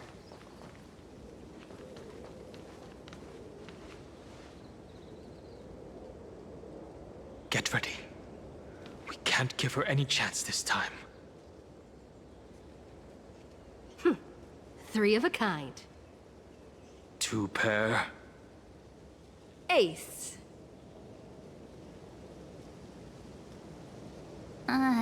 Ace?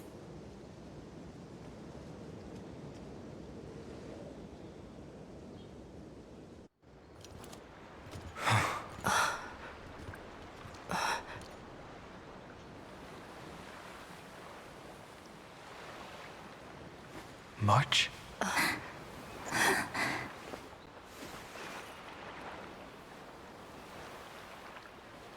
Of course it's me.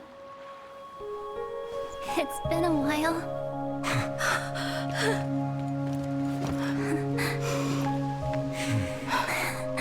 Welcome home, March. I'm back. Finally. Finally. I can talk to you all. At last. You saved us, March. Really?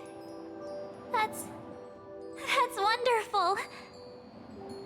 I had so many ideas for our reunion. I was gonna sneak up from behind you when you weren't looking, tap you both on the shoulder, and then flick you each on the head.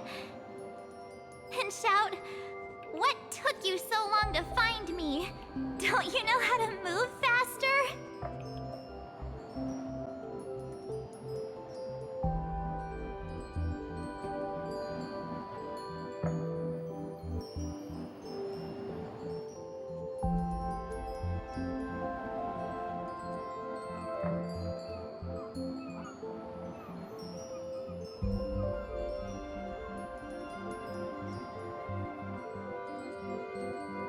Stop being so serious. Aw. I'm just so happy. We both know that you've been by our side this whole time. This Trailblaze journey wouldn't be complete without you. we'll not only trailblaze into the future together and save the world, we'll also return to the Express together and head towards our next destination. After we complete this trailblaze, let's hold hands and head home together. If a new life is to be born, its seed has to be dead. March 7th.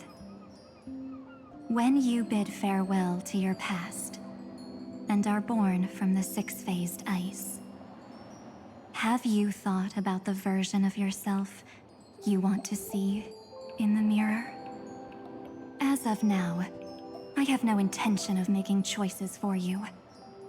You've already decided on your next destination. So, let me exercise oblivion one last time and wipe the name Pure Child of Anathrava from your mind. I am an obsession whose purpose it is to protect you. The only memories I have are yours. Therefore, the only one thing I can be sure of: the Garden of Recollection is your enemy. The Path of Remembrance is far more than what people observe on its surface. And I will not allow you to become this broken conspiracy's next sacrifice. If you ever need me again, feel free to awaken my power. And when the time comes, don't hesitate to devour or burn away anything that stands in your way. Then trailblaze through the darkness in my stead. As always, oblivion shall keep watch over your past, veiled in the hush of the Evernight, silent and serene.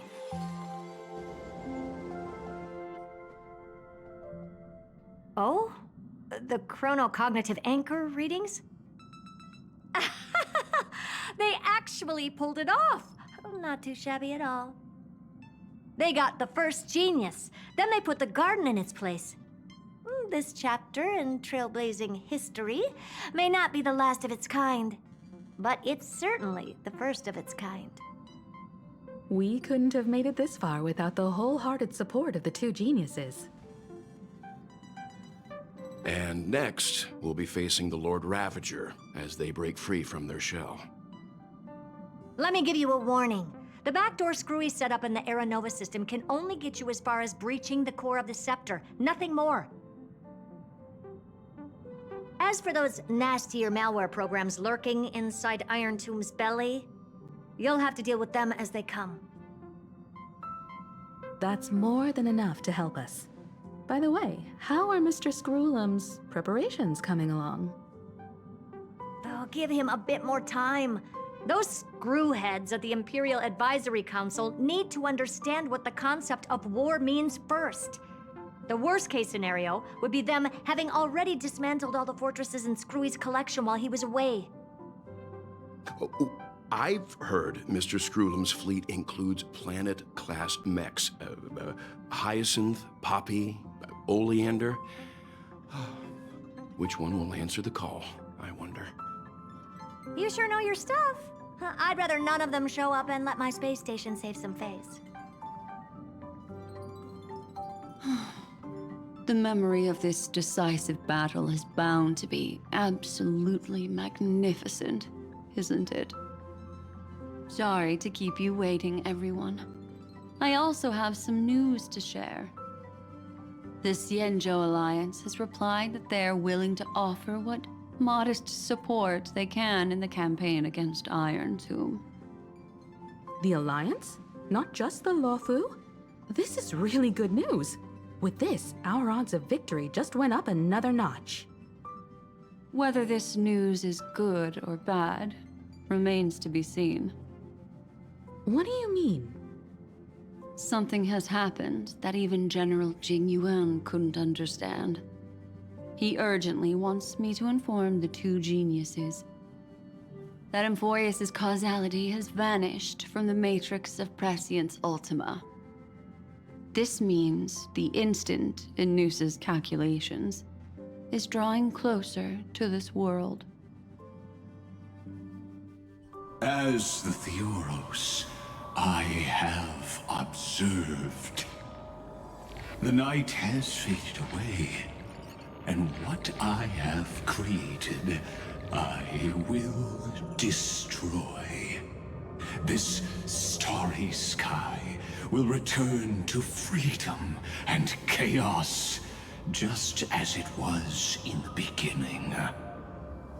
Confident, aren't you? But from where I stand, it seems you've run out of options.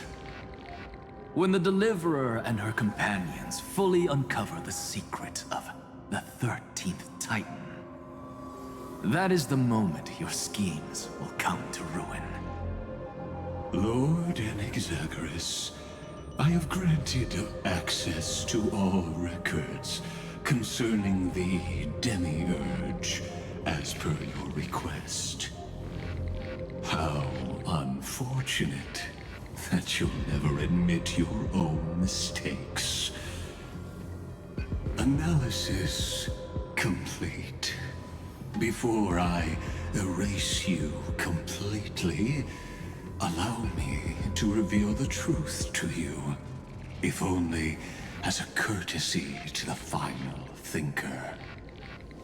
The Demiurge never existed. If it never existed, then where did the Nameless Titan's tomb come from? Isn't that exactly why it's called a tomb? Because it only houses the remains of what once was. Let me give you an example from a story you're familiar with. A sage from the Grove once conducted an experiment. He took a chimera embryo, removed its head before maturity, and continuously stimulated its body to make the chimera believe it still had a brain, then nurtured it in an ichor vessel. Remarkably, this chimera regrew its skull, but it was completely hollow inside. It had reserved a space for a brain it never possessed. The experiment was over. The sage had assumed the shell would perish once the stimulation ceased. Unfortunately, he was wrong. Driven by instincts, the chimera's body seized the sage's head.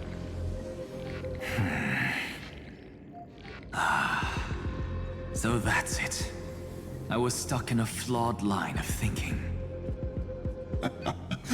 You've got it. I knew you'd understand. The 13th Titan never existed. But the Scepter must believe that the Titan exists. I killed that Titan with my own hands. That life form called Demiurge was excluded from the extrapolations from the very beginning. This is the only way to make Iron Tomb complete. Yes, Iron Tomb is a headless giant. And to become whole, instinct will drive it to seize another head. Noose. The erudition. Your Titan. The Eon of Erudition. I see. So you were afraid after all. Afraid of history repeating itself. of losing control over your creation yet again. You had to resort to turning it into a mere puppet. I shall shackle God with my own hands. Ironton will connect to their body, infiltrate their mind, and guide all their extrapolations toward the destruction.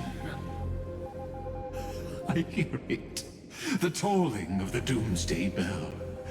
After 13 heartbeats, my first and final thesis shall converge at the end of the universe. As for why I buried the Demiurge in a corner of my memory, oh, regrettably, the answer wasn't about fear. I simply forgot, long ago. Nothing more.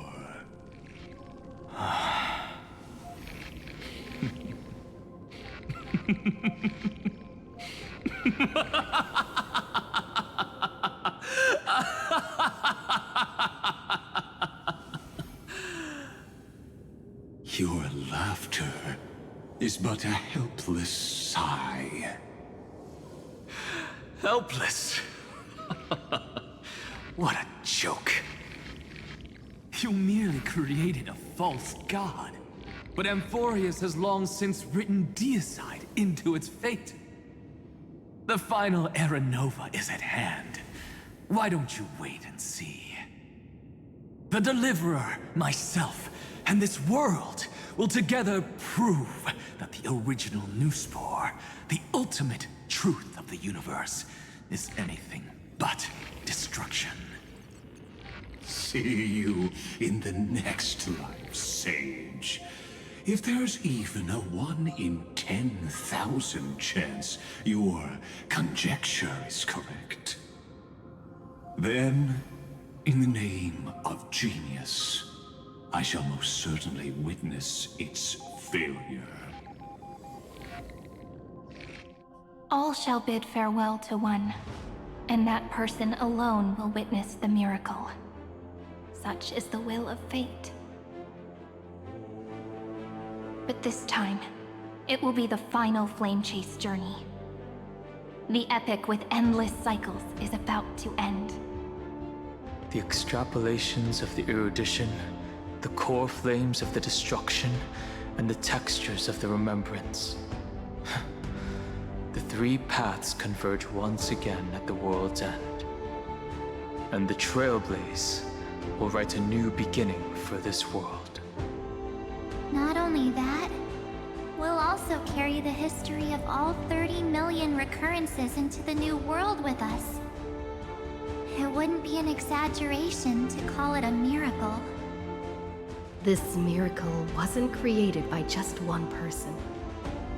Finan would have long been consumed by the core flames if he hadn't chiseled his companion's dying wishes into his soul. And if the hero's resolve to chase the flames had wavered, Cyrene's journey would never have begun. The heroes never yielded and never fell during Amphorius' 30 million cycles. It was fate that fell instead.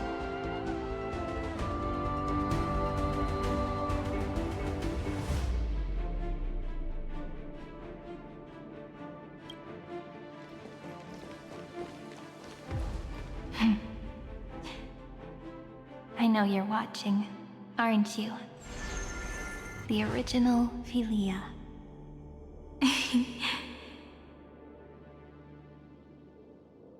Weird. I still couldn't recover the memories of these 30 million lives in the end. But that doesn't matter anymore, right? I will make the same choice as you, because that's just who I am, and I will always have my charm.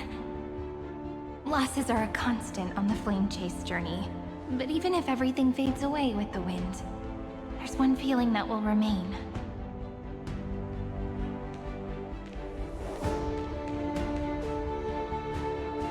Love will always exist, right?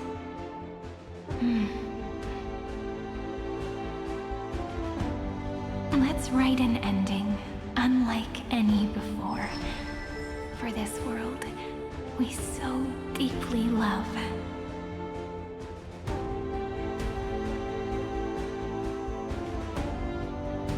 Behold, O gods! Amphorius has achieved her victory, and the Era Nova approaches. The Radiant Soul has arrived, having walked through the bustling nights, bearing the golden fire and blood, stepping with pride into daylight.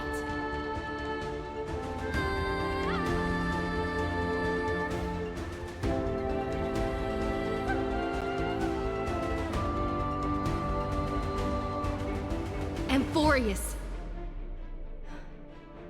I do not call your name suddenly, or without cause. I come here to recount history. In this world, they fused burning golden ichor into their bodies. Will destiny remember their names in days to come?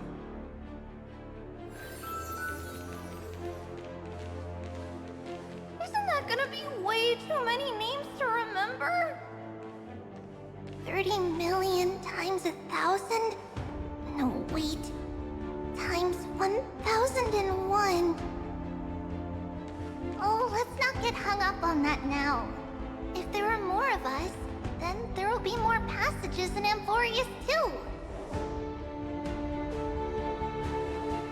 Together, let's reach the end of the west wind where flowers bloom in spring.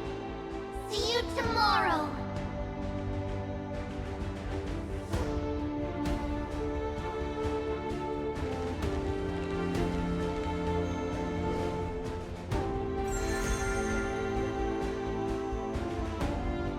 Now, the people of this world will no longer be bound by a single rule, but will make their own laws. Though the Imperator's figure may seem rather small against the stars beyond, she will suffice as the cornerstone of the world and become the foundation of the greatest empire. Looks like this will be a feast that never comes to a close.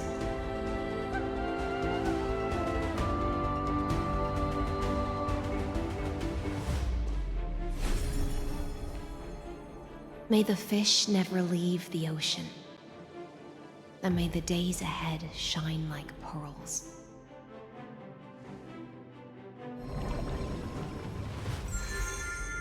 May the gentle sky watch over all beings. There'll be no more distinctions of status or rank. Only you, me, and everyone's shared hopes. Reason or defects, they will all be sown by my own hands. If there's anything else to say, I urge future scholars not to put me on a pedestal. Just make use of what I leave behind. May the newborn dawn keep the world's eyes ever bright. Their defiance may be bitter. Romance shall never perish.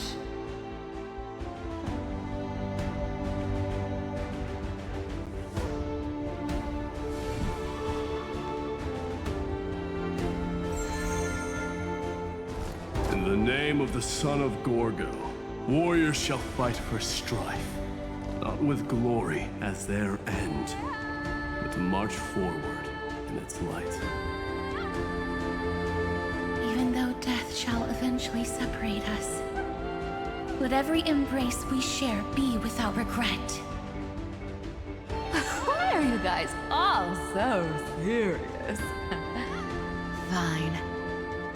Then I'll wish for there always to be water in deserts, and gold in fertile soil, and for everything in this mortal realm to be attainable through trickery.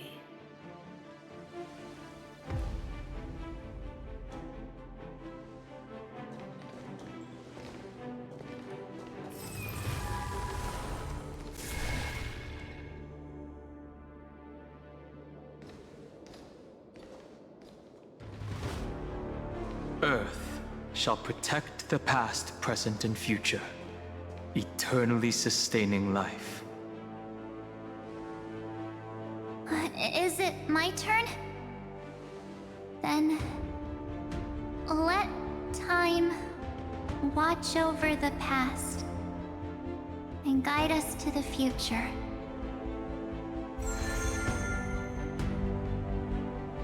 Just like the Trailblaze. It isn't like you to be this serious, partner.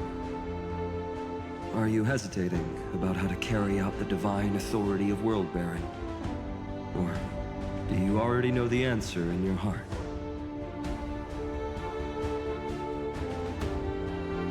That's right. Just keep moving forward. In your own way. Bring a true dawn to Amphorians.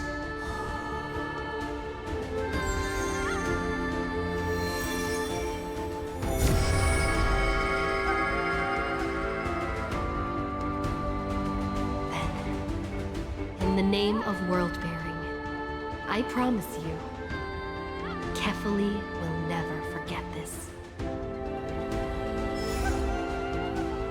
And now, let us all embark on this final grand journey.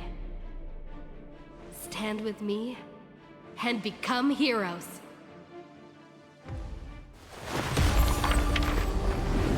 Turn over this nearly eternal page.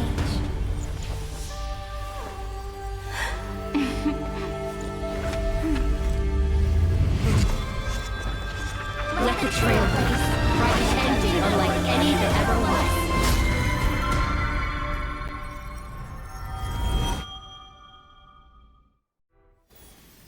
In the legend's ending, the world was pure chaos. Then the gods cast down the core flames, and the Titans were born within. The destruction's black tide fell to the ground, as Doomsday's distant reckoning resounded. Yet still, there were giants who chased the flames, leading the way in the grand undertaking of Trailblaze.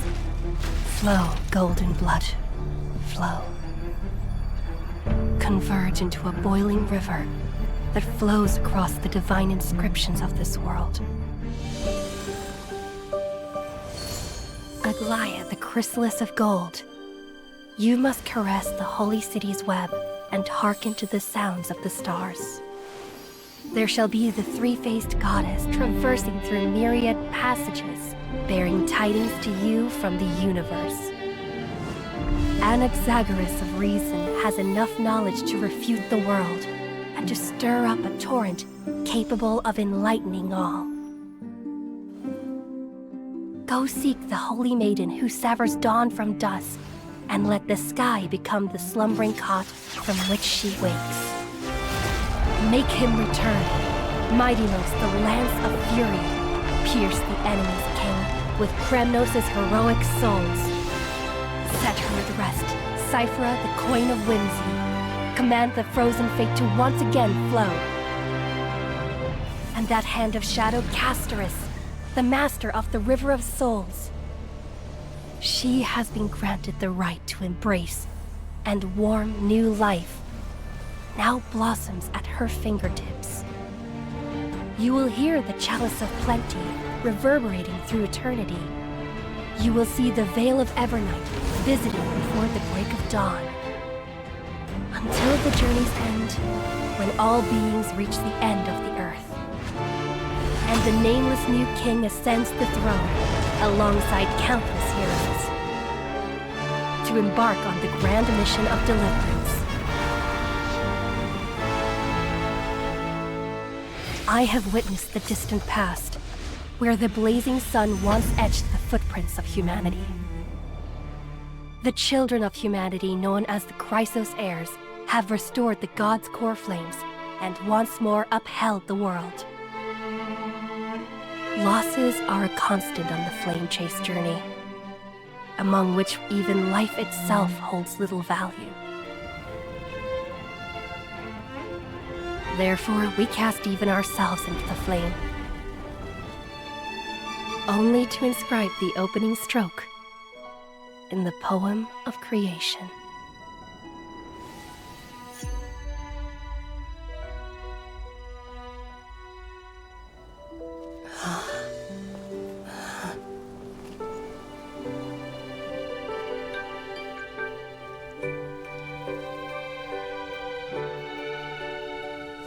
course, this will be a romantic story like none that has come before. You think so too, right?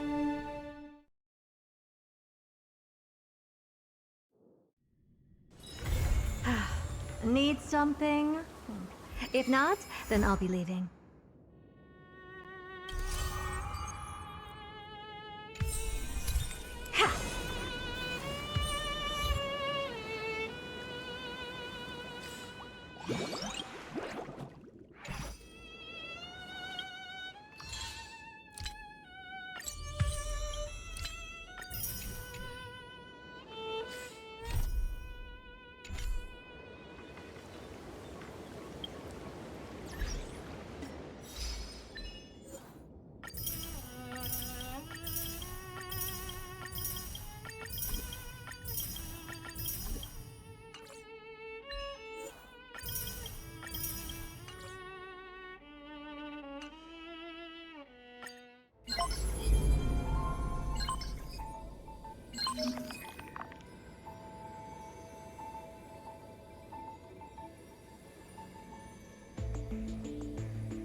The act in the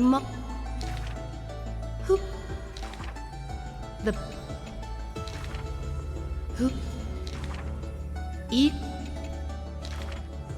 The feet in the step Chuck. Who?